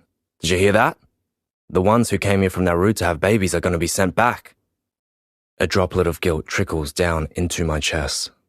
I tell myself I should be glad. Anna. Zara and her mother Mina come to see us early the next morning. I'm relieved that Maman at least sits up to receive her guests. Mina is all curves, from her hips and breasts up to her lips and eyes. She bustles around, restoring a motherly sense of order. She unpacks the baby's supplies, which were delivered last night, and says, "You girls take Arash to breakfast. We'll be okay here, won't we, Fatime?" To my surprise, Maman nods. Mina's red lipstick curves up at the corners even more. She beams in my direction. "Your mother tells me you're going to be a doctor, that you don't like to miss too much school. I'm happy to come and help her on weekdays. It would be my pleasure." She picks up the baby and coos into her little face before declaring, "She looks hungry." Maman talks in low, pained mutters of Farsi, then lifts her top to reveal two swollen red breasts, so full and angry they seem to shine. Zara gives me a look. "We'll go then?" "Yes." I duck into the bathroom and catch a sight of my sunken eyes and scabby head. I quickly tie a headscarf on, remembering what it felt like. Walking off the plane in Malaysia, elation trilling in every step. Maman's face glowing as she pulls her hijab from her head. Glossy brown hair spills out around her face. She grins at me. "Take yours off, Anita." I do. It feels like I've removed a fiery iron band. It is almost like freedom. Zara, Arash, and I escape outside. The sky shines bright blue. It is close and clear from a recent downpour of rain. I feel like I can breathe again. Arash runs circles around us as we walk slowly towards the mess. "So you'll come back to school tomorrow?" asks Zara. I don't know. I avoid her eyes. My steps leave wet thong shapes on the concrete path. "Ponyboy's been asking about you." "Who?" She nods towards Arash and gives me a pointed look. "You know, Ponyboy?" I catch on. "Oh." He said he sent you a lot of messages. I haven't had time to check. He wants to visit you. I hope you told him no. She shakes her head. You can tell him yourself when you return to school. I'm not sure I'm going to. I just feel like I should focus on family. That's what matters the most. Not school or anything else. We both know that anything else is Jono. Zara frowns her confusion. I don't understand. I tell her about feeling guilty for leaving Mom on to call Jono, but she brushes my concern away. She was due to have the baby soon anyway. It's not your fault she went into labor that day. I tell her hesitantly, tentatively, warily about my bargain with God. To my surprise, she just laughs. You don't think I haven't made about 1 million of those myself?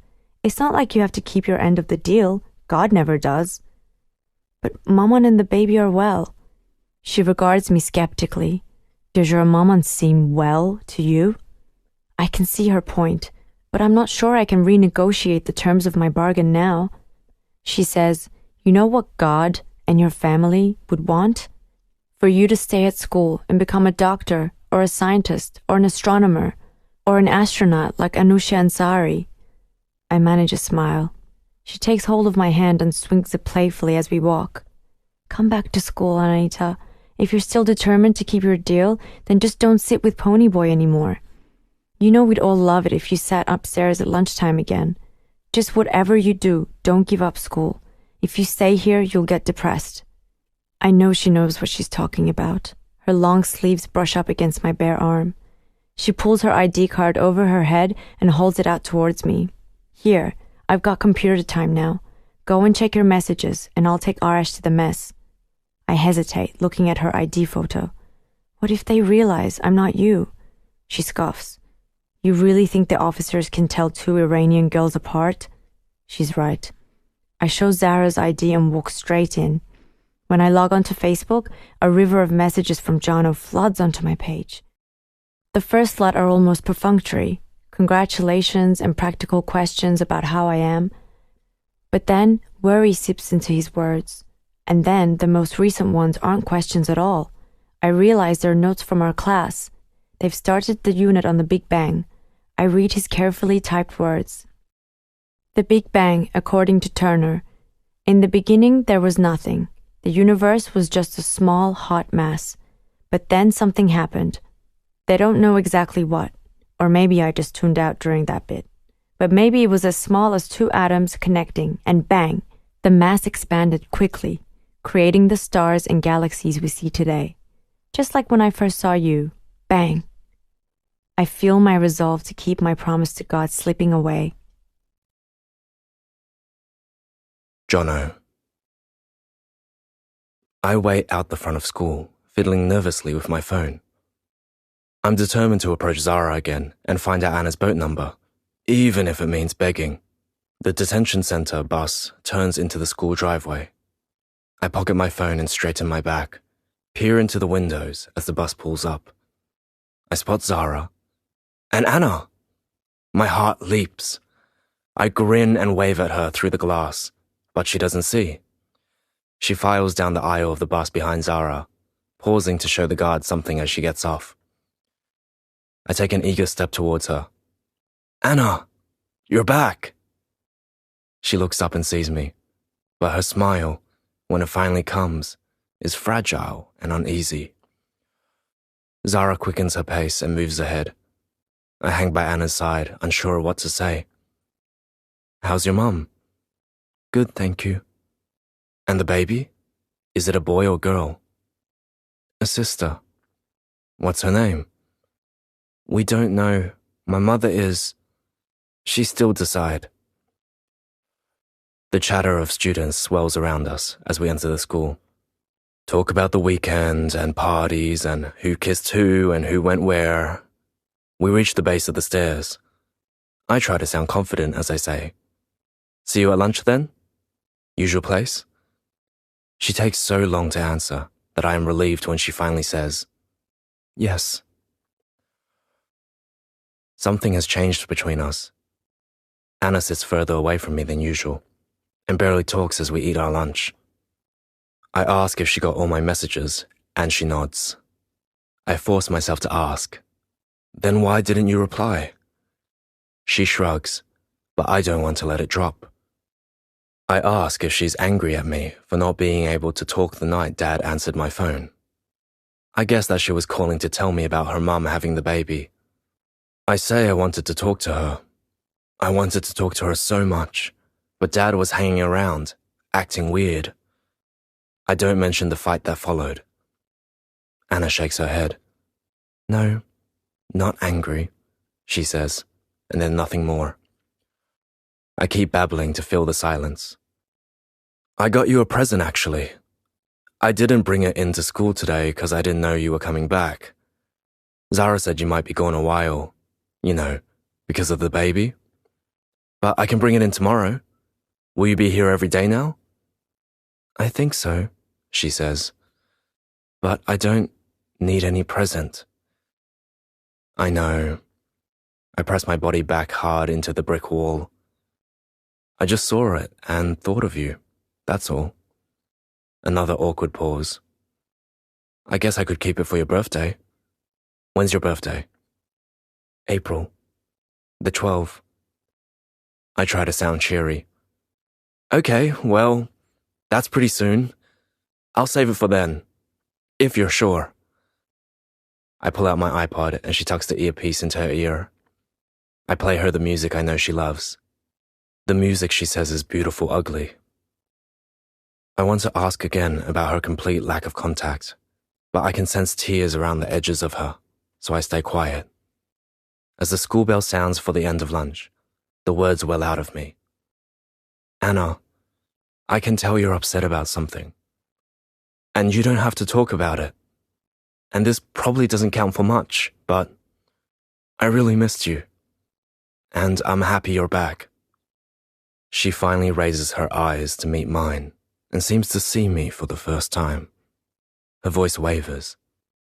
"It does count. Thank you." Anna. Eliza comes to fill the paperwork for the baby's birth certificate. It says, "Place of birth, Royal Darwin Hospital, Northern Territory." The space for her name is still blank. Eliza taps her finger next to it. "Have you had any thoughts? I mean, legally, you can take 2 months, but that seems like a long time to be calling her baby."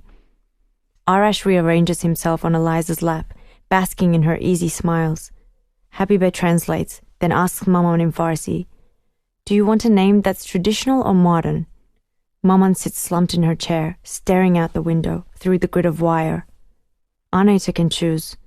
It breaks my heart. She's always been so proud of the name she chose for us. Anita is goddess of water, and Arash was Maman's favorite character from the Shahnameh, a national hero who saved Persia. I say, "What about Setare?" It means star. Maman's eyes flick towards me. Eliza says, "How do you spell that?" She writes it down on the form. "Have you called Abdul yet? He must be thrilled." Maman is silent, so Eliza looks to me. "Anita, your dad?" "He's not my dad." "Sorry, the dad of Setare. We have not called." "Well, you should do that. It would be good for your mom, for all of you." She turns back to Maman. "Are you eating? The officer said you've skipped a few meals." Maman practically spits her answer. There is venom in her voice. "Eat? For what?" Kenny. I see the young, blonde case manager, the one I saw before with the girl. She's pacing in the smoker's area. I hesitate, then approach. "You got a spare?" Yeah. Okay, sure."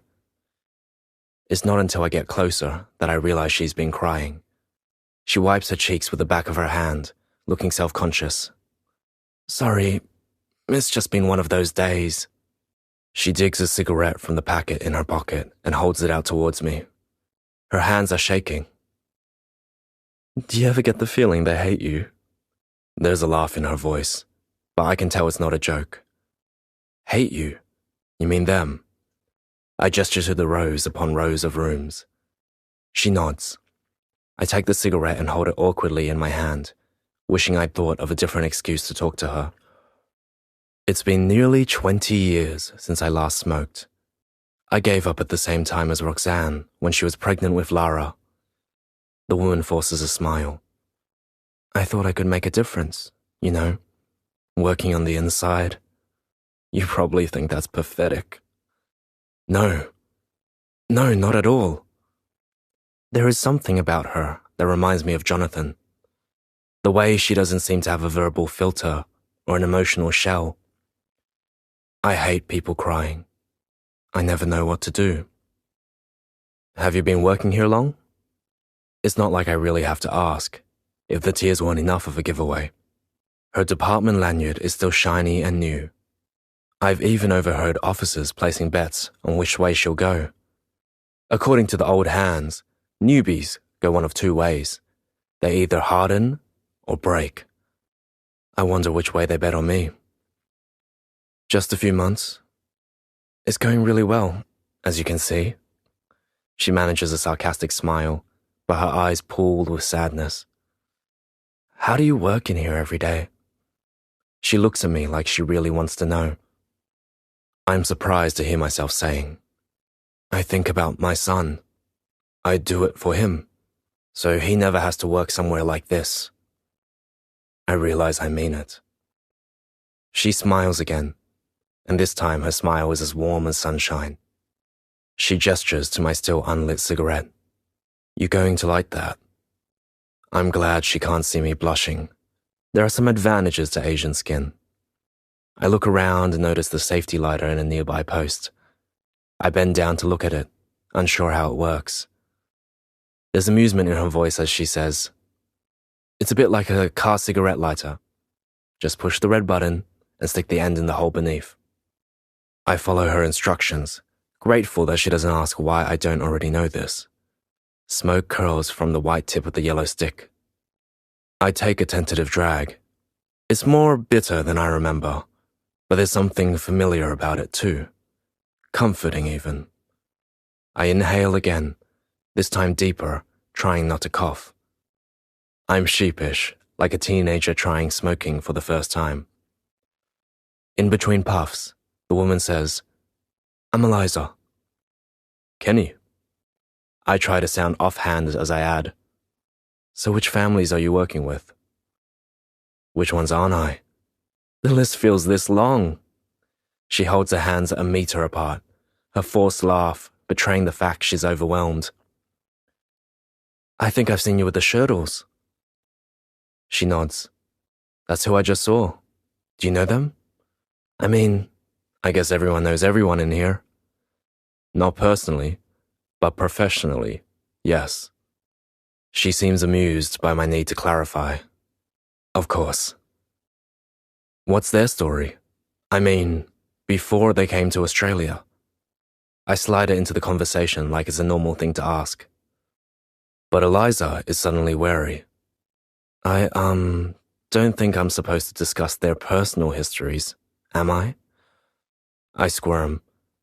Well, us officers know a lot of it anyway. But if you don't feel comfortable talking about it, they said it was confidential, in the training. Of course. I was just curious. They seem so well off the way the mother holds herself. The makeup, the hair. I didn't understand why someone like that would come here by boat. Eliza exhales her smoke away from me, towards the fence. Sorry, I can't say. Just got to be careful, you know. It's not like I can afford to get fired. I take another drag to hide my frustration. No worries. I understand. Anna. I settle Maman in the seat in front of the computer and open Skype. The camera is deactivated, as always, but the microphone works. Abdul answers the call straight away. I send him a message to organize the time. His voice is tinny through the speakers. Hello? Hello? Fatime? Arash? Anaita? Are you there? He sounds so far away. He is so far away. Maman leans in towards the black monitor. I'm here, Abdul. We are all here. We're here. Arash is by her side. I'm here too, Baba. I'm here too. We hear Abdul laugh, and encouraged, Arash yells again. I've got a little sister, Baba. There's a long gaping silence, then a ragged sob. A little girl, praise Allah. What's she called? Setare, I say. Maman let me choose. Abdul says, perfect, so I can see her every night. There's another gasp. Then, what does she look like, our Setare? I raise the sleeping baby up, then lower her again, remembering the camera doesn't work. Maman is sobbing now, so hard she can't talk at all, can barely balance on her chair. I gaze into Setare's tiny, squished-up face. She's beautiful, like Maman. Maman lets out a low, mournful moan. Jono. I do everything I can to bring back the Anna from before, the one whose smile reached her eyes. I try to do more things that count. I play new music, downloaded especially for her ears. I write out the lyrics to the Australian hip-hop songs she likes so she can understand all the words. I copy them down from my laptop screen in scrawling, looping pen until my hand aches like I've been in an exam. I bring double-sized lunches to school to share, replacing my canteen-bought meat pies with Vietnamese food from home. Auntie Min is ecstatic and starts bringing extra things over, sweet soups and sticky rice and spring rolls.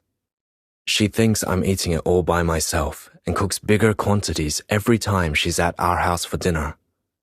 You eat good. Growth spurt. About time. Too skinny.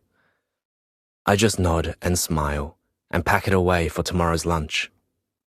Dad has been brooding and distant since our fight. Apart from mealtimes, I avoid him and stay in my room, or go out to the shed to drum.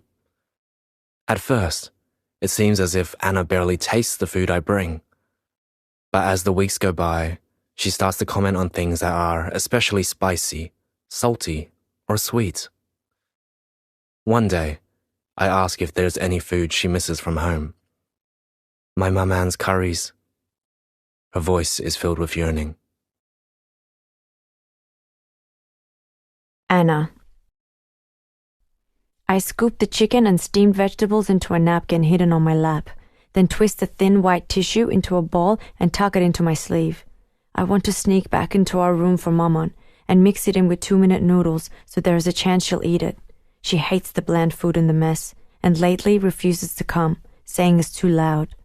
She hears the scrape of plastic cutlery, the clang of metal from the serving area, even the chewing of food in mouths. She says it sounds like the saliva and gnashing teeth are right in her ear. I look over at Arash, who was eating a plate of plain rice and sipping juice. I didn't have the energy to fight with him about eating a proper meal today. Around us, rows of people sit eating and holding low, worried conversations. The mood is brittle, like something's about to snap. I tune into the talk around me. There's been another attempted suicide, and more people have been moved in the middle of the night. Everyone's heard the heavy clumping of officers' boots and the terrified screams as people are dragged out of their rooms and taken to the Sun compound. The rumors are that they're being sent to Nauru. An older Iranian woman toots. The poor babies, they're always sick on Nauru. Even the thought of Setare on Nauru makes me want to scream. Arash finishes his rice and I stand. Let's go. Ice cream. I want ice cream, he whines. No. My voice is louder, angrier, harsher than I expected. He flinches, and I quickly try again. Softer this time. Arash, please. Let's get back to Maman. She needs us. Come on. He reluctantly follows me towards the exit. I'm relieved to see that Kenny's stationed at the door, counting people as their others leave. I tried to hurry past, angling my sleeve full of dinner behind my back. Then I hear his voice. Wait. Stop. Arash disappears behind my skirt. Kenny nods towards my sleeve. What's that? I look around. Blockhead is walking towards us from the Bain-Maries. I whisper quick and urgent. Kenny, please. My maman won't eat. She has baby. Take it out. There is no trace of understanding or friendship in his voice. Blockhead is by his side now. I inch the bundled napkin out of my sleeve and hold it out. Kenny wrinkles his face in disgust. I don't want it. Put it in the bin. Kenny. I feel Rick nod his approval as the girl throws the board-up food into the bin by the door. I hear myself saying, I don't know how you do things in your country, but here we have rules. My voice doesn't sound like my own. It's a phrase I've heard Rick say, yet never thought I'd use myself. But I don't want Rick asking me questions about the girl again, or accusing me of giving her special treatment, so I hold my ground. The girl nods and apologizes, even cowers slightly, and to my surprise, it feels good. Good to be listened to. Good to have respect. The opposite of how Jonathan treats me at home. She backs out the door and walks away. Her brother runs in front of her, then doubles back and tugs her hand. She shakes him off and keeps walking. I feel a twinge of guilt. Rick must see it in my face because he says, Don't feel too bad, mate. Just a lover's tiff. She'll get over it. There's laughter in his eyes, but his mouth doesn't smile. I tell him to rack off. Jono. In science, we learn about galaxies, and Edwin Hubble, and radio telescopes, and the expanding universe. But despite Turner's encouraging smiles and prompts, Anna doesn't ask questions, or even take notes. She just sits there, legs dangling, staring out the window. I joke, Hey, you do a good impression of me. But neither of us laugh. I take notes on her behalf, hoping she'll read them at home, but I don't think she does. I go to Kaz Mall and buy her a packet of plastic glow-in-the-dark stars, the kind I had when I was little, the kind I got from Mum. Will's given me his iPhone again, on permanent loan, so there's no need to save up for that. Still, remembering my promise to buy something for myself, I use the money from the bloodshed to buy myself the Nikes, then spend the leftover bucks on an external hard drive from JB Hi-Fi. It feels good to want things and just be able to walk in and buy them. Not have to wait or wish or plead with Dad. I hand the stars to Anna at lunch, explaining that you can see them in the dark. Her eyes light up. For the first time in weeks, she is luminous, aglow. Anna. I hover impatiently as Mina loads Setara into the pram, ready to take Mom on to get her nightly sleeping tablets from the nurse. The bedroom door finally bangs shut behind them. I crouch down beside Arash. You are not allowed to do this, understand? He nods solemnly, staring with big brown eyes. I pull Jono's gift from my school bag, then climb up the metal frame so I'm in the height of the top bunk. I hold on with one hand, reaching up with the other to stick the stars onto the ceiling one by one. They are pale yellow, barely visible against the white concrete in the fluorescent light. The thought crosses my mind that if an officer did come in now, they might think I was trying to hang myself. Enough people have tried. I look around, up high. How would you do it anyway? There is nothing to attach to, nothing but the light fitting. And surely that wouldn't hold. I climb down and tell Arash to close his eyes. He looks scared, but shuts them anyway. I feel a pang of wonder guilt. He trusts me so completely. I turn off the light. Now open them. I'm expecting a gasp of delight, but Arash sees the stars hovering in the dark and starts to whimper. No, Anna, no. I want to get off. Get off, Anna. Go home. His little body is trembling with fear. I quickly turn the light back on and wrap him in my arms. It's okay, Arash. I'm here. I realize the last starry nights he saw were on the boat. The ground seemed to lurch beneath me. As waves hurl me from side to side, crushing my body against Maman's, Abdul is beside her, vomiting over the side. I hold Arash tight, desperate to protect him as he sobs in my arms. There are people everywhere around me, beside me, on top of me, hemming me. The stars above us are frozen and beautiful, but I am covered in sweat, and the air is full of the smell of sick and salt. Daylight appears at the edges of our vision and slowly creeps in. The stars fade into pale white blue. A man's voice yells out, and suddenly everyone is calling, pointing up at the endless sky, crying and praising God. 2 white seabirds hover above us, floating on invisible currents of wind. Maman has tears of joy in her eyes. Land must be close. I watch the birds as they dip to skim the water. They are the most beautiful things I've ever seen. I hug Arash to my chest and reassure him that we aren't on the boat, that we're never going to be on the boat again. He gradually stops crying. I tell him I'll take the stars down, but he shakes his head and says to leave them up. For my sister, Setare. That night, the pointy shapes glow down at us from above. Maman's voice reaches out, soft and wary. Anaita, what is that, on the ceiling? Stars, Maman, I say. My teacher gave them out at school. We're studying the Big Bang. It was this huge explosion, how the universe began. For a long time, Maman is quiet. I hear Arash's breathing settle into the even rhythms of sleep. Then Maman's voice searches me out again. I remember your father told me about this big explosion. Before. It is in the Quran too. Heaven and earth were stitched together. Then they were torn apart. She breaks off, and the room is silent again. The stars fade into black. I hear Maman sobbing softly in the dark. In the morning, an officer appears at our door. KIN 016, you have a birthday this month, right? I pause, confused, then nod. It must be the first day of April. The days and weeks have become a blur. Arash jumps up and down. He's heard the word birthday and knows what that means. Can I come, Anaita? The officer smiles. Sorry, just a birthday girl. What month's your birthday, little man? Arash doesn't understand, so I answer for him. October. Arash echoes. Tober. The officer lets out a long, low whistle and gives him a sympathetic look. That's a long time to wait. I say, I will stay here. I don't want cake. But he says, come. It sounds like an order. I follow him to the common room, where a small group stands waiting with another officer. It's a random assortment of adults and teenagers and children from all the different nationalities.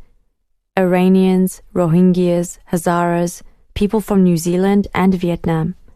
There is only one other woman I know, an Afghani Hazara woman called Mahin. She sometimes used to talk to Maman, back when Maman went to the mess. I moved to Mahin's side, making polite conversation. What day is your birthday? I don't know. I'm not even sure it's April. My passport was thrown overboard, and that's the month they gave me when I arrived. It doesn't matter anyway. We walk past the soccer fields to the rec room and file in. In the center of the room, there is a table topped with the biggest cake I've ever seen, an enormous white rectangle with green and yellow lettering proclaiming Happy Birthday. The officer directs us to line up so we can have our photo taken, one by one, with the cake. I whispered to Mahin, do we get to keep the photo? Of course not. They keep it in your file and give it to you if you get out. I hate that she says if, not when. I'm at the front of the line now. I force a smile, and the flash explodes in my eyes. The officer waves me on. In the other line now to wait for a piece of cake.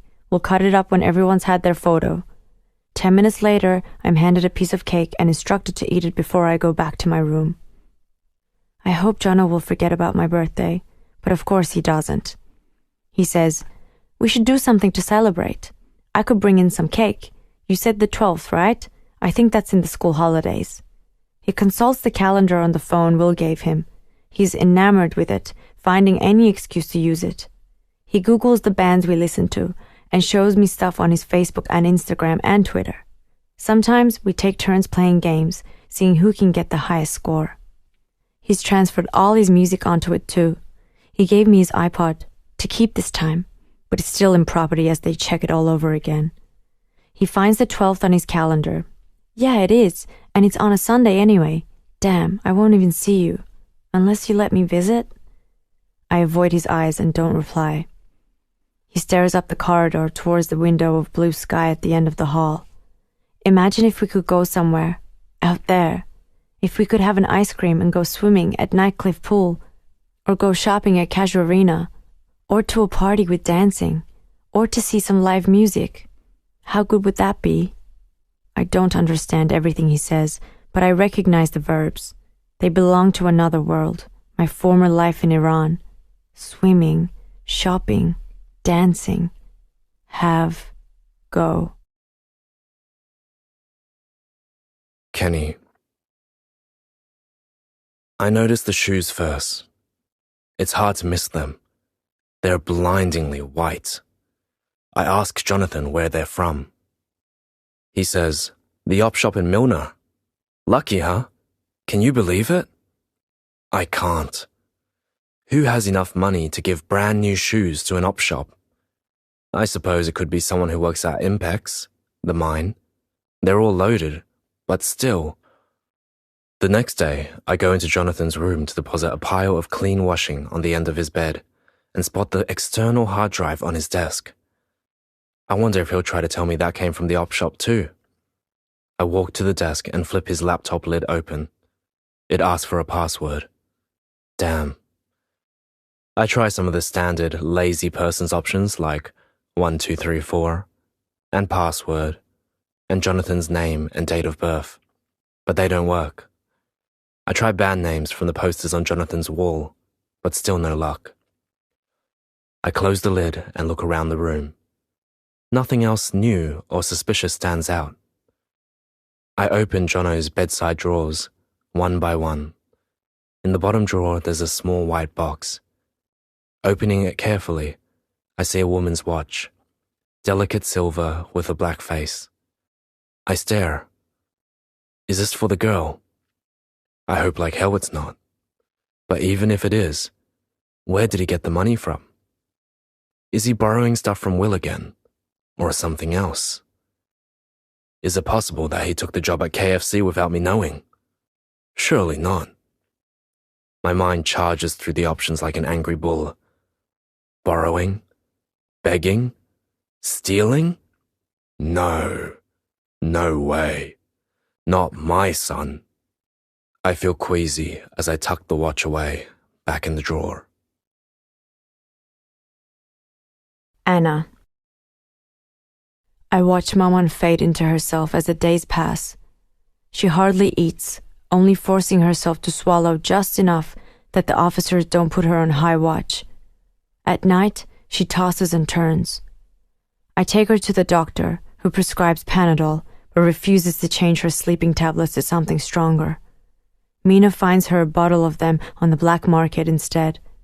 The new ones knock her out. Part of me is jealous. I sleep fitfully as dark images swamp my mind. Scar-covered arms. Blood-curdling screams in the night. Maman clutching Arash, scared to put him down on the filthy ground. Handfuls of my hair coming away in my hands. I ask one of the medical staff if they can find a scarf to cover my head. They ask around the other Christmas Island detainees and hand me one the next day. It is bright blue like the sky. As I tie it on, my heart begins to weep. When I wake, Setare is crying. Maman doesn't stir. I change the baby's nappy and give her a bottle. The milk in Maman's sore red breast dried up weeks ago now. She stopped putting on makeup and wakes with knots in the back of her hair. She doesn't bother brushing them out. She barely notices. Barely leaves the room. She doesn't watch The Voice anymore either. The ABC News blares out at us from the TV every hour of every day. It is never good news. We learn that more families have been sent to Nauru, and there are more transfers to come. Maman's convinced it will only be so long until it's us. I remind her of Eliza's promise to do everything she can. But the weeks are disappearing so fast, and we both know that even firm ground can shift beneath our feet. The school holidays inch closer. Jono refuses to let the birthday outing idea drop. What about the excursions you said they go on? Couldn't I just come to one of those? I mean, if you're out somewhere and I happen to be there, who's going to care? I know I should say forget it. Never. No way. But the idea is a pinprick of hope, a promise of escape. Jono looks at me expectantly. So, where do they take you? I'm forced to admit that I don't actually know. I haven't been on any excursions to Darwin. I've always been too busy with homework or helping Maman, or looking after Arash, and now Setara too. But I remember Zara telling me about the cinema in Palmerston. Jono's eyes light up. Great! Can you find out what movie? And if it's on Sunday, and the time, I can get a bus in, meet you there. I allow myself to imagine sitting next to him, in the glow of the big screen. It seems so normal, so carefree, so fun, that I say, yes. Kenny. I pace as I wait for Jonathan to get home from school. I hope like hell there's a rational, legal explanation for all the stuff. Or, if there is not, that he'll at least own up without me having to resort to empty threats. The last thing I want is another confrontation. I'm tired of Jonathan avoiding me, freezing me out. I hear the front door open, then slam shut. There's a muffled thud. Jonathan tossing his school bag against the hallway wall. He enters the kitchen and nods hello. I hang by the fridge, trying to act normal. Whatever normal is. I ask, "How was school, mate?" To my surprise, he smiles. You never say it right. It's not mate, it's mate. Say it. I can't help but smile back. It's a game we've played since the kids were small. Pronounce the word Aussie style. Roof is the hardest. I sound like a dog barking. No matter how hard I try. But I'm happy to play along. Mate. Jonathan says, "Ay." Can you say, "Ay"? "Ay"? Mate. Mate. He laughs and mimics me. Mate. I laugh too, on a high from the momentary reprieve from Jonathan's scowls and sulks and snipes. I can't bring myself to ruin the moment by asking about the hard drive or the watch. I'm silently berating myself for my pathetic parenting when he says, "Hey, will you be at the markets on Sunday?" Of course. Who else is going to help Min? I'm thinking about riding over, like I used to do with Mum and Lara. I'm stunned. I tell myself I'll talk to him about the other stuff later. It can wait. I beam at this new, friendly version of my son. Your auntie would love that. Anna.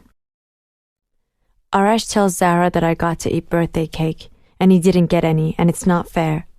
She looks at me in surprise. It was your birthday? Not yet. It was just that thing they do in the rec room with the cake.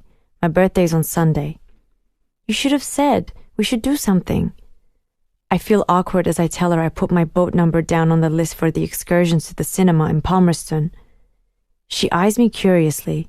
Really? I didn't think you went on excursions. Well, Maman said I could, and I haven't been. And your mom said she'll help with Setare. Zara puts a warm, reassuring hand on my arm. I think it's great you're going. I'll put myself down too. Arash starts jumping up and down. I want to come. Zara says, "Next time, okay? This movie's for big people." Guilt presses on my shoulders, pinning me down. I speak in English so Arash can't understand. I tell Zara that Pointy Boy is coming too, and spin a story about how I happened to mention it at school and he invited himself along. It sounds pathetic and made up. It is pathetic and made up. I brace myself for a lecture, but Zara just shrugs. If that's what you want to do. You're not going to tell me off? As long as you don't tell me off for this. She slides an old mobile phone out of her pocket. I stare. Where did you get that? She avoids answering and says, I'm taking photos of all the babies. I want the media to know they're in here. Can I take one of Cesare? I nod, too stunned to question her or object. She takes the photo and gives Arash a special wink. This is a secret, okay? Don't tell your mom. Arash nods. Oh yes, I know secrets. Zara and I laugh, but I feel uneasy as she hides the phone back in her pocket. Are you sure about this? I ask. She meets my gaze. You cope in your way, I cope in mine. Are you sure about the movies? Yes, I say. I need this. She nods. Then fine. Jono. I make my way through the bustle of bodies. Rapid Creek Markets is in full swing. Dad spots me in the crowd and his face lights up. He says, "Where's your bike?" "Locked it in the car park." He nods his approval. He's always paranoid about things getting stolen, probably because we can never afford to replace them. "I thought it might be too small for you," he says. I shrug. "Small's okay. Better for doing jumps." Auntie Min grins at me from behind her table of newly plastic-bagged vegetables from our garden. "Jonathan, you come. Good, good." She calls to a woman at a neighboring stall in Vietnamese. The woman smiles and says something back. Then, seeing my blank look, she teases, "You no speak Vietnamese?" She says something to Dad in a playful, chiding tone. It seems almost as if she's flirting. I try to see Dad with new eyes. He's in his element here today, laughing and joking in Vietnamese. He reaches a hand up and rests it on my back, near the nape of my neck. He's short compared to me, but I guess by Vietnamese standards, he's average. His face is handsome and smooth, his hair shiny, black and thick. A lot of other dads I know, like Will's and Mel's, are already balding. He beams at the woman, switching to English. "Jonathan's very smart. I always tell him he can do anything he likes, as long as he studies and stays away from trouble." He gives me a significant look. The woman smiles. "Maybe doctor." To my surprise, Dad shakes his head. "No need to be a doctor. We already have one. Remember I told you? His big sister is studying medicine this year, and Jonathan, he likes music and words. He's very talented that way." I'm stunned. I've never heard him say anything like that before. I feel a strange burst of pride. Dad hands Auntie Min his bum bag containing change for the stall and turns back to me. "Let's go for a walk. I'll buy you breakfast. Whatever you want. What do you like? You still like sticky rice? Something sweet?" He guides me down the crowded walkway, his hand still on my back, like he wants to show me off. He says, "You know, if you need money, you can always ask me, right? You might not be able to buy everything you want, and I might not have the money straight away.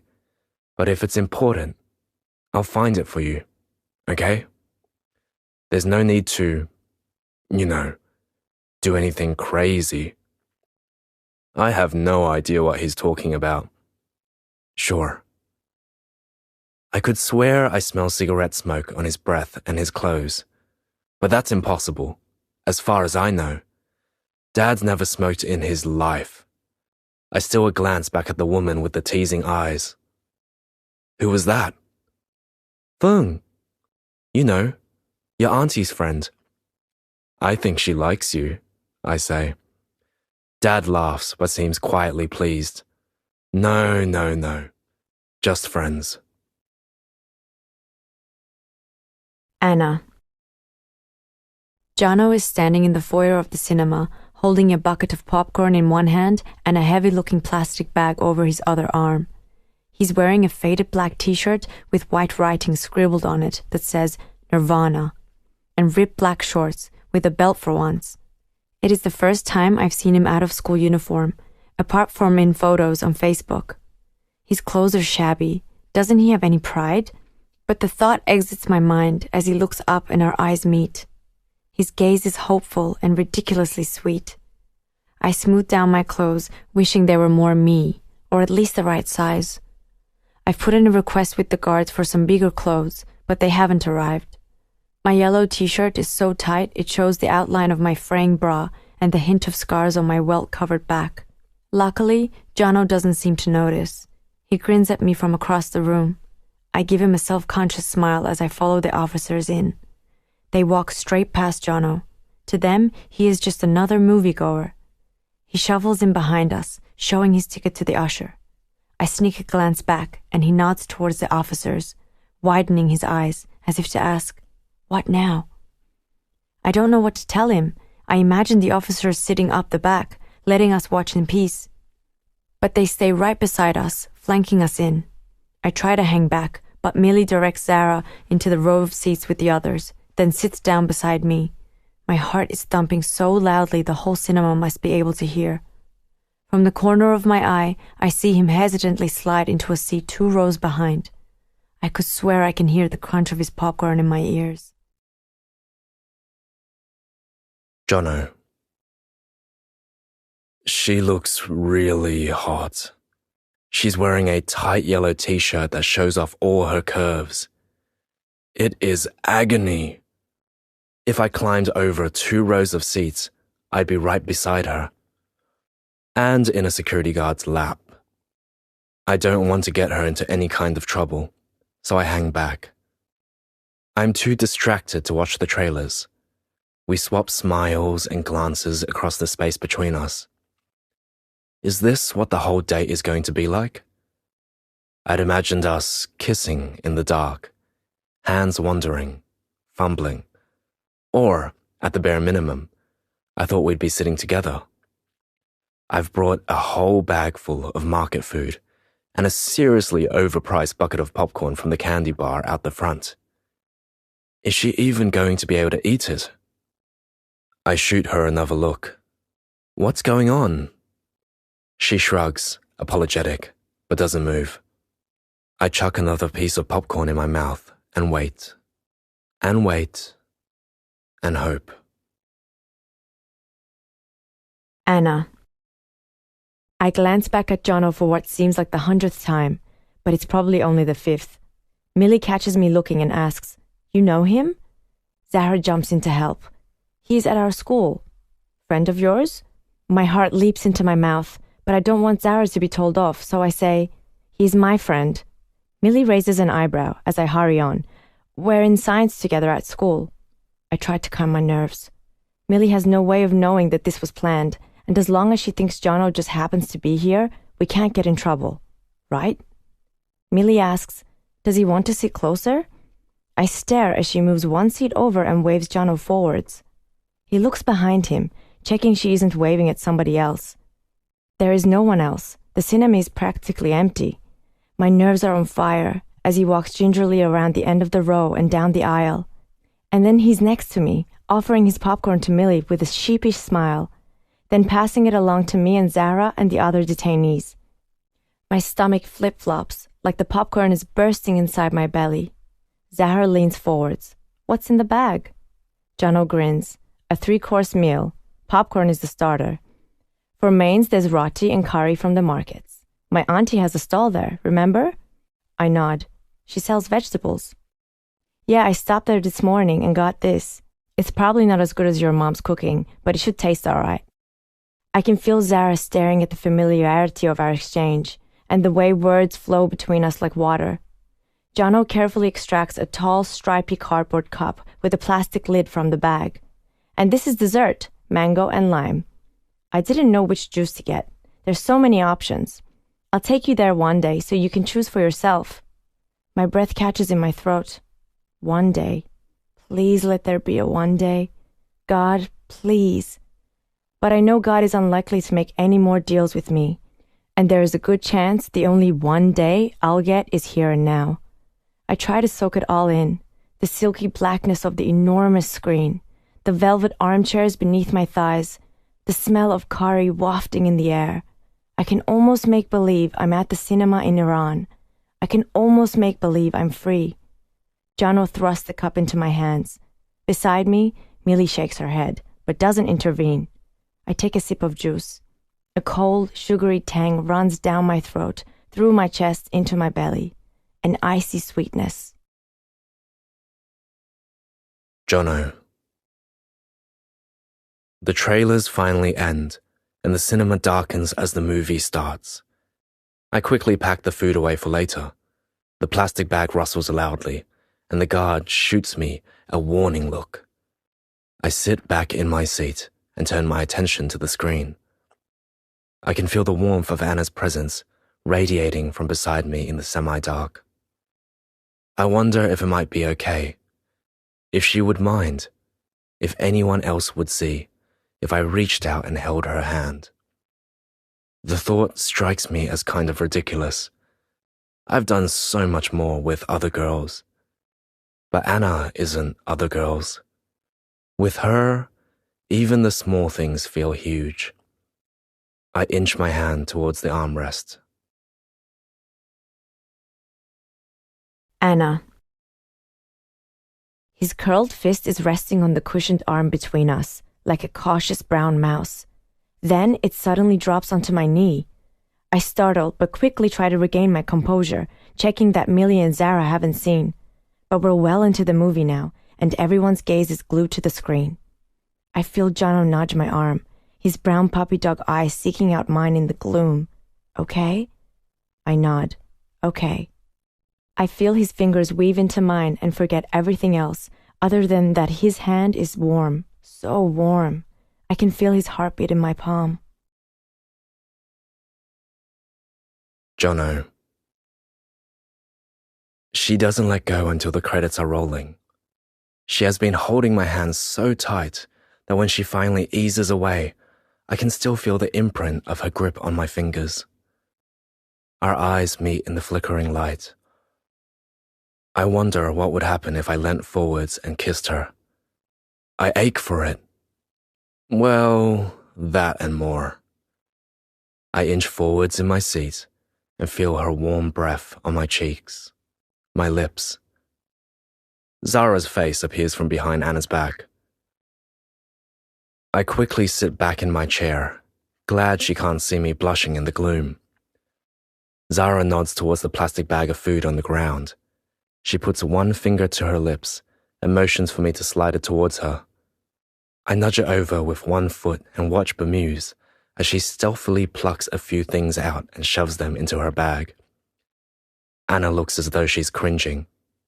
And for a moment, I wonder if she knows I wanted to kiss her and is repulsed by that thought. But then she snaps at Zara in Farsi, and I realize she's embarrassed about the food. I feel stupidly relieved. I want to tell her it's okay. People take food all the time. My grandmother, Mum's mum, stuffs food in her handbag every time she's at a buffet. But before I can say anything, the female security guard stands up. All right, folks, show's over. Let's go. I had forgotten she was there. As we file out of the cinema, I remembered the watch. I dig the small white jewelry box out of my bag and press it into Anna's hand. I almost forgot. Your present. The one I bought ages ago. Panic enters her eyes. She stands there, holding it like it's a bomb. Zara sees and snatches it off her, shoving it into her bag the same way she did with the food. We are not allowed. Anna nods towards the guard. I understand, and don't at the same time. In the foyer, I say, Hey, we should get a selfie, to remember today. I move in close next to Anna, waving for Zara to get in too. I pull out my new phone, the one I got from Will, and hold it up.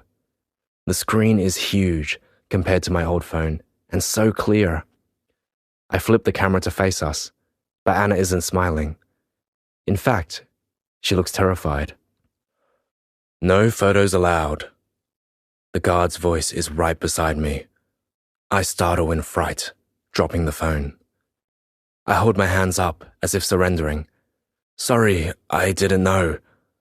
I indicate the phone. Can I pick it up? The guard nods.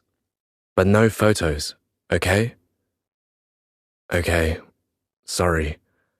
I just thought, to remember Anna's birthday, it might be nice.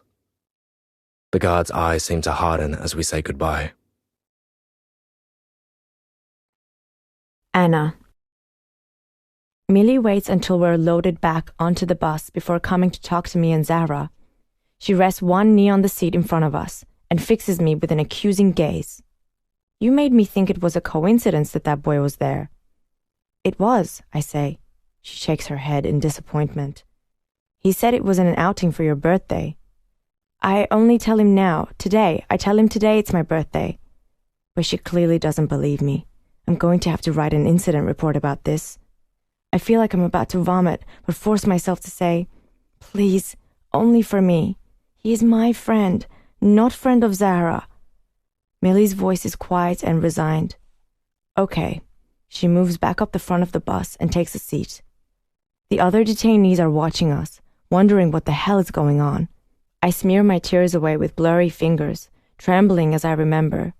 The Nauruan immigration officials asking us question after question. It goes for hours until we're so tired that we can barely see. Maman tells them we've already been through this twice on Christmas Island, but they insist on hearing everything again. She tells them about the whipping, and they request to see my back. I lift my t-shirt to show them the scars. The Farsi interpreter seems to struggle to translate, as Maman explains about the morality police and the government and our constant fear ever since Baba was killed and left by the side of the road. They ask how long Maman has been with Abdul. Abdul says, many years. Our son is already 3. But the officials aren't convinced. Maman and Abdul aren't married, and Arish's birth certificate was thrown overboard on the way here. They tell us some people pretend to be together because they think it will help them get a visa. Abdul argues and justifies and rants until he loses his temper and slams his fist into the wall. The impact of it is so strong that it leaves a hole in the plaster. Abdul backs away, saying, sorry, sorry. But it's as if no one hears. Security rushes to restrain him as Maman screams in protest. In the bus, Zahra puts an arm around my shoulder, but there is nothing she can say. We both know the terrible repercussions a record of bad behavior on your file can have. As we get closer to Wickham Point, she remembers the gift from Jono in her bag. She pulls out the little white box and flips open the lid. Despite the thrumming in my temples, I catch my breath. It's a beautiful silver watch with tiny diamond stars marking the spots where the arrows would be. But I can't take it now. Throw it out the window. Don't be stupid. Just put it on. I can't. The metal detectors. So what? I wear a watch. They'll never know you normally don't. My heart drums out a warning, but I let her strap it onto my wrist. It feels like it's burning into my skin. As the bus turns into the detention center driveway, I wonder why I'm doing this, taking another stupid risk. But I'm too numb to fight it now, and anyway, it's too late. We show our IDs as we file off the bus, and to my searing relief, Zahra's right. The metal detector doesn't sound and no one notices the watch is new. Back in Surf compound, Zahra leads me to her room and tells me to wash my face before going back to mine. I follow her instructions as she says, don't tell your mom about this, okay? She'll only worry, and you never know, Millie might not even record it. She's always been one of the nice ones. I nod, but we both know that even the nice ones have to follow procedure. My mind frets. What if Maman finds out from someone else? Eliza, or someone who was on the bus? I suppose your case manager is a risk, but apart from her, your mom barely talks to anyone else except my mom. She pulls the plastic bag of food from her bag. I stare as the remnants of our feast reappear. 2 low plastic containers, quarter-filled with curry and a paper bag containing the torn remains of flatbread. Here, she says, take it for your mom, but wait till my mom goes. I want to take it, but I'm worried. Maman will want to know where the food is from, and what if she notices the watch? As usual, Zahra is one step ahead. Her eyes flare with calm defiance. Blame me if you want. Tell her I got it all for you on the black market for your birthday. Kenny. I have a quick smoke in the staff car park before my shift. I buy my own cigarettes now. They're expensive, but I don't want to become known as a seagull, someone who's always taking handouts. I file into work and sign on with a sigh. Get my things. Keys, ID, radio phone. I fidget through the team meeting, then enter Surf just as the sun is starting to go down. I stop in at the staff computer room and have a quick look at the girl and her mother's files. It's become almost a compulsion. I check at the beginning and end of every shift, hoping that one day I'll see a note. Something that says they're being moved away from Wickham Point, away from my son. I look up KIN 014 first. There's nothing new. So I check KIN 016. There's an incident report logged by Millie, which is strange. Someone like Rick submits reports complaining about detainee behavior every other day, but Millie hardly ever does. I click to open it up, then read. My breath quickens. It's a report about an arranged meeting during the cinema excursion with a non-detainee boy. I don't need to ask who that is. Anna. I take the flatbread out of the white greasy bag and hold it out towards Maman. Please eat. It's like naan, like we used to get at home. A glimmer of recognition flickers across Maman's face. I put a piece of bread in her hand and say, "There's curry too." I spread the meal out before her. She stares at it like it's something from another world, then slowly raises the piece of bread to her lips and takes a bite. Her eyes fill with tears as she chews. She scoops some curry onto the bread, then takes a second bite, and a third. Arash jumps impatiently up and down on the mattress beside us. "I want some! I want some!" I wrestle him into a hug. "Arash, just wait. It's important that Maman eats." Maman divides the remaining piece of bread into two and hands the bigger piece to Arash. I tug it gently out of his grasp. "Arash, give that back to Maman. Please, I'll take you to the mess. You can have ice cream." "Yes, ice cream." Arash scrambles up. I hurry to follow as we reach the door. I hear Maman's voice. "Anaita." I turn, on edge, ready to be interrogated about where the food came from or how I have a new watch. But instead, she just nods. "Thank you, Aziza." She just takes another bite and chews slowly, closing her eyes. My heart sings. "Keep eating, Maman. We'll be back soon." Kenny. I see her outside the mess with her little brother, trying to stop him running up and down the line. She calls, "Arash! Officer! Officer!" He sprints to her side and peers anxiously around. I try to reassure myself. No one knows that the boy who met her at the cinema was your son. It's nothing to do with you. Just act normal. Breathe. The girl slings a protective arm diagonally across her brother's thin chest. I stop dead. There is something on her wrist. The watch I saw in Jonathan's drawer. The watch he probably stole. Did she ask him for it? Or bribe him? Or tell him to steal it? I should have asked him about it straight away, as soon as I found it. I shouldn't have let it slip, won over by his rare, friendly smiles. But it's too late now. He got the watch from God knows where, and now he's given it to this girl. They'll manipulate you, manipulate him.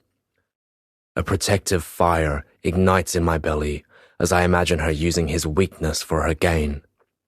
The dragon rears up. I take a step, then startle as Scott's voice rings out behind me. "Kenny? I thought I asked you to do the room checks with Rick." My exhalation is hot and ragged. "Just heading there now." I force myself to walk away. Rick is waiting just outside the first room on today's list.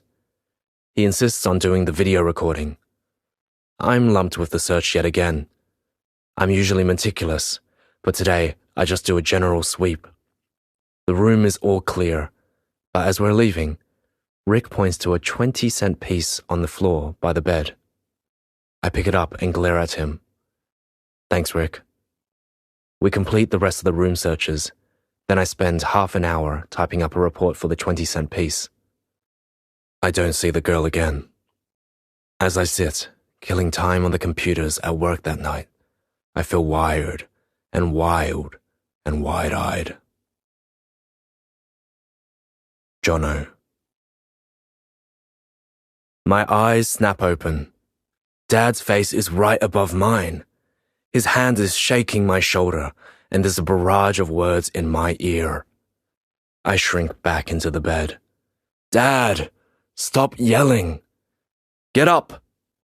He moves a few inches back. What time is it? I scramble to sit up. He ignores my question, eyes blazing. You went to the movies with that girl, and you gave her a watch. I told you to stay away from her. I start to shake my head, but anger spews out of him like fire. Don't lie to me, Jonathan. I know you did it. Was it her idea for you to go to the movies? What? Have you been spying on me? Where did you get the money? My mind struggles to keep up with the barrage of questions. Did you steal it? He asks. No. Did she ask you for the watch? No, or other expensive gifts? They sell them on the black market, you know. They're not sentimental about stuff like that. Personal belongings get traded all the time. I can't help myself. I say, she wouldn't do that. It was a present for her birthday. Huh. I bet she made you think she actually cared. That's how these people operate. She'll use you and throw you away. I feel a lurch of doubt, then tell myself that Dad is crazy, and none of this is true. He continues, and you'll be left, and you'll feel, what, pathetic, weak?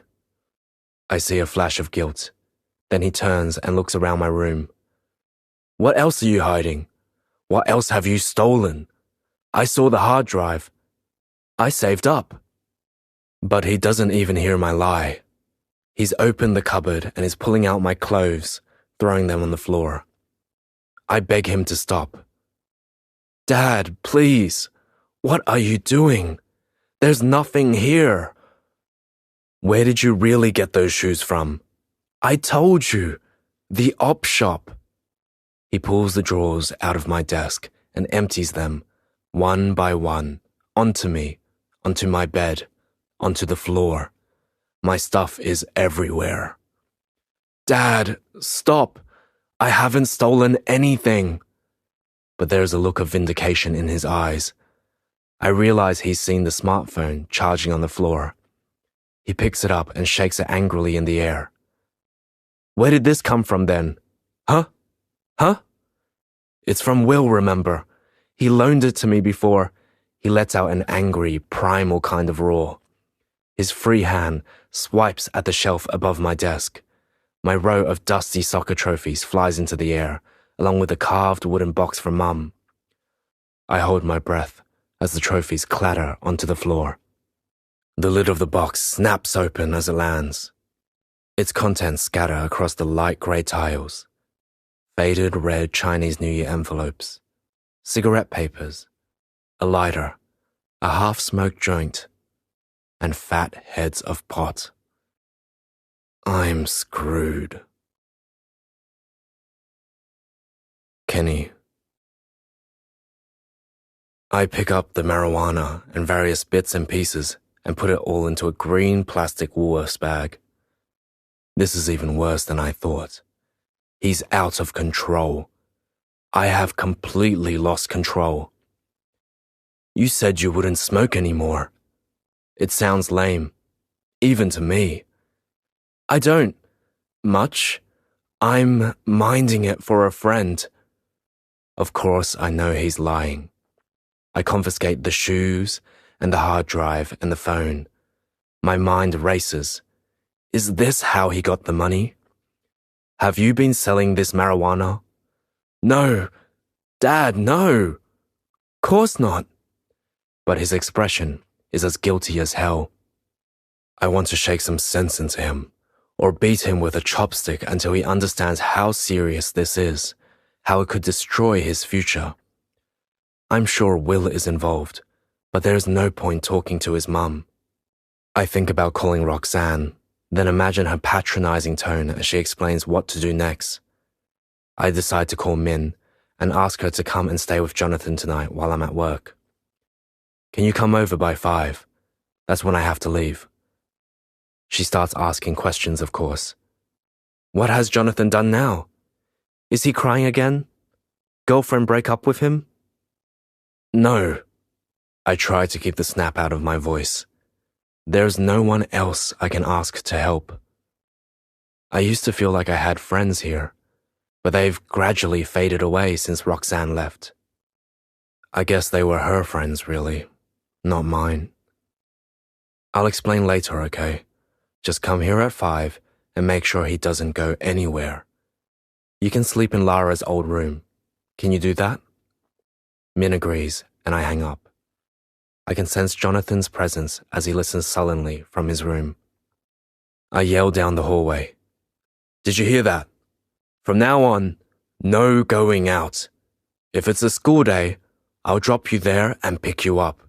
And if I can't be here, I'll ask Min to babysit. I'm not a baby. His voice is small. I holler back at him, fury infusing my words. You act like a baby, you get treated like one. Anna. Maman sits in the shade of the walkway, cradling Setara in her arms. It is the first time I've seen her hold her in weeks. Mina's sick today, so I stayed home from school to help. As much as I wanted to see Jono, it's almost a relief. My whole body tenses every time I think of the black mark on my file. Through the fence in front of us, we can see a group of men playing soccer on the sports field. Arash has his own ball and kicks it against the fence, imitating the main game, and whooping gleefully whenever he scores a pretend goal. I sit next to Maman, taking it all in. The bright, clear sky, the wet green grass, dragonflies hovering everywhere I look. The air is less sticky today, and I wonder if the cool change Jono keeps promising is finally on its way. For a long time, we sit in silence. Then, to my surprise, Maman speaks. Your dad was a good soccer player. Do you remember? I used to take you down to watch. Her voice is dry and scratchy from lack of use. I think about him every day, you know? I do too. Sometimes you seem angry, like you think I met Abdul and erased your dad from my heart. I don't think that, I say. But she doesn't seem to hear me. Maybe you'll understand when you're older. Maybe you won't. Love can arrive unexpectedly. You don't get a say in when or what or who. All you can do is grab it when it appears. And you do have to grab it. There's so much darkness in this world. Her voice trembles and she breaks off. I think about telling her about Jono and listening to music and going to the movies and holding hands. But the news of the incident report will crush any shred of hope she might still have. So I just sit beside her, watching Arash kick his ball against the fence. A dragonfly settles on my arm. Kenny. I drive to work with my shoulders as tense as steel. I break my own rule and light a cigarette in the car, inhaling angrily before hurling the smoldering butt out of the window onto the gravel on the side of the road. I blame the girl, of course. I blame her for all of it. Jonathan lying, sneaking around, selling marijuana, buying her gifts. And beneath that, I blame myself. Why did I ever tell her his name? Why was I so stupid as to get Jonathan involved in a mess like this? Particularly after last year, when he was so vulnerable, weak. I know he hated me saying that, but it's true. When I hurt, I harden, but he collapses into mush. The girl must have taken advantage of that. My son, the easy target. In the team meeting, I barely hear the briefing, only tuning in at the word Iranian. 3 families need to be moved from Surf to Sun compound in preparation for being transferred out early tomorrow morning. Hope surges in my chest. But when the boat numbers are read out, there are none that I recognize. And when I stop by the computer room to do my regular check, there's nothing new on the girl and her mother's file. Damn. I step out into the compound, feeling as though I'm moving in fast motion or I've downed too many Vietnamese coffees. I scan the area, feeling paranoid as I walk. The atmosphere seems fraught, electric, on edge. But maybe that's just me. And yet, I could swear people are whispering, conspiring. I see Millie escorting 2 women and a baby down the walkway. The air rumbles with discontent. Anna. As we walk back to the rooms, I hear a shout, then a panicked cry. I can't make out the words. Some men I saw on the soccer field sprint towards the compound gate, where people are gathering. There are 2 women in the center of it, Jamila and Shadi, who is holding her baby boy. Millie and another officer seem to be herding them towards the gate to sand. Jamila pleads and begs, "Please, no, don't send us back. Please, not Nauru." Shadi holds the baby tight, refuses to keep walking. Jamila falls to the ground, clutching Millie's leg.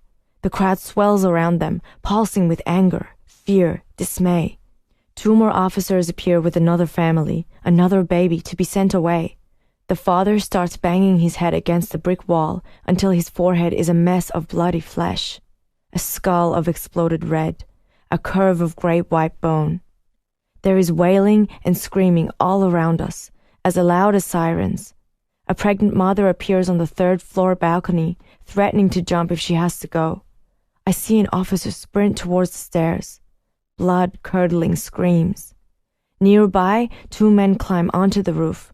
Below, a furious mob of faces against the officers, throwing rubbish bins and yelling and smashing windows and shaking the fence and bashing on doors. I search for Baba's face in the crowd. The world is tear-stained. I don't know what to do, where to run, what to think. The air smells of sick and salt. I can't see Arash. I scream his name. Maman grabs Setare from her pram and limps as fast as she can towards the compound fence. It's almost like freedom. I yell, "Maman, stop, wait!" But she's already trying to climb, clawing at the wire with one desperate hand, the other clutching Setare against her chest. I run towards her, begging her to stop. An officer appears in front of me and peels Maman from the fence. It is Blockhead. He shoves her heavily to the ground. The policeman yells at us, "You sluts!" Fear shrieks through every cell of my body as I keep running, desperate to help Maman, to hold Setare. A hand shoots out and grabs my hair. My headscarf is ripped off and thrown to the ground. A fiery iron band. A twist and scream, arms flailing. Blockhead yells something, his booming voice deafening in my ears. My fingernails drag across rough, prickly skin. Then my body is released. For a moment, I am free. Then 2 hands grab me from behind, twisting my arms behind my back, dipping my face roughly towards the ground. Something pointed and metal presses into my back. My lips and chin scrape raw. I feel the whip cut into flesh on my back, again and again and again and again. I taste blood and I can hear myself screaming, "Maman! Maman!" A man's voice yells out. I thrash wildly, frantically, madly. Security rushes to restrain. I see the guard holding me down. It is Kenny. My stomach lurches. I rasp his name. He takes hold of my wrist and pounds it into the concrete. Crimson water gurgles as it swirls down the drain. The crunch of breaking glass sounds, and it's inside my head. Kenny. Anger and fear and desperation pump through my veins. I can feel the girl's body shaking as I hold her down. My knee is in the small of her back, one hand on her wrist, the other hard on her bare neck. I wonder if I'm breaking some kind of Muslim law by touching her hair. I'm so close I can see bald patches and scabs amongst the waves of dark brown. I look around and see her headscarf lying ripped nearby. The concrete seems to glitter with minuscule shards of glass from the girl's watch. The watch Jonathan gave her. The watch I just smashed. The girl is weeping and distraught as she sobs for her mother. Suddenly, I let her go and stand up, the adrenaline finally subsiding as I look around. No one pays me any attention. The whole center is a chaos of screams and wails. I'm relieved to see that the riot police have arrived. They separate groups and herd bystanders into their rooms. The girl looks up at me with hunted eyes. A shudder runs right through the core of me. What have I done? The shift leader appears beside me. You all right? I nod, but can't bring myself to speak. Later, when I'm writing up the report, I run the incident through my mind again and again. The mother scrambling frantically at the fence, her movements ineffectual and lopsided. She couldn't use the arm that was holding the baby. Did Rick really have to shove her to the ground? And when the girl charged towards Rick, was she angry, or confused, or scared? I remember Rick yelling, "Grab her! Control and restraint!" Is that what he did? Is that what I did? Controlled and restrained? I can't be sure. The events are now soaked in the red of my fury, along with a sinking sense of guilt. Were my actions a lapse of judgment, an overreaction, a fit of rage? I can't think straight. The girl's screams are still shrill in my ears. I recall seeing the watch on her wrist, an image of Jonathan weeping in bed flashing into my mind, the dragon up on its haunches, bellowing clouds of fire, the smack of flesh on concrete, and the crunch of glass. I remember someone here telling me, whatever you do, don't admit fault. I convince myself there's no point coming clean. If the operations manager finds out I used force on a minor, there'll be a formal investigation. They'll find out about Jonathan and the watch, and who knows what else. I could be fired. And I can't afford to be out of work, especially now with the news that Jonathan's been selling drugs. I type control and restraint into my report about the mother, but omit any mention of the girl. If she makes a complaint, or it was captured on the CCTV, I'll just say I forgot. It's a believable excuse. So much of the riot is already a blur. There's a tap on my shoulder. I turn in my chair and see Rick sitting at the computer behind me. "Did you hear me?" he says. "Sorry, what?" "I was saying I should charge that little bitch. Fucking scratched me. Look!" There is a thin scrape of red amongst the stubble on his chin. I start to panic. "You can't put that in your report. Don't even mention her. She's a minor, remember?" "Oh yeah. Fuck. Thanks." He turns back to writing his up. I do the same. I haven't even finished this report, and there are so many still to do. I realize I'd better call home. Min answers her mobile on the second ring. "You interrupt my game. I'm playing Candy Crush. Jono, show me." She sounds bizarrely proud. I tell her the center is in lockdown. I don't know if the staff will be allowed out by 6 a.m. "I'm still hoping we are," I say. "But if I'm not home in time, can you please take Jonathan to school?" Jono. I hear Auntie Min talking to Dad in low, worried tones on the phone. She speaks in Vietnamese, so I can't understand, but her forehead is pinched with concern, and her words sound strained. She hangs up and says, "Your dad's stuck at work." "What happened?" I ask. I can't say. I grab my laptop from my room. It takes me 2 seconds to Google Wickham Point today. An NT News article comes straight up. A picture of a high electric fence with the headline, "Riot erupts at Wickham Point Detention Center, protesting moving family and pregnant woman to Nauru." I think of Anna. She wasn't at school today. I quickly scan the piece. Auntie Min comes to read over my shoulder. At least 20 detainees. Self-harming. Attempted suicide. Further abuse. My heart thuds loud with fear. Can we call Dad back and ask about my friend? Auntie Min shakes her head. Or call the detention center? No way they tell you anything. I know she's right.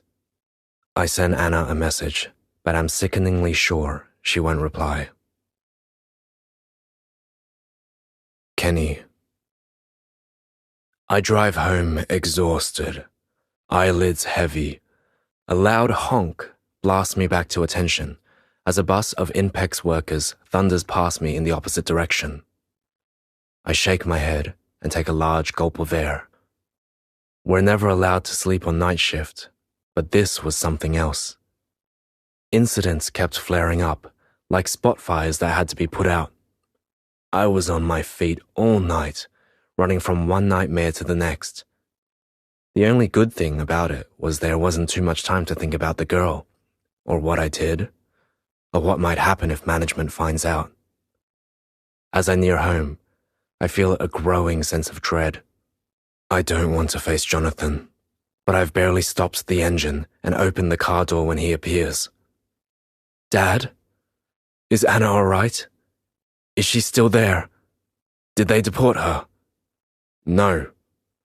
Are they going to? I don't know. I'm too tired to ask how Jonathan knows what happened. I feel as if I'm returning from a war zone. I stagger towards the house. All I want is a shower, clean clothes, my own bed. But Jonathan won't let up. He buzzes around me like a persistent fly. Will she be at school today? There is no way the bus will run. I want to go and see her. The place is in semi-lockdown. No visitors allowed. Well, when they're allowed again, you're grounded, remember? I don't care. Take me, or I'll find a way to go alone. You can't. You need an adult. I pray that's a knockout blow. I can still see the fear in the girl's eyes, hear the terrified pitch of her screams. I start to drag my tired body down the hall, then stop when I hear Min say, I take you. What? I wheel around. You can't do that. I won't let you. You're supposed to be on my side. Min stands her ground, hands on hips. There are no sides, Zoom. That place is warping your brain. Jonathan scrambles to get his laptop from the kitchen bench. He clicks at the mouse pad, and a Word document fills the screen. A visit request form. Where did you get that from? I called up ages ago, but I need her boat number. Do you know it? I think about saying no, but even pleading ignorance will only buy me so much time. Jonathan will find out from the girl or someone else. It hits me like a tidal wave. Jonathan will find out what I've done. Sooner or later, he'll know. And when he does, he's going to hate me even more than he already does. It all seems inevitable.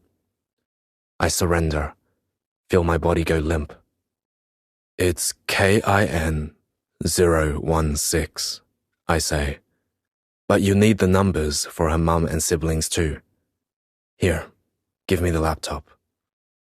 Jonathan watches as I type the numbers into the form. KIN 016. KIN 015. KIN 014. KIN 014.1. Anna. We can't find out what's happening. No one knows. Jamila and Shadi and the baby are still here in Surf. Zara and I go to see her, but she doesn't say much. They're under high watch. An officer stands listening to our Farsi with suspicious eyes. The pregnant mother who threatened to jump is being monitored too. She stands, holding her belly, staring vacantly into the courtyard. Maman barely moves from her mattress on the floor. I take Arash and set her to the playground and the common room and the mess. Wherever we go, the air is thick with terrified speculation about who will be sent to Nauru and how and when they'll go. Days blur into nights and lighten into day again. One morning, one of the Mohammeds wanders past me in school uniform. I realize he's going to catch the bus.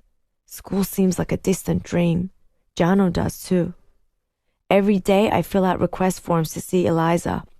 I write long, heartfelt pleas in carefully printed English, using words from the dictionary like survive and cruel. But the days pass and Eliza doesn't come. Where is she, I wonder? What is she doing when she's not here? Mina tries to reassure Maman, saying Eliza probably has a family to look after. But I know that in Australia, Eliza is young. I imagine her out doing the things Jono has described, like eating thin pancakes with liquid chocolate and strawberries at the market, or dancing at an outdoor concert drinking beer. I try putting pictures in the request and complaint box, along with the usual form. They are drawings by Arash, stick figures behind thick black bars. One of them shows a scribble of a child standing next to a green crayon coffin. I use simple words on the form now, remembering her tears and hoping they can save us. I write, Eliza, please come. Please help. Jono. School starts again, but lunchtimes are empty now without Anna. I return to the outer. Mel gives me a punch on the arm and jokes, "Our prodigal friend." Mac and Ibrahim welcome me back into the Candy Crush fold with open arms. Will is happy, but senses my return is reluctant and potentially short-lived. My first request to see Anna is declined. Visits take a few days to start again after the riot. They knock back my second request too. The day we chose is already full. I change the date and submit the form again. I wait for the detention center bus in the mornings. Kids start to trickle back, but neither Zara nor Anna reappears. I send more messages via Facebook, but Anna doesn't reply. Dad is back on day shifts. He still has my borrowed phone, but at least he hasn't returned it or talked to Will's mum about the pot. He's determined to limit our contact though and keeps me under surveillance. Won't even let me skate to school. So Auntie Min comes in the mornings and dinks me there on her motorbike. In the afternoons, she picks me up and stays at our house till Dad returns. Or on some days, we go to her tiny flat instead. I pretend to do homework on her old desktop computer as I watch her potter around. She seems to magically know where everything is, despite the leaning towers of junk. I could swear everything she owns is piled up on the floor. She doesn't have much furniture. It must be the one thing she doesn't hoard. The walls are empty, except for a framed copy of her citizenship certificate, proudly displayed behind the TV. Today, she burrows in a corner, shoving heavy stacks of old mail and a toaster to one side. She emerges with a victorious grin and a tarnished metal spoon. This is what I want to show you, Jonathan. I don't hate my name quite as much the way she pronounces it. John O. Tun. She says, "This is the spoon they give me when I first arrive. You remember I tell you about the boat? This spoon is from St. Vincent de Paul. Very nice people. Make me feel very welcome, very happy and warm." She places it on the desk next to the monitor. You have it now. I laugh. Thanks.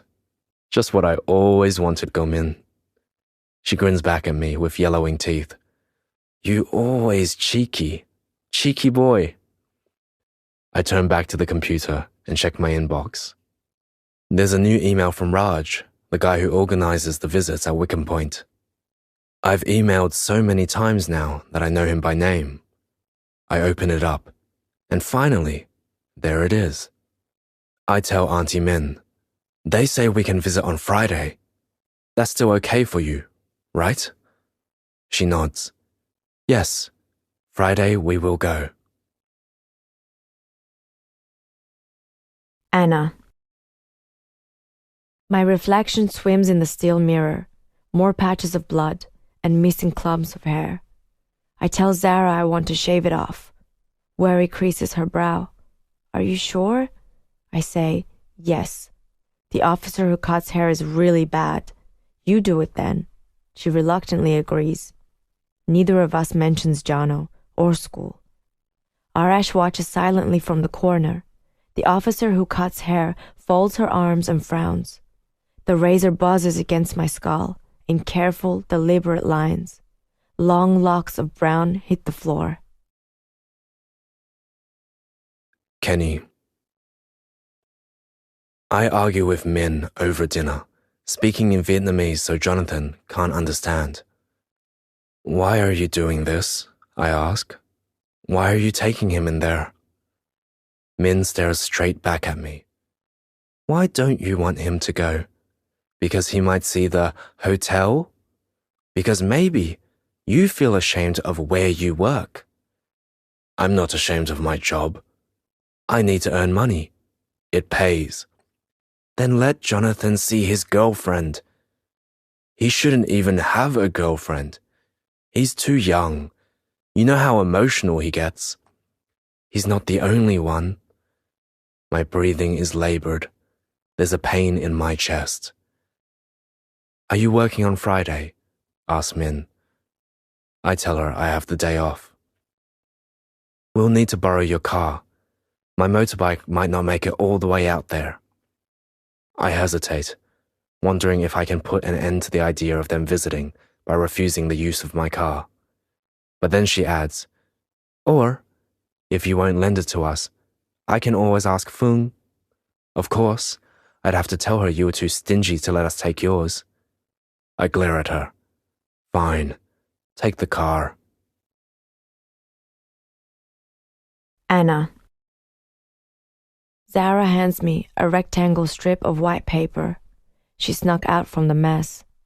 It's a visit request slip for me, Maman, Arash, and Setare, from Min and Jonathan Doe, for 3:15 tomorrow afternoon. I say, I can't. I can still feel the imprint of Kenny's hands on my neck. There is a pity in Zara's eyes. I understand why this is hard, but I need you to go. I need your help. She holds out a tiny SIM card in her palm. Please, Anna, I have 50 photos on here. If you can just give it to the newspaper. I look from Setare spluttering in my arms to Arash watching cartoons, and Maman sleeping on the floor. Even if I went, how would I explain it to Maman? Just say he's a tutor from the school. I can't. I'm sorry. I just can't ask him. Not after what his dad did. Are you kidding? Especially after what his dad did. He'll probably beg you to let him help, to make it up to you. I hesitate. I thought you said he was a sock and he'd never understand. She holds the SIM card out again. Socks don't bring food to movies in plastic bags. Kenny. I wait for the familiar, yeah? Then enter Jonathan's room. I brace myself for more attitude, but there is no slouch or snarl. I place the iPhone he borrowed from Will on the side of his desk, hoping he understands that returning it is my way of raising a white flag. He nods acknowledgement as I sit hesitantly on the end of his single bed. The faded Star Wars Duna reminds me of Roxanne. The thought of her is a punch in the guts. I should buy you a new Duna cover, I say. Maybe for Christmas. Sure, that'd be good. The space between us feels cavernous. I need to reach him, protect myself. I can't let him get any more entangled in this than he already is. Jono. The shortened name feels strange on my lips. I know you're going to visit that girl tomorrow and her name's Anahita. Yes. I try again. I know you're going to visit her, Anahita, and I just wanted to say, please, be careful. Dad, if she asks you for anything else, or for help, Just say no. I'm careful not to bring up the drug dealing or him being grounded. I can't afford any bad will between us, especially now, after what I've done. She's never asked me for anything, he says. The movies and the watch were my idea, and she didn't know anything about the pot or anything else. I take this in. Okay, but if she asks you, she won't. Please, just listen. The detainees, they're desperate at the moment. People are being moved, and there's nothing you or I can do about that. It's just how the system works. Are they going to move her? I have no idea. All I know is people who come here like that, by boat, they come praying for a better life. And I understand that. I really do. I had to wait 3 years before my visa was approved. 3 years of men trying to sponsor me and me chasing documents and waiting in Vietnam. My life could have been different if I'd been able to come when I was 18, not 21. But I waited, and I got here legally. These people don't do that. They don't wait. They pay money, and they come. Many of them aren't even real refugees, but they do and say whatever they need to in order to be allowed to stay. I know Anna. She's not like that.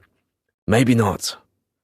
But whatever she tells you, take it with a grain of salt. I feel the tug of guilt, but kick it away. My relationship with Jonathan has to come first. The girl will be gone soon, but our bond is for life. Jonathan frowns, but says, "All right." Relief rushes through my body. I stand and impulsively ruffle his hair like I used to when he was small. Emotion wells up inside me as I say, I know it might not always seem like it, but everything I do because I care. Jonathan looks up and meets my eye. I do know that, Dad. I know. Jono. I stare out the passenger window as Auntie Min drives out of the city. She insists on playing the Vietnamese elevator music Dad keeps in the car. We head out past Palmerston, into the bush. It feels like it's taking forever. The music doesn't help, but when I check the clock, it has only been half an hour. How much further? I ask. 10 minutes. Why do they keep them so far away? Auntie Min shrugs. It's not even illegal, you know. Come by boat. We fall quiet again. Eventually, I see a sign to Wickham Point on the side of the road. Auntie Min turns left into a driveway curtained by manicured grass, planted trees, and carefully positioned landscaping rocks. She pulls up at a boom gate. An Indian guard wearing a turban emerges from a small hut. I wonder if it is Raj. He approaches the driver's side. Auntie Min winds her window down. Hello, we here for visit? Got your license? She hands it to him, and he takes it back to the hut. A few moments later, he reappears and hands it back. You know where to go? I know, says Auntie Min. He steps aside, and the boom gate opens. We drive slowly forwards, then find a park and climb out. The full metal horror of the detention center rears up in front of me. Fence after fence after fence. I recognize the outermost one from the photo in the NT News. It is topped with thin lines, rows of electric wires. There are security cameras too, and holding yards, and concrete. So much concrete. Everything reinforced, built to contain and confine. Come on, Auntie Min beckons me forward. I follow her numbly down a path to a small demountable office. Mosquitoes whine around my ears. I slap them away. Inside, another guard asks for ID. Auntie Min shows her license again. I hand him my student card. He writes something in a logbook, then hands us dog tags to put around our necks. The front says visitor. I flip it over. On the back is a list entitled Color, Emergency, Response Codes. Red is fire. Orange is evacuation. Purple is bomb threat. Gray is major disturbance. I wonder if the riot was gray. The guard hands Auntie Min a key and nods towards a bank of lockers behind us. Just pop your stuff in there. All bags, phones, identification. You can't take any of that stuff in. But we brought a few things for the person we're going to visit, I say. Only food allowed. What about these? I hold out a pair of shoelaces covered in rows of koalas. I found them in the $2 shop in Nightcliff and thought they'd make Anna smile. But the guard holds them up and shakes his head. Sorry, mate. People have hung themselves with less than this. My eyes widen in horror. The guard laughs. Sorry. Bad joke. You can give them to your friend. You just can't take them in. I'll sign them into property and they can pick them up later. I sign the form and push the laces across the desk. I wonder if she'll really get them, or if this is another bad joke. Auntie Min holds up a plastic container of sliced watermelon, picked fresh from our garden at home. What about this? This good? The guard seems to waver. You're only really supposed to take in packaged food, but I guess it's all right. Auntie Min places it on the conveyor belt. It goes through a machine like the ones that scan bags at the airport. We walk through the human-sized version and grab the watermelon on the other side. The guard unlocks the door, pushes it open, and points. See that little place there? That's the visitors' building. Just follow the path. Anna. I walked the fence, like hundreds of feet before me, and probably after too. There is a thin track worn into the red-brown dirt. I carry Setare in my arms, praying that her little footprints never join mine in here.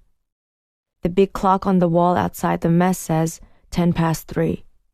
I stop mid-lap by the officer at the gate. Excuse me, I have a visit request, but Maman is sick. Can I go without her? He examines the slip, then asks, Is KIN 015 an adult? No, it is my little brother. You need at least one adult. I think of Mina and ask, can it be someone else? His tone is final. Sorry, sweetheart. Just whoever's listed on there. Jono. There is metal all around us now. Fences everywhere I look, blocking off buildings, cross-hatching the hills, scarring the sky. My mind is a mess of questions. Is this really where Anna's been living all this time? Why didn't she tell me how horrible it is? Or is it possible that I didn't listen when she tried? We enter the visitor's room. It is small and clean, but impersonal, with a row of plastic tables and chairs. There's a sink and bar fridge at the far end, and in front of us is a low black vinyl couch, occupied by a family with a baby and a little girl. They're being visited by a woman who has the glow of the church about her. A guard watches from a high, narrow desk nearby. Beyond them, out the back doorway, I see another fence. Then a small hill of red earth and gum trees just out of reach. Auntie Min takes a seat at one of the tables. I sit in a chair beside her, the plastic legs bend and bow under my weight. You tell her, right? You say we are coming? Asks Auntie Min. I nod. Sometime they don't get message. My friends tell me, she says. I told her on Facebook. Ah, good. I don't tell her that Anna didn't reply. She hasn't answered anything I've sent. Hasn't even been online. Or at least not that I've seen. And I've checked a lot. Nerves gnaw at my insides. Auntie Min settles back in her chair, more confident than I feel. We wait. She come. Anna. Urgent steps back to our room. Door squeaks open. Arash looks up from the TV. Maman's eyes are open, but she hasn't moved. I touch her shoulder, light as the gentle breeze outside. Maman? She blinks, but doesn't reply. Jono. I fidget on the chair, scratching at the mosquito bites already swelling red against my skin. No wonder Anna is always covered in them. I remember joining the ones on her arm in pen one lunchtime, in a funny kind of dot to dot. Her laughter was sudden and beautiful, like a wet season downpour of rain. The red hand of the clock on the wall inches around to 3:25 p.m. Maybe we should go, I say. Auntie Min walks up to the guard at the high desk. You know if they're coming? He shrugs, slow and laconic. Dunno. They've been told, but sometimes they just don't show up. As an afterthought, he adds, Sorry. Auntie Min turns back to me. Maybe we try again another day. I stand, picking up the plastic container of watermelon, and turn towards the door. And there she is, a tiny baby in her arms. An old woman by her side, a little boy clinging to her leg. It throws me, this strange new family context. But it's her. It's definitely her. I say, Anna, and take a step forwards. I want to hold her, kiss her, make sure she's all right. But as if she reads my mind, she whispers in English, No, cuddle. I wonder if she looked that word up in the dictionary just before she came. We are not allowed. Only one short cuddle, at start and end. But please don't. Maman would not understand. I look around for her mother, then realize she must be talking about the old lady. I nod towards her. That's your mum? Yes, Anna says. I introduce Auntie Min, who coos. How old the baby? I've never heard her voice so gooey and soft. In contrast, Anna seems as if every word pains her. Almost 3 months. Wow, so small. I hold her? Anna nods, and Auntie Min takes the baby gently, so gently into her arms. She nods to Anna's mother. We sit outside? They move to the door. There are metal tables out there, with chairs bolted to the ground. The two women take a seat. Auntie Min presses her nose to the baby's head and inhales deeply, like it is the best perfume in the world. I look around for the little brother, but he's run off to play with the little girl from the family on the couch. Anna and I are suddenly alone. I sit clumsily back down on the plastic chair. Anna sits on Auntie Min's. She looks worriedly out at her mother. Her English not so good. My auntie's isn't either, and she's been here forever. We share a small smile. I notice there's a graze on her lips, her chin. What happened? I ask. She frowns, touching her lips. Oh, I hurt. I wait for her to continue, but she doesn't say any more. I wonder if it is from the riot. Was she involved? I take a piece of watermelon and hold the container out towards her, but she declines. Her movements are stiff and strange. I hope you don't mind me coming, I say. I know you said not to, but with the riot and you not at school, I was worried. I sent you messages. I did not have time for computer. Right. I study her, trying to figure out what's changed. She's not in school uniform, of course, and she's wearing a headscarf that I've never seen. It's tied differently too. I realize I can't see the usual arc of brown hair near her forehead. Your scarf. Did you cut your hair? Yes, It was hot. She seems uneasy. I try to pretend we're in the hallway at school rather than a fence and guarded room. I say, but it's going to cool down soon, remember? Dry season's almost here. Did you notice the dragonflies? That's always a sure sign the weather's starting to change. I take in the drawn look of her cheeks, the rigid set of her shoulders, the thinness of her arms. My gaze stops at her wrist. Where's the watch? Sorry? The watch I gave you. Her body seems to contract, and she won't meet my eyes. I think of what Dad said about the black market. Did you sell it? No. It's okay if you did. She pulls back, almost haughty, like I've insulted her. I did not. There's another awkward silence. Anna looks conflicted, almost tortured. I'm confused. I look outside again. Auntie Min is sitting there with Anna's mother side by side. They're not talking, but Anna's mum's posture tells me she finds my auntie's presence soothing. There's something unspoken and beautiful about it, and I feel a burst of pride. I turn back to Anna, and the words start to pour out of me. I've missed you. Jono, I need help. Everything around us fades. I feel like vomiting. She lowers her voice to a whisper. I am scared. Scared they send us back to Nauru. There is black mark on my file. The cinema. Your dad. Riot. Her grasp of English seems to be disintegrating with every word. I barely know her, this stumbling, desperate version of Anna. She pulls something from her pocket and holds it in her fingers, just below the table.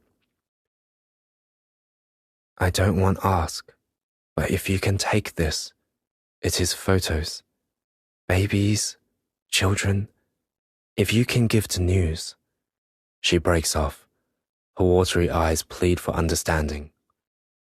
I do not like ask. I would not ask. But I am at zero. I can barely hear her above the roar of Dad's warnings in my head. She will ask for help. They do and say whatever they need to in order to be allowed to stay. My eyes fall on her wrist again. Tell me the truth about the watch. Did you sell it? Her hands hover above her lap, then fall onto her knees. She still won't meet my eyes. No. In riot. Your dad. Pull hair. Break watch. Hurt me. I look at the graze on her lips. I think of all the times Dad's yelled at me. All the times fury's burnt in his eyes. But he's never touched me. Never hit me. Not once. I feel his hand clapped proudly on my back. See the smile in his eyes. Everything I do because I care. I push my chair back. The plastic legs scrape loudly on the floor. No, he wouldn't, I say. She frowns, as if she's trying to make sense of my words. I repeat myself, louder this time, and surer. He wouldn't do that. She stares at me, disbelieving. I stare straight back. The space between us feels huge and gaping. I think of her mum and her brother and the baby. She's never talked much about them, or what it's like in here. I think of her newly cut hair, and the SIM card in her palm, the allegation of the smashed watch and Dad's abuse. There is so much she hasn't told me, so much that I don't know. Many of them aren't even real refugees.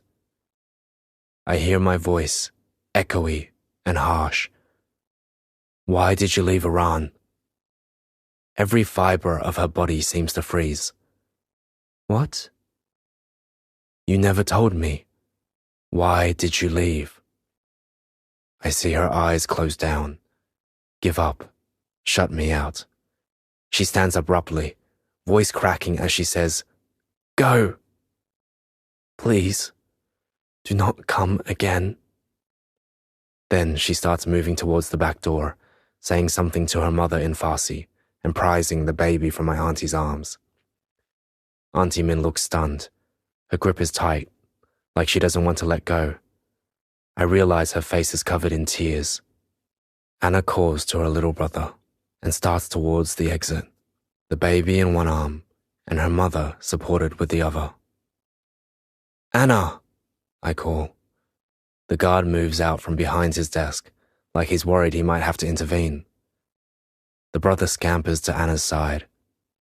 Her headscarf loosens, and I think I see a gleam of bare-shaved scalp.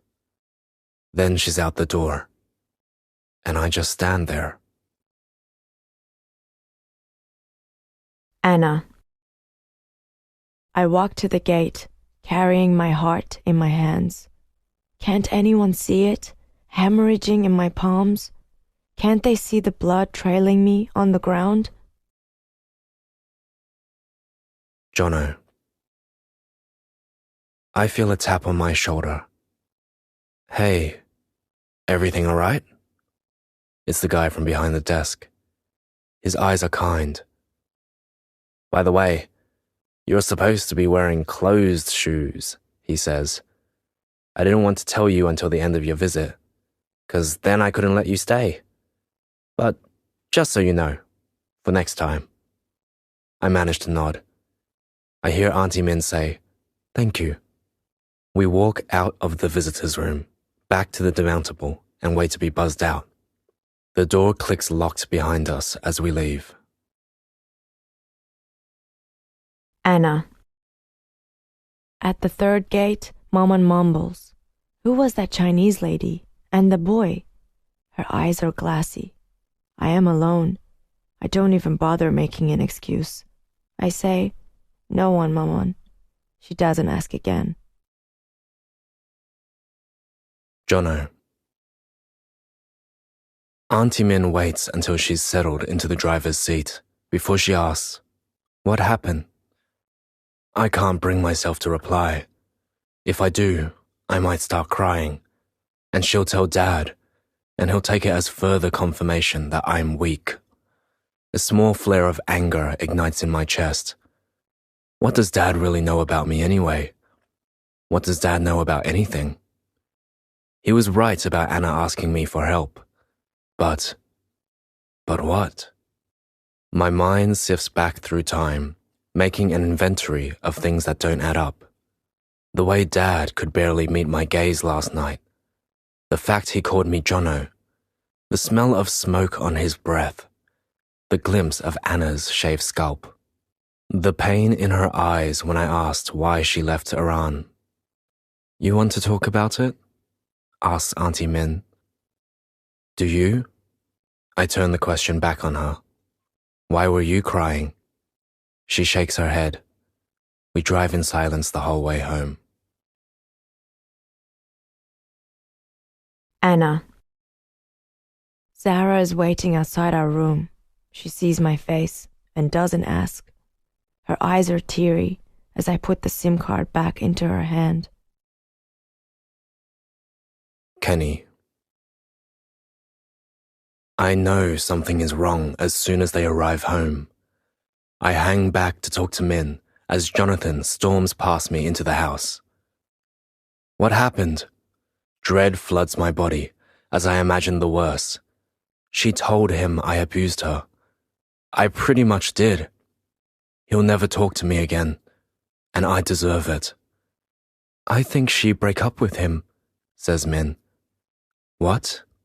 I stare at her. I think... Min clenches her fists in front of her and rotates them as if snapping something invisible in her hands. Jonathan bursts back out of his room. He walks right up to me, so close that I could swear I smell watermelon on his breath. You hit her. There's conviction in his voice. I meet his hard gaze straight on and know there's no point denying it. I was just doing my job. He explodes. How can you even work out there? It's a fucking jail. A jail for people who've done nothing wrong except come here by boat. It's not even fucking illegal. Did you know that? Auntie Min told me. I flash a look at Min, but she just shrugs. It not secret, Zoom. It the law. Jonathan is crying now. He glowers at me, but doesn't falter or wipe the tears away. Instead, he says, "You think I'm pathetic and weak, but you know what? At least I'm not a fucking unemotional robot like you. You have no heart. No wonder Mum left you." His words hit me like physical blows. I feel myself gasping for air. Jono. And then I'm running. I don't know where or why or how. All I know is I can't stay there at home with him. My muscles kick automatically into gear. Houses blur into streets, into shops, into trees, into parks. I double over and dry retch. A girl with pigtails watches from a nearby playground. Her mother shepherds her away. I slump, my chest heaving in and out with every breath. I'm still angry at Dad, but I'm more angry at myself. It wasn't his fault. It was mine. I didn't trust Anna. I let her down. I hear her voice. Do not come again. Shadows stretch across grass onto Bitumen Road. I pull my dumb phone out of my pocket and call Will. Let's get smashed. We go back to the Lodge shed. It's been weeks since I was last there. I shove the door open to see that the inside has been totally trashed. There's graffiti everywhere, tags mostly. Blackened walls like they've lit fires. One corner is burnt out and littered with smashed bottles. Recycling, a random Year 11 tells me, laughing. In another corner, someone's dragged in a threadbare armchair. It's covered in slashes of red spray paint. Someone is playing heavy metal from a portable speaker. The sound is crap, bouncing back at us from the corrugated iron walls. I don't recognize anyone from last time, but I don't care. Will lights up and starts to pass doobies around. I help him start a mini production line. One of my hands is permanently rolling, the other smoking or drinking or swallowing whatever is put in it. The older guys treat us like celebrities. I don't kid myself. I know it's because of the pot, which Will is handing out with abandon, often forgetting to take money in return. He seems almost manic, laughing and grinning in my face, like he thinks fun and non-stop action will keep my tears at bay. I understand that he's scared of me sinking again. I am too.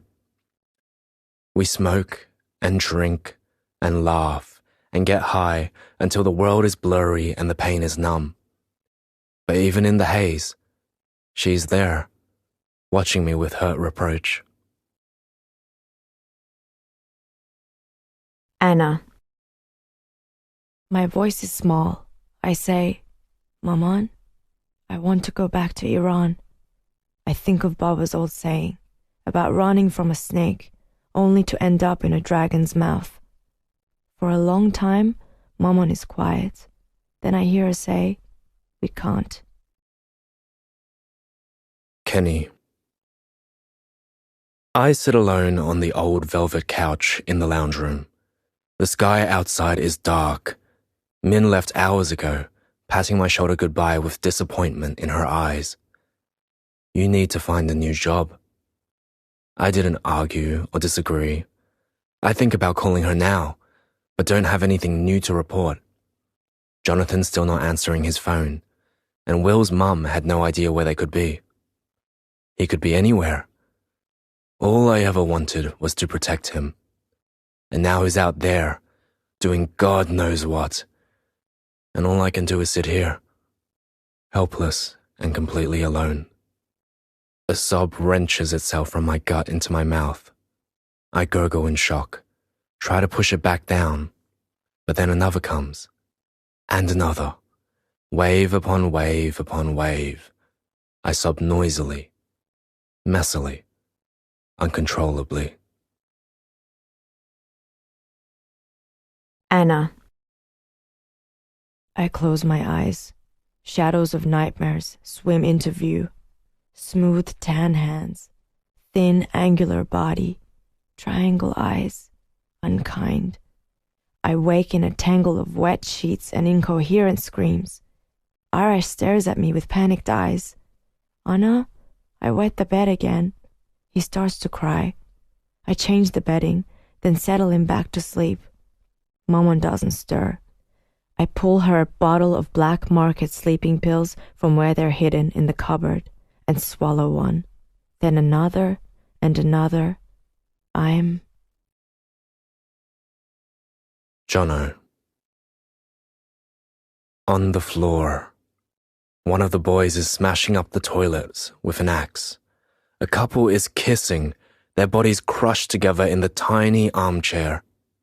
Some guy is passed out beside me, slumped and drooling onto the filthy charred concrete. A male voice says, "Hey Nippy, smoke?"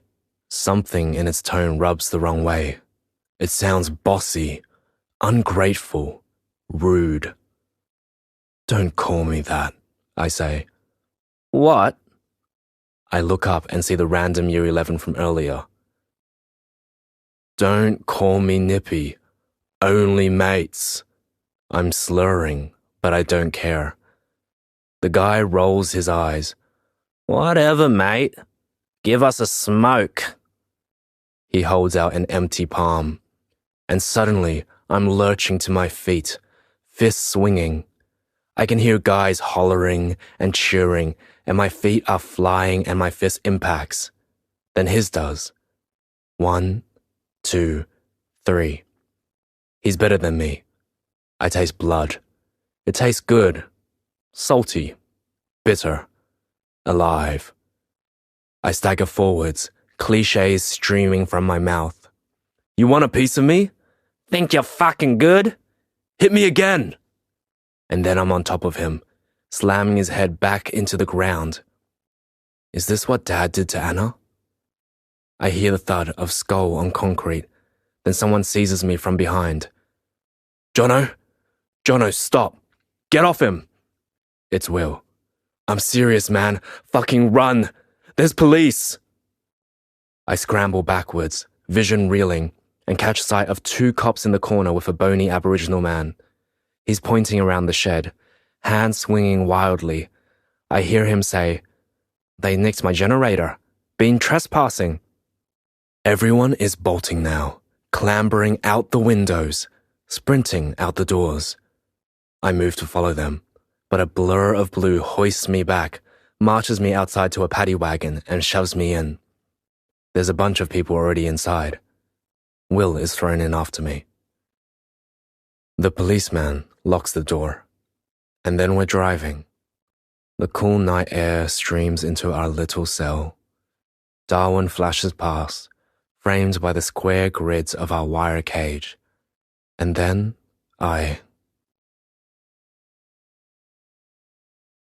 Anna. Blackout. Someone shakes my shoulders. A woman's voice, garbled and strange. "Get up." I'm underwater. My eyes are glue and my body is heavy. "Come on, get up. You're being moved." Hands under arms, feet on cool tiles. I sway. Someone's body against mine. Shit, come on, wake up, stand up, start walking. Hands yanked behind my back, pinned to my waist. I urge my eyes open, see the orange rug on the floor. Remember promising it to Zara. How will I get it to her now? Try to form my lips around the words. Our things. A shake of red curls. Millie. Her tone is cold. Leave your stuff. We'll pack it up and get any items from property too. I'm pushed forwards. Head jerks back. Eyes up. Pale star stickers barely visible in the glaring fluorescent light. I open my mouth, but a hand clamps over it, and my bare head is wedged under someone's arm. They drag me out. Jono. And line us up. Search our bodies for ID. A male cop pulls out what's left of Will's pot stash along with his wallet. He looks at the student ID and gives a low whistle. This one's Anthony Miller's son. Who? The female cop looks at him blankly. Big shot lawyer. Better call him straight away. He turns to me. What about you, son? Who's your dad?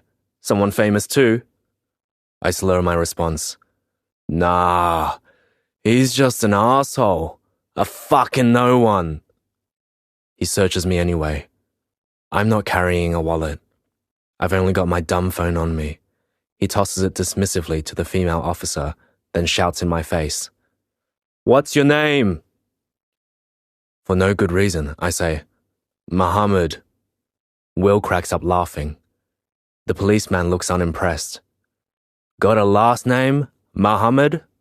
Sorry. The Year 11 guy I punched speaks up from down the line. He glares at me with one swollen eye and a bloody nose. He's full of shit. His friends call him Nippy. Will laughs even harder. Nippy? Does that sound like a real name to you? And then I'm cracking up too. You fucking nip? Will gasps. And we're on the floor of the police station, rolling, hysterical, crying, laughing. I hear one of the cops say, "Oh boy." Kenny. I feel the soft weight of my mobile in my hand. I press R, then select Roxanne's name. It rings. I think it's going to click onto voicemail, but suddenly she's there. Her voice is sleepy but familiar, comforting even.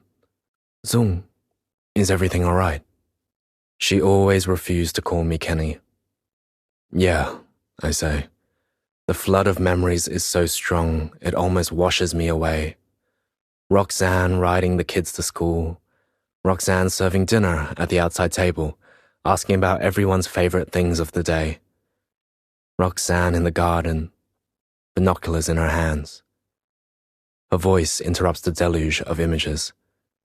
Is there a reason why you're ringing? Jonathan, has he called you?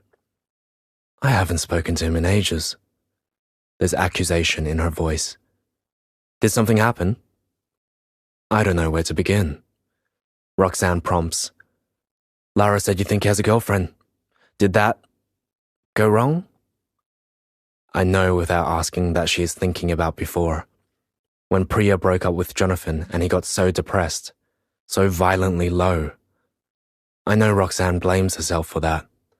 It happened just after she left. I hurried to say, No, nothing like that. I mean, not really. I have to force myself to continue. We had a fight. I really stuffed up. He ran out, and now I don't know where he is. I steel myself for her scorn, her condescension, her distaste. I want it. I deserve it.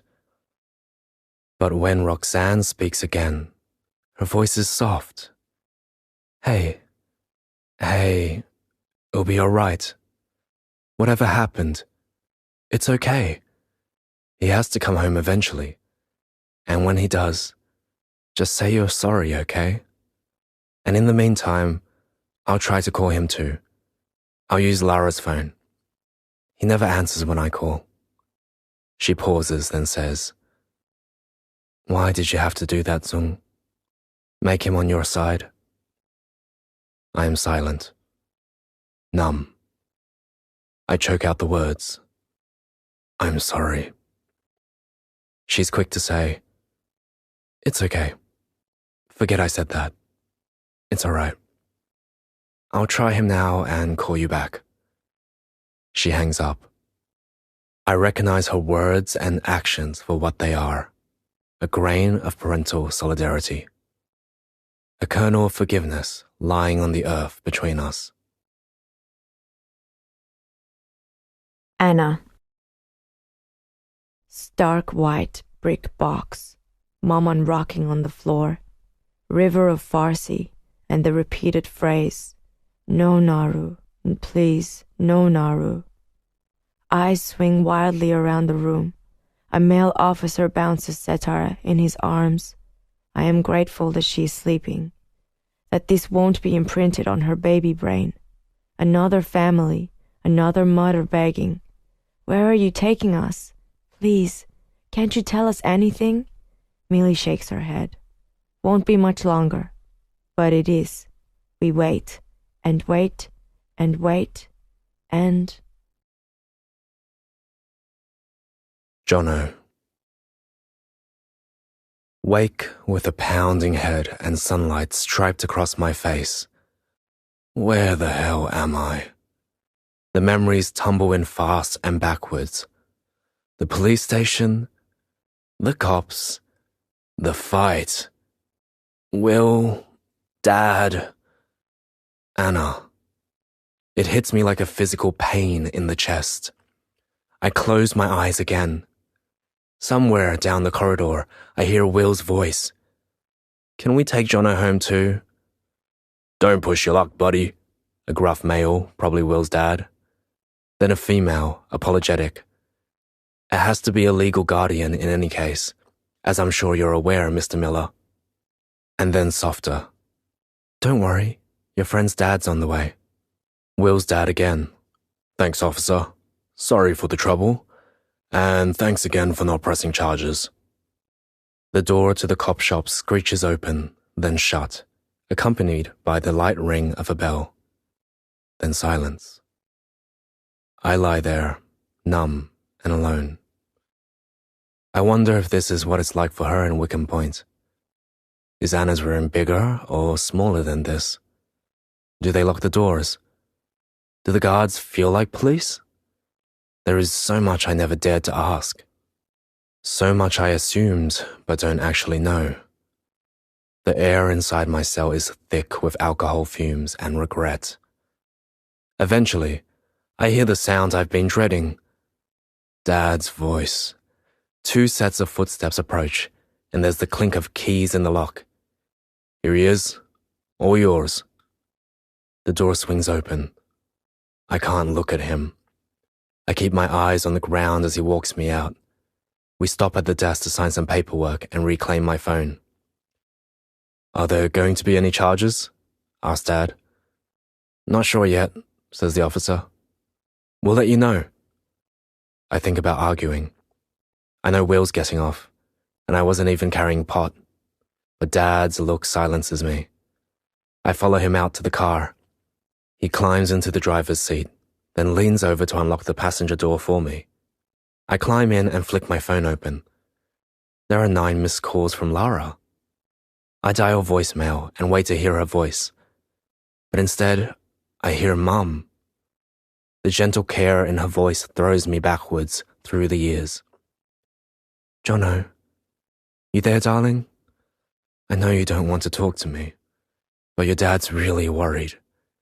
He doesn't know where you are. If you could just call him."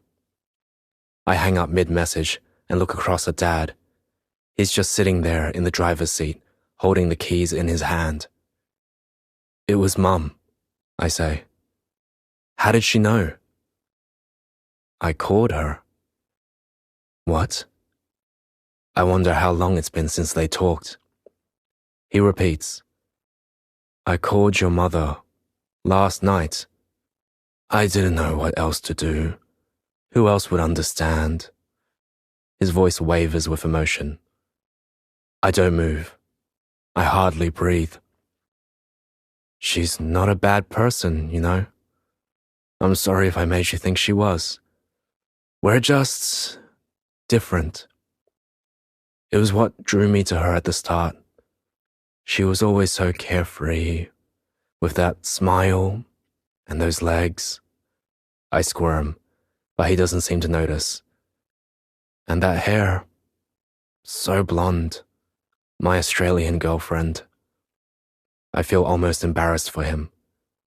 "You say it like that's some kind of prize." At the time, it kind of felt like it was. I tried my best to be Australian too.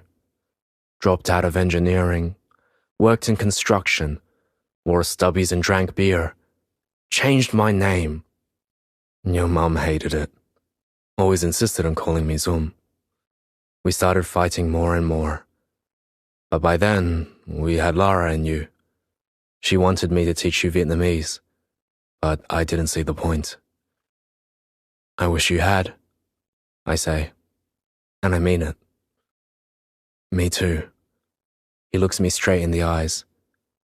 Wish I'd done a lot of things differently. And I know he is talking about Anna and his job and calling me pathetic and weak. I just want you to have the freedom to do something you love. Your mother does too. She offered to have you live with her actually, when Lara moved down at the start of this year. I stare at him. I know.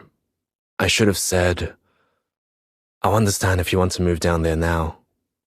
He looks at me with fearful, searching eyes. It is so much to take in. I don't know, Dad, I say. Sure. He seems to slump.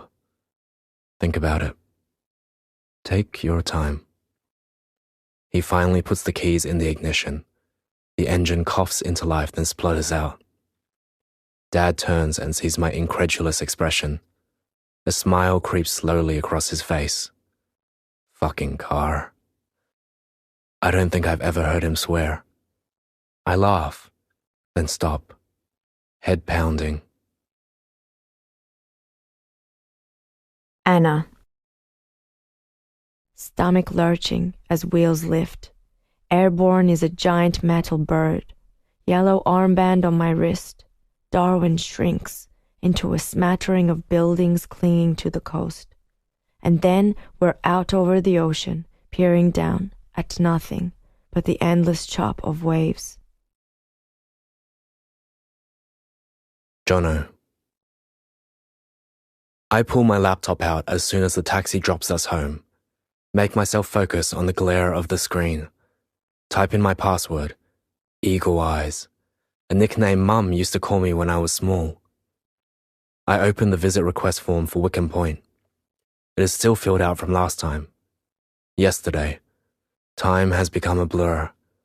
I change the requested visit date and swap Auntie Min's name for Dad's. Then I email it off and wait. I doze, slipping in and out of sleep. I hear a tow truck arrive with Dad's car. Hear the driver's comment, "How old's the Ford, mate? Practically an antique.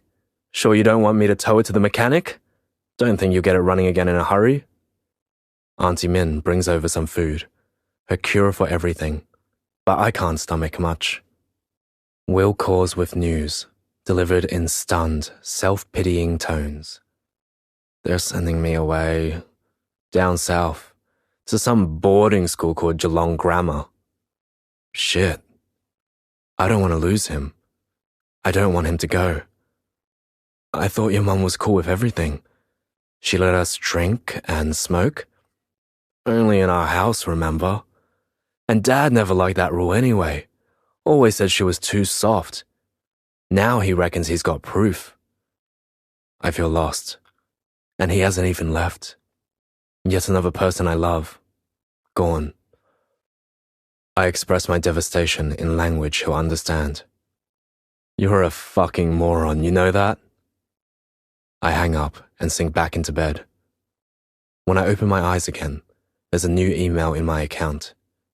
Wickham Point Security. Classification, in confidence. Dear Kenny and Jonathan Doe, please be informed that Fatima, KIN 014, Satere, KIN 014.1, Arash, KIN 015, and Anahita, KIN 016, are not in Wickham Point, so your visit can't be facilitated. You are requested to contact Australian Border Force for their current contact details. My heart drops into my feet. I push myself up straighter and yell, "Dad!" Kenny. The Ford appears to have finally died, So I get Fung's number from Min, then call and ask to borrow her car so I can get to work. She playfully says I can use it as long as I take her out for dinner to say thanks. I'm blushing as I agree. I drive her gleaming SUV out to Wickham Point in the cool of early morning. The sun rises golden and full of promise. We're inching towards dry season now, and the days are uniformly perfect and clear. But inside, I feel numb, picturing Jonathan's hopeful face as I left. This will be your last shift, right? You'll just find out about Anna, then you'll quit? It was hard to be honest. I can't afford to. Not until I find something else. I park Fung's car and climb out, light a cigarette, and stand smoking in the car park. My gaze falls on a security camera nearby, one of those smash-proof black half globes they use on street corners in the city. I wonder if I'm in range of it, and if anyone is watching me now. I stub my cigarette out and urge myself to walk towards the staff entrance. But my feet won't move. I don't want to go in. Don't want to work here at all. I force myself to put one foot in front of the other. Once inside, I pass the girls. Anahita's room. There are cleaners already in there, scrubbing it down in case of new arrivals, I guess. One of the cleaners has a broom. She brushes cobwebs from the corners of the ceiling, then runs it roughly along the long rectangular fluorescent light. A few flakes of white fall to the floor.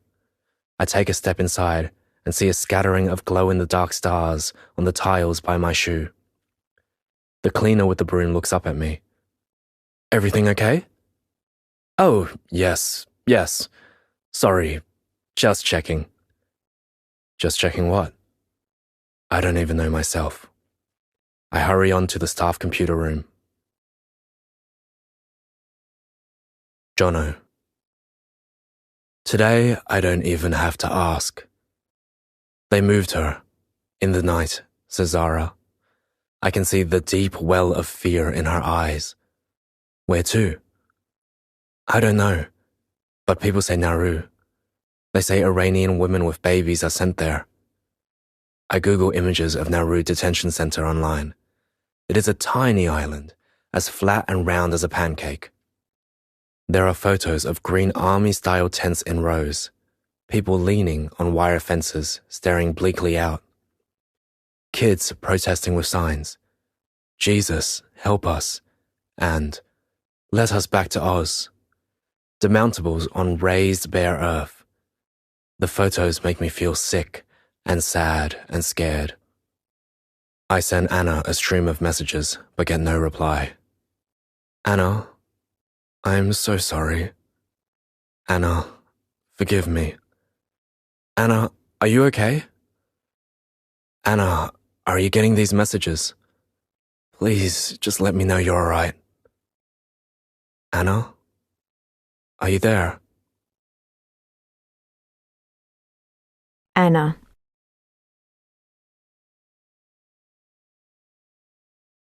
Kenny. My heart sinks as I read Anahita's mother's file. For a moment, I sit there, thinking it through. I know Jonathan won't be satisfied with just knowing where they are. He'll want to know if they're okay, and what happens to them now. I pull up the internal contact list and scan the names. I find a case manager called Eliza. There couldn't be too many of those. I dial the extension. Hear a man's voice. Brad Summers. Sorry, I was trying to call Eliza. I check the name. Eliza Wood? Ah, she's not working here anymore. Why? I know the question sounds unprofessional. Sorry, this is just a colleague from work. I needed to talk to her about a client. Brad pauses, seeming to weigh this up. Then he says, Look, she's been stood down, got too close to some of the detainees. You know how it is. The ones straight from uni never last long. Is there some way I can help? No. I thank him and hang up. I walk slowly outside and see silhouettes on the roof. Those two Rohingya men must have climbed up there again. They're huddled under the eaves, making the most of the tiny sliver of shade. I remember Scott's instructions to ignore them and start to walk on, but I can feel their eyes on me, could swear they're watching me as I pass. I stop and turn to look up at them, then raise my hand and wave. They wave back, but do not smile. Jono. I get a job at KFC and start to work there on the weekends, and some days after school. It's greasy and unglamorous, and the shifts seem long. I like working with Mel, but we both miss Will. He texts me and Snapchats photos from Geelong Grammar every other day. But it's a strange new world of suit-like uniforms and rugby and frosty breath and freezing cold early morning rising. He feels far away. I think about Anna every day. She still hasn't replied to any of my messages. I picture the devastated look on her face when I asked why she left Iran. I read case studies of Iranian refugees and wonder if any of their stories are like hers. One day after work, Mel invites me back to her house. Her mum gives me a forced bright red lipstick smile and rushes around us in a flurry of floral dress as she sets out drinks and a plate of baklava for us to eat. We scoff a few pieces, then play kick to kick with Mel's two brothers in the backyard. Her mum watches us from the kitchen with a slight frown. I ask if we should explain that I'm not Mel's boyfriend. Her parents never knew about Will. She's not allowed to date. But Mel just laughs and says to let her mum sweat on it for a bit. Mel's dad arrives home. He's a customs guy at the airport and regales us with a story from his work. I asked him to step to one side, and you know what he said? Accused me of choosing to scan him because he looks Middle Eastern. I told him it was random. I'm not racist. My wife's Greek. But of course he didn't believe me. Started going on about terrorism and how people always expect him to apologize for all the bloody insane Muslims in the world. Mel looks uncomfortable. Dad, Jono went out with one. What? Jono went out with a Muslim girl at our school. Her mum raises a perfectly plucked eyebrow. Her dad backtracks quickly. Oh, well, she was probably all right. I'm not saying they're all bad. I eat another piece of baklava, then excuse myself and walk home. Kenny. I lean the rusty ladder against the side wall of our house, test it's stable, then start to climb. Heave my compact body up, then over the edge of the flat corrugated iron roof. I scramble to stand, then look around. The sun is beginning to set. The world seems bigger up here. Rounder. More open. Free. I wonder if this is what the Rohingyas see. If they actually get a clear view out beyond the grid of fence. I hear a voice from below. Dad, what are you doing up there? I walk to the edge and peer down. Jonathan is wearing his KFC uniform. There's a bag on his back and a cardboard box of chicken in his hands. I wave him towards the ladder. Come up! Then, as an afterthought, bring that chicken with you too. He looks amused, but tosses his bag onto the ground and starts to climb. He passes the chicken up to me before hoisting himself easily and swiftly onto the roof. He stands beside me. The sky is all around us, bursting with pinks and purples. The mango tree by the house dances as a handful of small birds alight on its branches.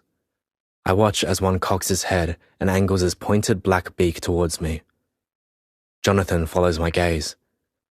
Rainbow bee eater. You sure?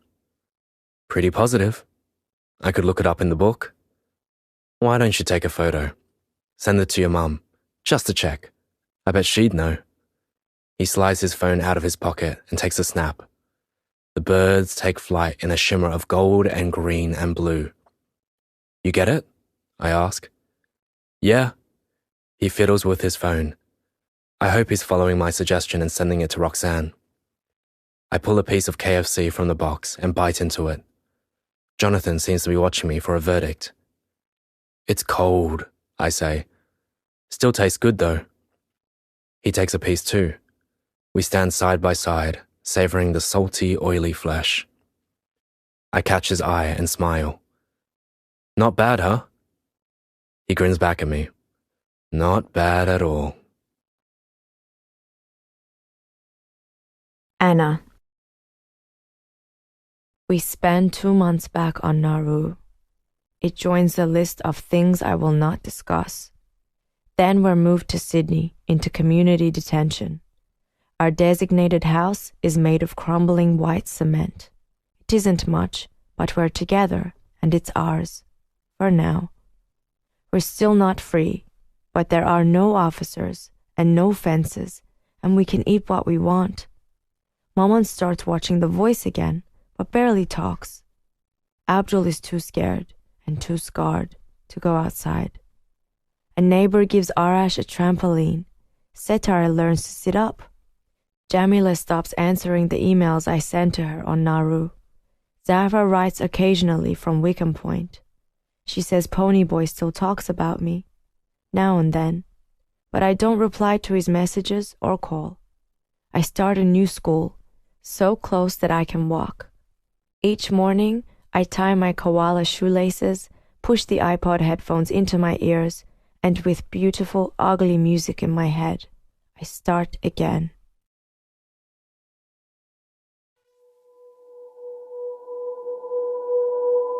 Postscript. As of August 2017, there are over 400 people seeking asylum who, like Anahita, have spent time on Nauru or Manus Island and are now in community detention in Australia. According to current Australian law, this group of people will never be permanently resettled in Australia. The government also announced in August 2017 that they will no longer be entitled to housing or income support and will be forced to return to Nauru or Manus Island, or the country they fled, in 6 months' time. There are approximately 1,200 people in immigration detention in Australia, including on Christmas Island, and a further 2,000 refugees and people seeking asylum on Nauru and Manus Island.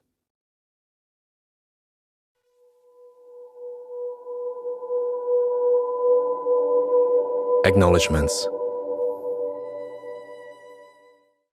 First and foremost, I would like to thank the amazing Shakufe Cavani, who acted as a cultural advisor for the writing of this novel. Thank you for sharing your knowledge, stories, and positive energy. I feel very lucky to have had your involvement and feedback on the drafts. Huge thanks to Natasha Blucher, refugee advocate extraordinaire, who acted as a consultant, answering endless questions over 3 years, and rigorously ensuring the story was true to life, accurate, and honest. Thanks also to Justine Davis and Richard Davis from Dasan, Kaz Coleman and Joan Washington from Melaleuca Refugee Center, and Claire Hamilton from Chill Out. While this story is fictional, and Darwin High is not the actual high school that asylum seekers have attended in Darwin, I am grateful to former principal Trevor Reed for his support in allowing me access to the school, which is wonderfully diverse and has a high number of ESL and refugee students. Special thanks to Sarah Calver for sharing her teaching experiences. Between Us has been researched and written at a time when the Border Force Act has been in place. This law prevents people working with asylum seekers, including public servants, doctors, teachers, and security workers, from speaking out about the conditions they witness in immigration detention centers. I am therefore not able to name everyone I interviewed for the novel. Some wonderful people I am able to name, to varying extents, include Veronica M. Hempel, Mark Condon, Sarah P., Sarah, Natalie, Mike and Justin. Thank you for your expert knowledge, which added rich detail and authenticity. Many asylum seekers and refugees were also extremely generous in sharing their stories. Thank you in particular to Nirvana Kwasimi, Atefe, Habib, M, C, M, M, S, A, S, and A. I wish you freedom and every happiness. Others I want to acknowledge include Joanna Bell for her knowledge of birds, friendship, and all-round creative support. Jess Ong and Sam Pickering for their tales of growing up in Darwin. Dave Ma for answering questions about living between two cultures and our time in high school. The ladies who write, Miranda Tetlow, Kate Wilde, Kylie Stevenson, and Jen Pinkerton, for their insights and feedback along the way.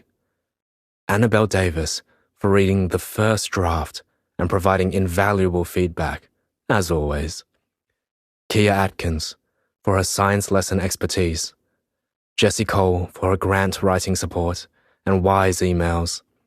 Sarah Klisarov for her extensive knowledge of Iran. Mark Goodcamp for putting me in touch with Shukefe and Sarah.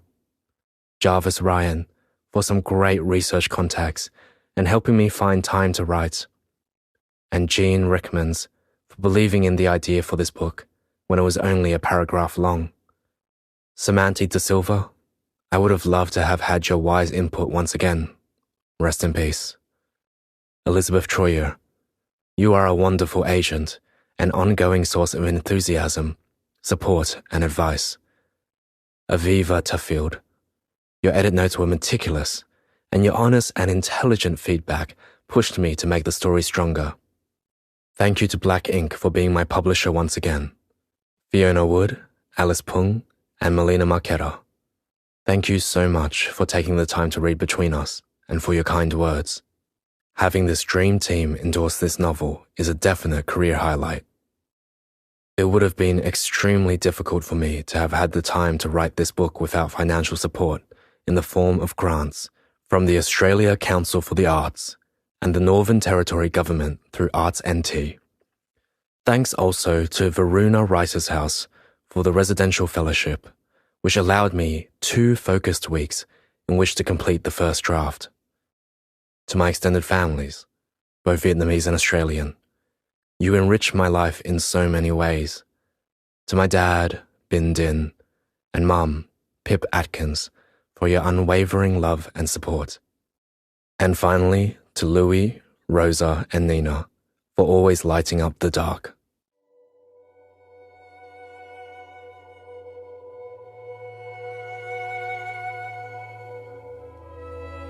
Belinda hopes you enjoyed the reading of Between Us, written by Claire Atkins and read by Christopher Quinn and Satare Nagoni. Our audiobooks are hugely popular all around the world. If you really enjoy this audiobook, make sure you introduce your friends to it. Or even better, listen to audiobooks with your friends. If you want to hear more, there's more available online at belinda.com. Or you can write to us. If you like, we can forward your letters on to our famous authors and narrators. We know they are always happy to hear from you. Thanks for listening, and remember to always take a Belinda audiobook with you.